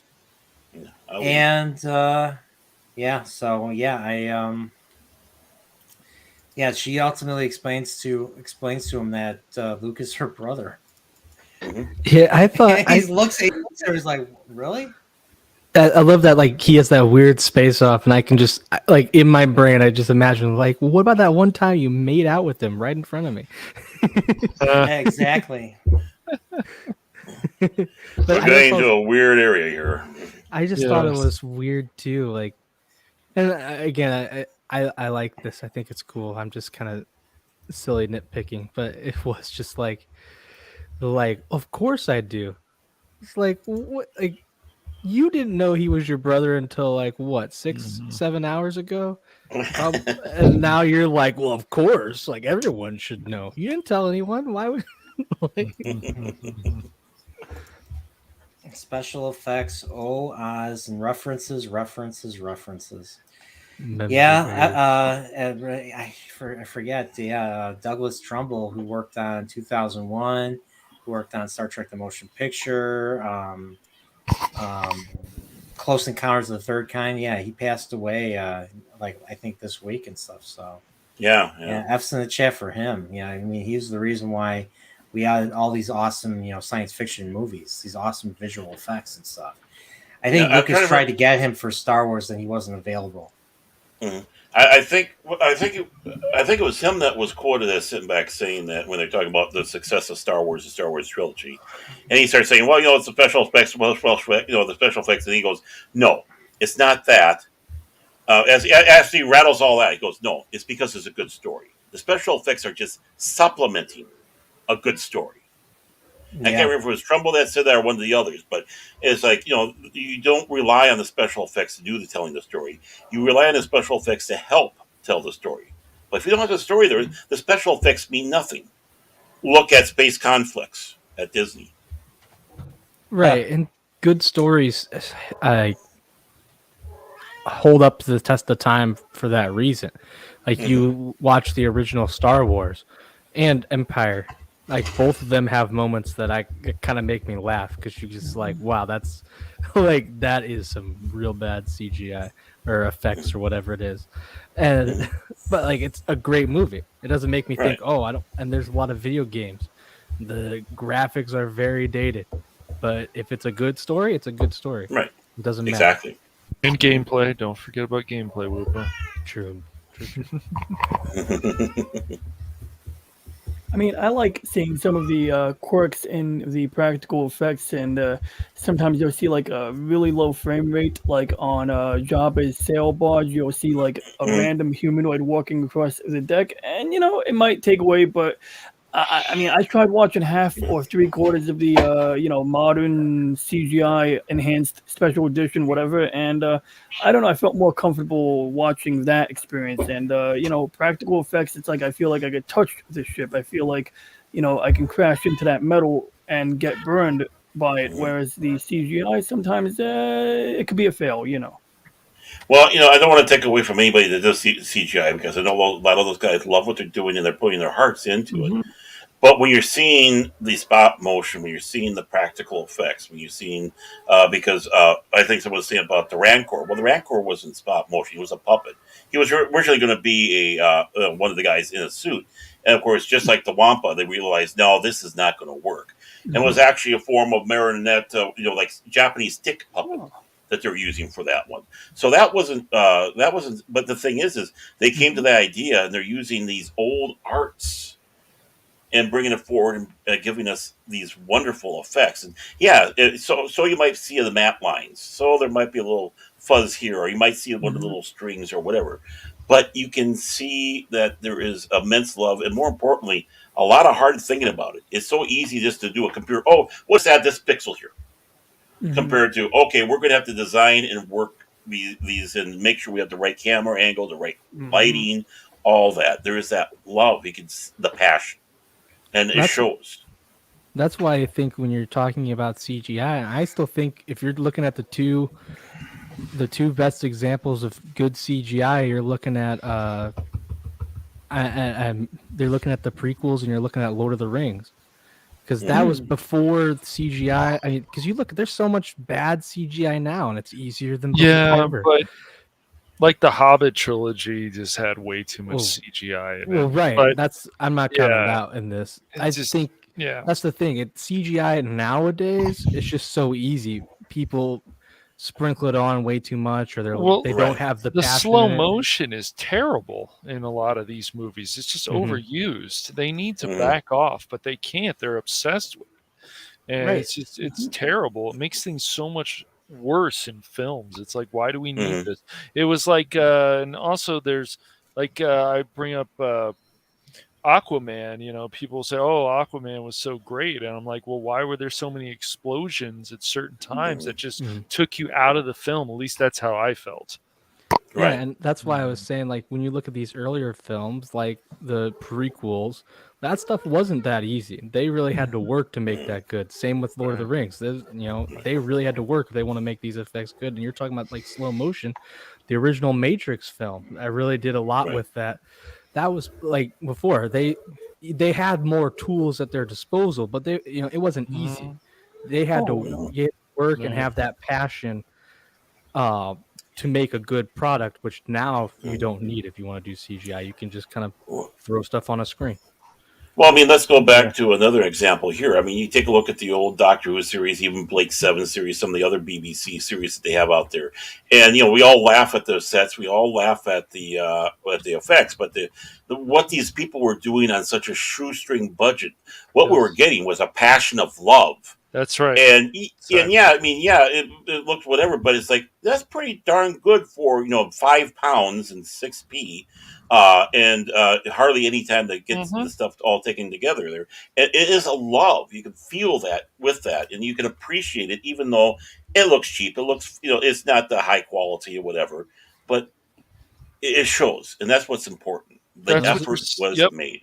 That's what you're seeing with these fan projects too, of the material that people love, of the source material. It's like it's low budget, but you can still see the love and passion in these projects. These are people who should be hired at these companies, but I've already talked about that. So there's a reason that remember it's not what you know, it's who you know.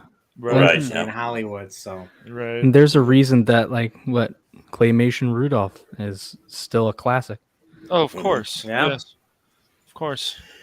And Action Com's right. There was a lot of practical effects in the prequel trilogy. There was a lot of practical effects. There was more practical effects in Phantom Menace than I think in any of the original movies. So I did not know that. so we're practically at the end now of the movie. So so we have the original theatrical version where it's entirely on Endor, and you hear Yub Nub. I love that song. Yub Nub, da da, Yub Nub. That one. Dun, Da, dun, da, dun, da, dun, da. dun, dun, dun, dun, dun. Yeah. Ba-ba-da-da-da-da-da. Yeah. And then the special editions, you had some God, some somber tune, some somber uplifting tune, and you go to all the different planets. You go to Yep, I like Coruscant. that. You go And, to yeah. People were You see him celebrating. celebrating. You They see should him have in been riding. Naboo. Yep, They lost their very cool. jobs. You see him in Tatooine. Yep. yeah, and I got the DVDs. I was watching it for the first time with my friend, and you know what I hear when they're on Naboo? I hear "Wisa free." I'm like, oh no, he survived the original trilogy, not Jar Jar. He's Well, the you know, it's real interesting emperor because, of behind course, it all. what's interesting, of course, when the first time came out in 1997, we didn't have the prequel trilogy, so you had all the planets except for Naboo in there. So you did have Tatooine, Endor, not Coruscant, Endor, yeah. Tatooine, Coruscant, and that was the first time we saw on screen Coruscant. Yeah, The first that's time. true. Mhm. You know what else? That was cool. the first time. That was the first time I see someone tear a statue down. Now it's common. Oh. Yeah. Okay, but we're not going to get. But we're not going I to get into swear. that. We're not going to get into that. Nerdporeal. But seriously, would people be celebrating in mass, or would people be upset about the big jobs program going away? You would think that there would be some sort of upset. On Endor, no. Yeah. Like it makes sense there, but when you are looking at look, even Luke in the original Star Wars, he was talking about joining the Imperial Academy. Mhm. Not everyone was on board necessarily. Well, yeah. I mean, as it goes, I think that last scene was a little and the remasters. I think it was. I see what Lucas was doing with it. I see what he was doing with it, Mhm. but I think it was not needed. I don't think it was even realistic because we all know that this might be toppled down, but how fast did the word get sent out that the Emperor died? You still have the people in charge and run there. They get the news coming back. It's like none of this news gets out. Get the troops out there. We are going to make sure that we, when it does hit, we're going to make sure we have, stay in power, all that. I mean, which you did a wonderful job of, where they're showing the Imperial remnant and all that afterwards, and them trying to keep their power and back and forth. Mhm. So I think those the remasters, it shouldn't have been done. Right. I mean, I see the sentimentality. I see exactly what Lucas was doing, wanting to show that it was that nice little goodbye. But no, I think if you had that in Coruscant someone trying to take that Emperor statue down, you would have seen the 501st coming in and went, excuse me? The 501st, yeah. Excuse me. What are you doing? Mm-hmm. Okay. Yeah, can you put that back up, please? Yeah, you're gonna. Yeah. You think because the Emperor's dead, you can just do what you want? It's funny. So everybody is happy. They're celebrating. They're celebrating on the planet. Luke is reunited with everybody. Lando's reunited with all of them. And Luke kind of steps to the side and he sees Yoda. He sees Obi-Wan. He sees Yoda. And he sees Anakin. The theatrical version is Sebastian Shaw plays Anakin, the guy in the suit. And for the DVD, I think for the DVD that came out, it was it was just Hayden Christensen. Yeah, which I was okay with, but I understand how people were probably. I thought it was funny, and this was right before Episode 3 came out. So like that clip and the Emperor clip was added for the DVDs because DVDs came out like late 2004. So I feel Well, like Hayden. Oh, go ahead. Well, you did have the DVDs before the prequels came out. So I mean, I got the set of the remasters and it doesn't have hate. I don't think it has Hayden in it. I could be Right. wrong, but I know the one thing I hated about the VHSs and such like that, because they had the typical, not they didn't with the widescreen. They were the typical one unless you got the widescreen videos, Mhm. and you missed the fact that he appears. If you have the Really? white screens or theater, it's just Obi-Wan and Yoda, and then all of a sudden Anakin appears next to him. Just Oh. fades in on that one. And if you have that, the typical television ratio, you miss that because it's a pan over. Just like you miss in Empire Strikes Back when the one Star Destroyer gets hit by the asteroid on the bridge section. One of the when Vader's talking to whatever, one of the guys goes like this and fades out. You miss that on that aspect because he's on the further one out. It's just one of those things that helps add to the imagery of what's going on with the film. I did not like Hayden Christensen. It does not make sense. Why is Obi-Wan old and Anakin is like back in his youth? Because I see what honestly, you mean, yeah. if anyone sits back and says, "Well, that's because that's when he died. That's when Anakin Skywalker died." No, he didn't die then. He came back. Right. He died as that old man, and he came back as the older man. Yes. Myself, I don't know where Master Paul was going to go with this, but I wish David Prowse had not had that spat with Lucas, because I think it would have been. I think in that scene it should have been David Prowse. He should have been made up to be, the old battle damaged Vader, and then be the one that appears there. I think he deserved that. So he had an issue with Lucas. Oh, Lucas and him had a little tiff. Lucas thought that David Prowse let the secret out that Vader was Luke's father. Oh, And that came from an interview that he had back in, it was shortly after Star Wars came out. And David Prowse just quipped about, would it be something if Vader was Luke's father? It was a quip. It was before anybody knew anything. And of course, David Prowse was a little upset because they weren't using his voice. So when it came around to like The Empire Strikes Back, where they said that in Star Wars he was inflecting, he was talking in that suit. If you ever see those videos where it's raw footage of him, you can hear that that accent in his voice, and he's got the whatever. They said that when he went to Empire Strikes Back, it was he was more like, "Okay, how's it going? Okay, Captain, you failed me for the last time." That type of talk, because he was disheartened that his voice wasn't being used. And so I can see if the Force Ghost scene with Hayden Christensen would have worked, that when he would have appeared, older Obi-Wan would have become younger Obi-Wan. And older Yoda would become younger Yoda, because it's like showing, okay, we're all back together now. My But this was on Robot Chicken. It always made me laugh.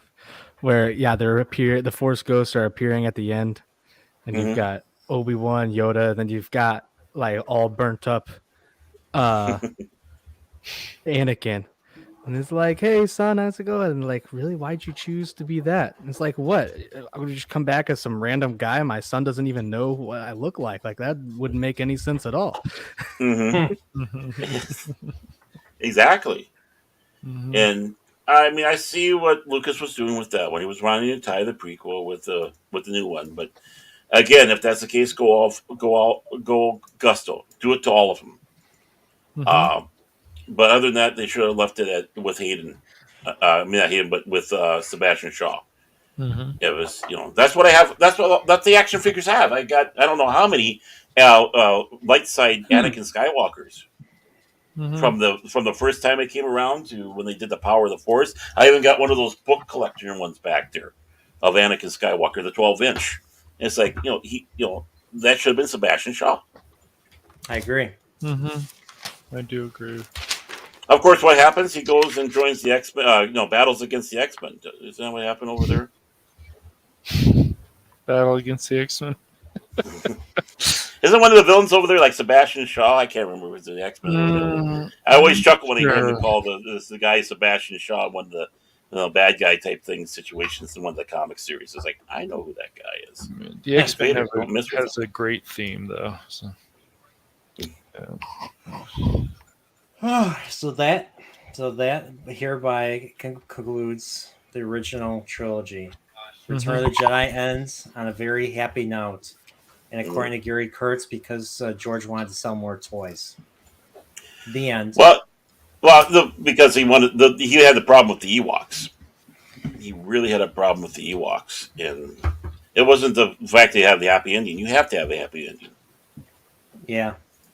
But it was he thought that Lucas was starting to go a little too much of the merchandising. Yeah. Spaceballs to titty baths. Merchandising. Yeah. It's interesting how people feel about Lucas, especially before he gave his property to Disney, how much hate he got, of course, from the prequels. But Lucas has brought us a lot of interesting stuff, including what he did with Indiana Jones, with Star Wars.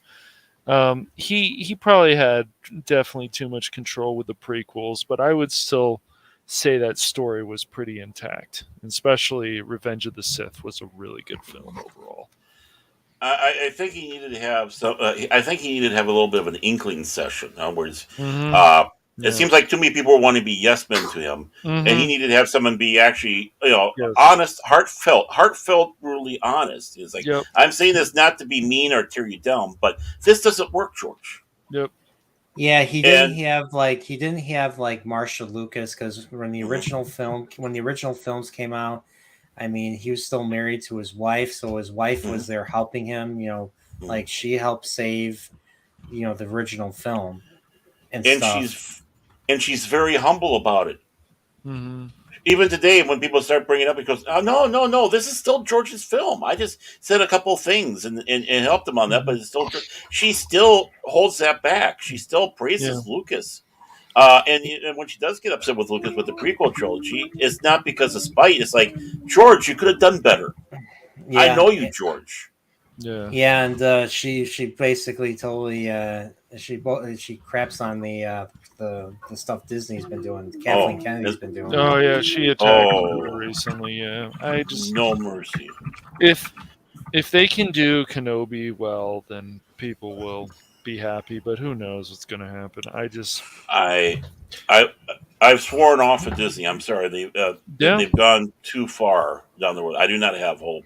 If Obi-Wan leaves Tatooine, it serves no purpose. There's people want to sit back and say, see, Yoda and Obi-Wan ran and hid. Just like Luke. Why are you complaining about Luke in The Last Jedi? Well, there's a big difference. Luke literally did run and hide. I mean, he ran away like a little bitch man. Obi-Wan had a purpose. Yes. Yeah. Obi-Wan had a purpose. He was watching over Luke. Yes. And Yoda was kind of the backup, as we saw. Definitely. And if Obi-Wan leaves Tatooine for any purpose, he has now defeated his last job, his main goal, to watch over the next hope for the next phase of the Jedi. And of course, he was hoping to get in there and do some training beforehand, but Lars wouldn't allow it. He was, he feared old Obi-Wan would lead him in some damn fool idealistic crusade, like his father did. Mm-hmm. So if he has a meetup with Vader, you have just ruined Episode 4.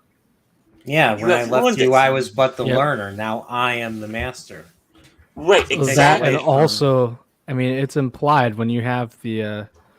I know this is filled in later, but it's definitely implied after they make the prequels. I have not felt this presence since. Right. And then that wasn't. Once the prequels happened, they weren't saying, I haven't felt this since that one time I randomly met you in another battle. Right. Yeah. But they're using it. They're using it as a catalyst. They don't understand the storytelling. They don't understand that if you just keep on bringing them out and have the same battle over and over again, it gets tiring. It wears out on the villain. It's like with Sherlock Holmes. Everyone talks Moriarty.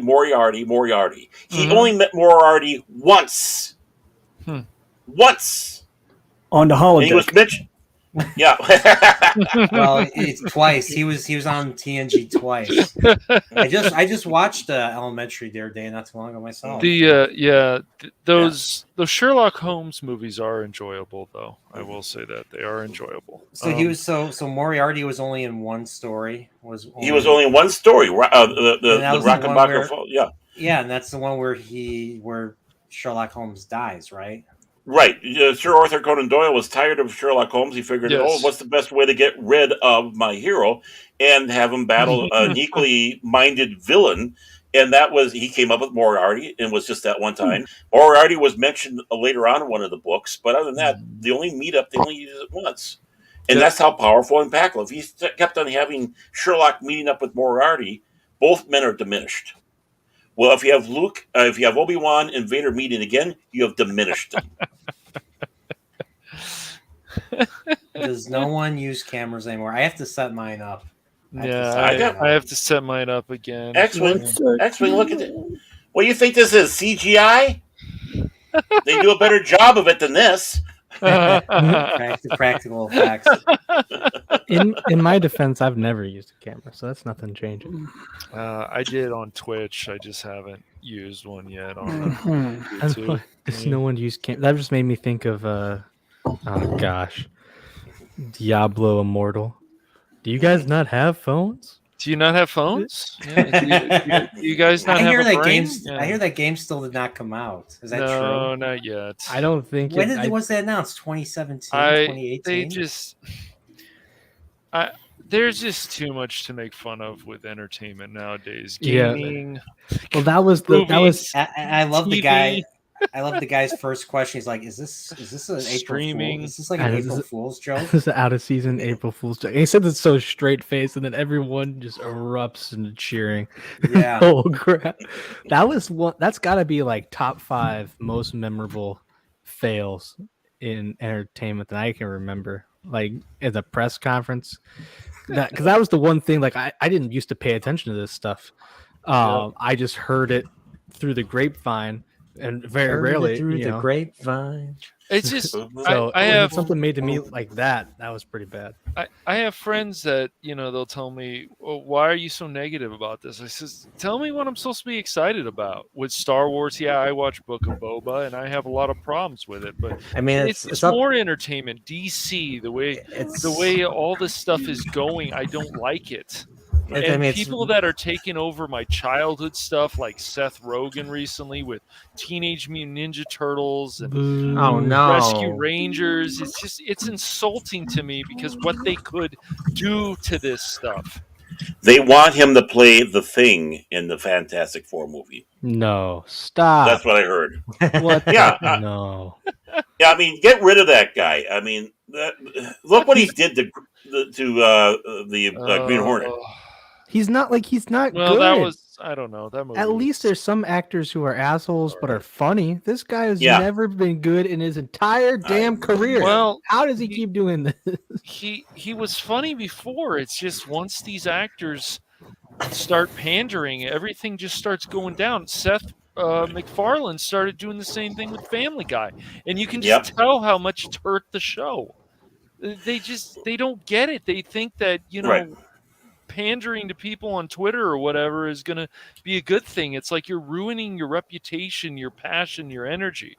You're losing that potential right there. Well, Seth MacFarlane broke what he was wanting to do. He said when he came out with Family Guy, with American Dad, he said, "This is going to be my political topic show." And Family Guy is going to remain being the stupid joke reference type show. But what happened? Family Guy started turning into that. It's like, well, Seth, you gotta remember what your boundaries are. But the thing with Seth, he's gotten too big for his own ego. He thinks he is, that ant on top of the dunghill screaming. Because look at me, look how many shows I had at Fox at the same time that was animated. Yeah, The thing that I still say though is like Seth MacFarlane. Obviously, you look at the Orville, he can still make good stuff. You look at a ton of episodes of Family Guy, American Dad, hilarious stuff. It's great. Yeah.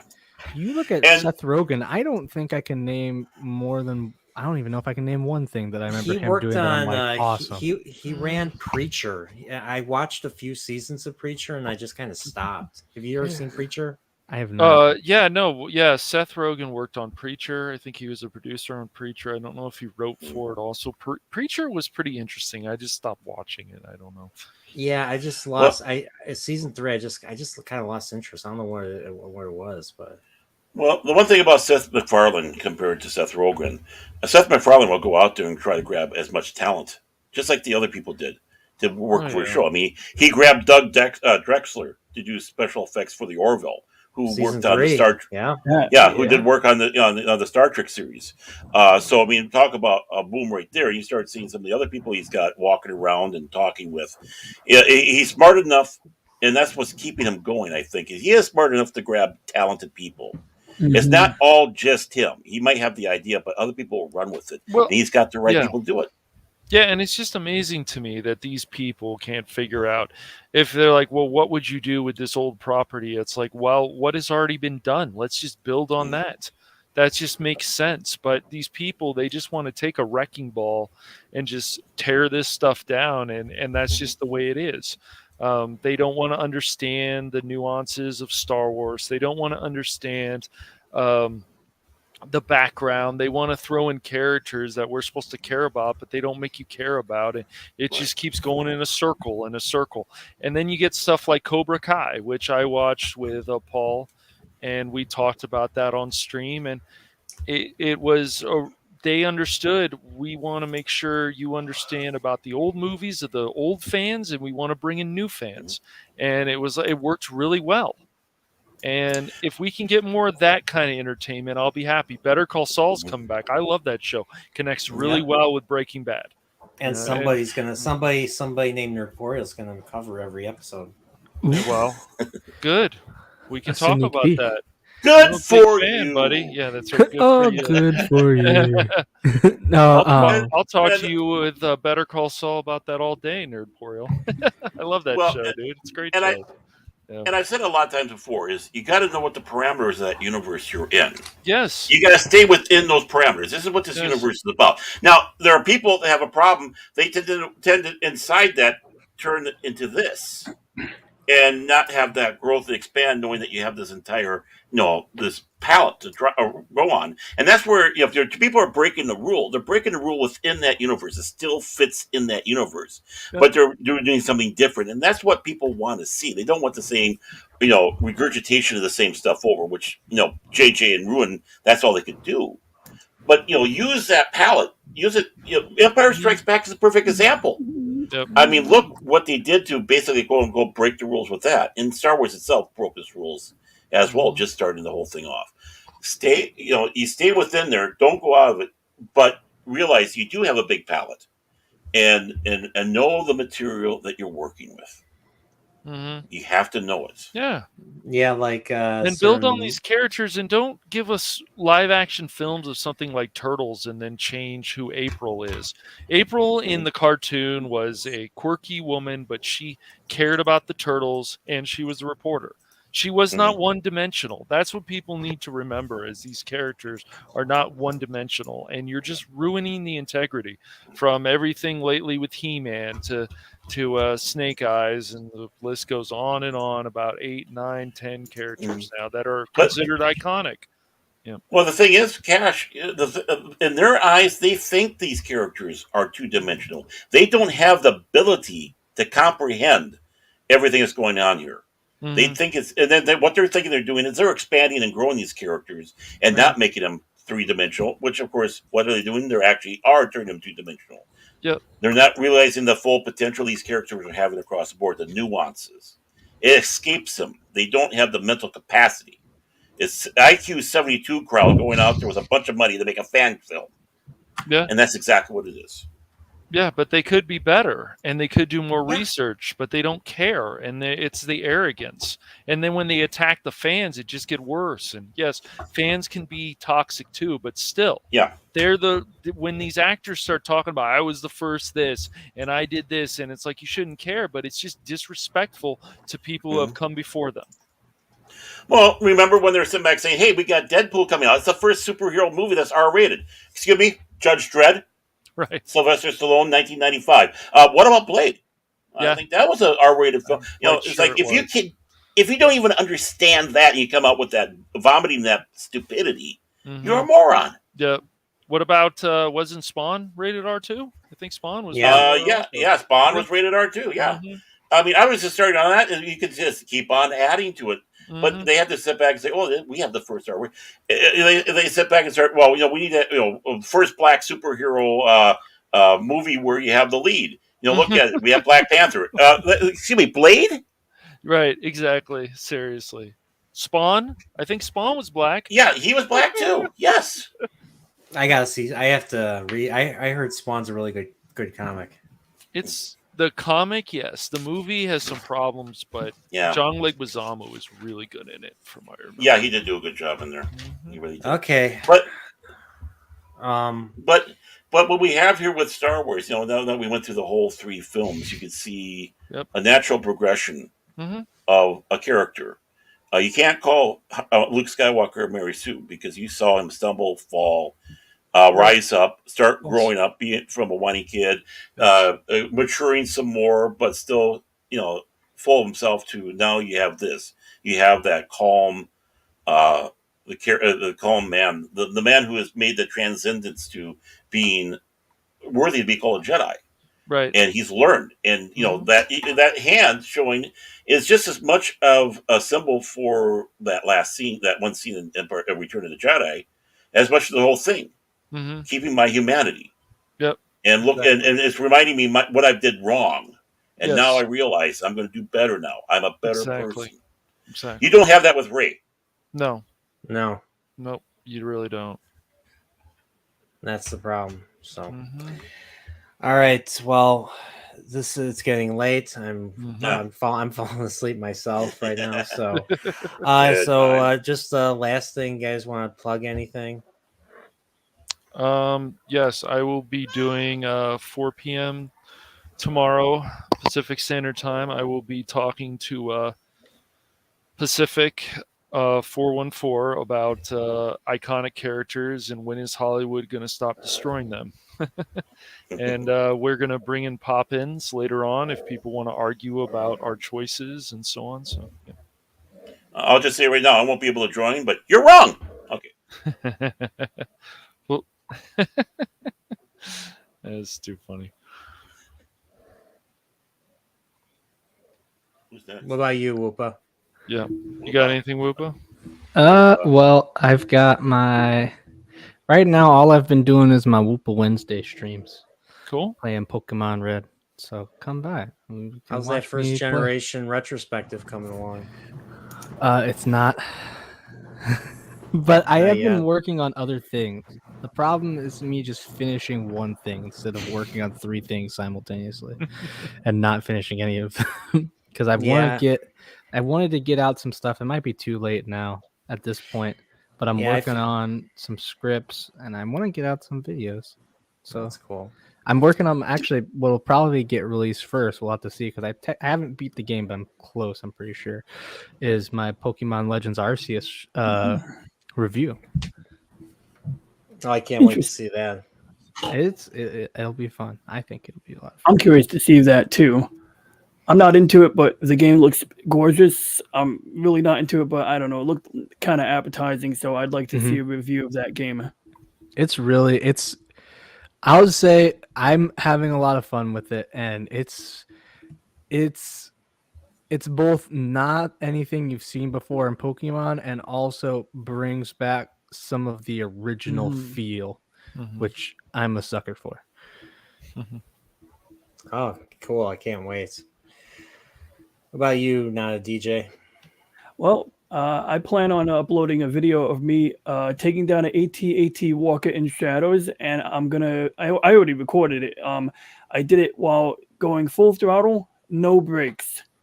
Oh, wow. And after doing it on easy mode, I was kind of concerned because last week Mr. Lugo pointed out that in Shadows, when you play on Jedi difficulty level, that Dash Rendar moves more laterally when he jumps on the hover train. So I decided to play it again on Jedi Battle of Hoth, again. And I was pretty successful. So I crashed a little bit more, but I'm pleased to say I was able to still do it without using brakes on Jedi. So I hear a lot of people have trouble with that. I know when I was younger, I had a really hard time taking down an AT-AT Walker using the tow cable. So maybe I'll be able to share some insights. Cool. I can't wait for that. And what about you, Baron? Well, I actually got a couple videos I have. I need to edit up. I'll probably do editing those up on Saturday and have them released next week. Probably try to do some more videos up. I've been getting hounded by my partner, 24/7 Fusion Media. He sent a nasty, well, not nasty, but he sent a prodding text to me saying, "You haven't put some anything on your site lately. You better put that." But of course, every Wednesday I do have my live stream at 9 o'clock Central Standard Time, Baron After Dark. Next week is going to be Zax is going to be with me, so looking forward to that. And of course, every Sunday I am with 24/7 Fusion Media, Fat Steven Seagal, Vigilante Williamson on his on 24 site for the Primetime Kings. That's usually 5 o'clock, 5:15 Central Standard Time on Sundays. So that's the boring life of the boring Baron. Cool, thank you. So yeah, everyone subscribe. Everybody check out these guys and subscribe to them. As for myself, I mean, right now, still working on my Super Mario RPG retrospective. I've had a very busy last couple days, so I haven't been able to get much done on that. But I want to get that done within a few weeks. So that's my main video project I'm working on. No, so yeah, like I said earlier, I'm going to be covering Better Call Saul every episode. Gonna do a stream reaction right away, right after I watch the episode. Same for the Orville. I said I was going to also do one for Star Trek Strange New Worlds, and I just have to see how Akiva Goldsman and all of those guys are going to bring quote unquote Star Trek back to form. So I have to see how this plays out. I have a good idea how it plays out. So yeah, it's cruel and unusual. So well, yeah, I mean, just like I was going to say, it's like, on my show next Wednesday might be my last one, because with Zach's being on, we're going to be talking about the new Lord of the Rings or that Amazon series. If you saw I got animated here, I think I'm going to have that aneurysm. I am gonna cover when that show comes out. I am going to cover the Lord of the Rings when it comes out. I'm going to watch it. I'm not sure I'm not sure if it's going to be any good. That trailer didn't really grab me, but teaser didn't do much for me either. But I'm kind of curious about it. I'll check out I'll watch the first season. If the first season doesn't grab me, I'm probably not going to watch any more of it. So, but yes, so I'm going to cover those shows, and my next Nerdporeal video or my next Nerdporeal sci-fi chat. Well, I'm going to be doing more Star Wars chats, so it's no longer be under the moniker of Nerdporeal Sci-Fi Chat. It's going to be redirected, reinvented, restructured as the first Nerdporeal Star Wars chat for security, for strong security. And then of course you can't see me, but I'm raising my arms right now. So but yeah, so future like Star Wars chats I want to obviously cover the prequel trilogy, episodes 1, 2, and 3. I want to cover the Tartakovsky Clone Wars series in a single stream. I do want to cover some of the books that take place. Like I definitely want to cover the novelization of Revenge of the Sith. So that would be its own stream. Labyrinth of Evil, so a bunch of the James Luceno books and stuff. Mm-hmm. And somehow, despite all the seasons, the Clone Wars, the Dave Filoni Clone Wars, that's another thing I want to kind of cover too. So you got those, and then other Star Wars stuff, other games that I've played, like Rogue Squadron or KOTOR 1 and 2 or The Force Unleashed, those type of games. Jedi Outcast. Mm-hmm. So that would be future Star Wars stuff. So I'm not sure when I'm going to do that. Mm-hmm. I'm thinking my next sci-fi chat will probably be in a couple weeks. I'm going to take a break next week. I'm thinking of doing the first Alien. Ooh. Nice. So I haven't thought of a panel. I have a couple of ideas. I need to find people who like Alien and stuff to talk with. So Yeah. So yeah, yeah, that's kind of where I'm at right now. So I try to figure out what my next game is. I have to pick up. Hopefully, I'll pick up the Pokemon game, and maybe I'll start playing it. So that's another thing I gotta check out. Turn to the dark side. You know, if you're going to do that with the first Alien, find A. Van Vogt's Voyage to the Space Beagle. That heavily influenced that movie. Okay, cool. I'll have to. All right, then I'll have to check that out too. So, yeah. But other than that, that's it for me. So, everybody, thank you so much, chat. Thank you so much for being supportive, being here, watching all. It's gonna be 5 hours. Holy crap! 5 hours of talking. Just almost. Of wrapping up. Yeah, of wrapping up probably one of the greatest trilogies ever. I mean, one of the greatest trilogies ever made. So. I mean, it's magical and stuff, and there's a reason why that the original trilogy is loved to this very day. So, but other than that, everybody, may the wings of Nerdporeals carry you all to happiness. All right, everyone, have a good night. Love you all. Peace. Then he is not. I'm doing it my way. To say the things he truly feels, and not the words of one who kneels. The record shows you took the blows, and you did it.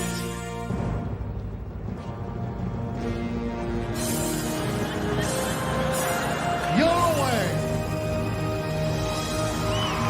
Live long and prosper, George. Well, live long. You've already prospered enough. Thank you, George.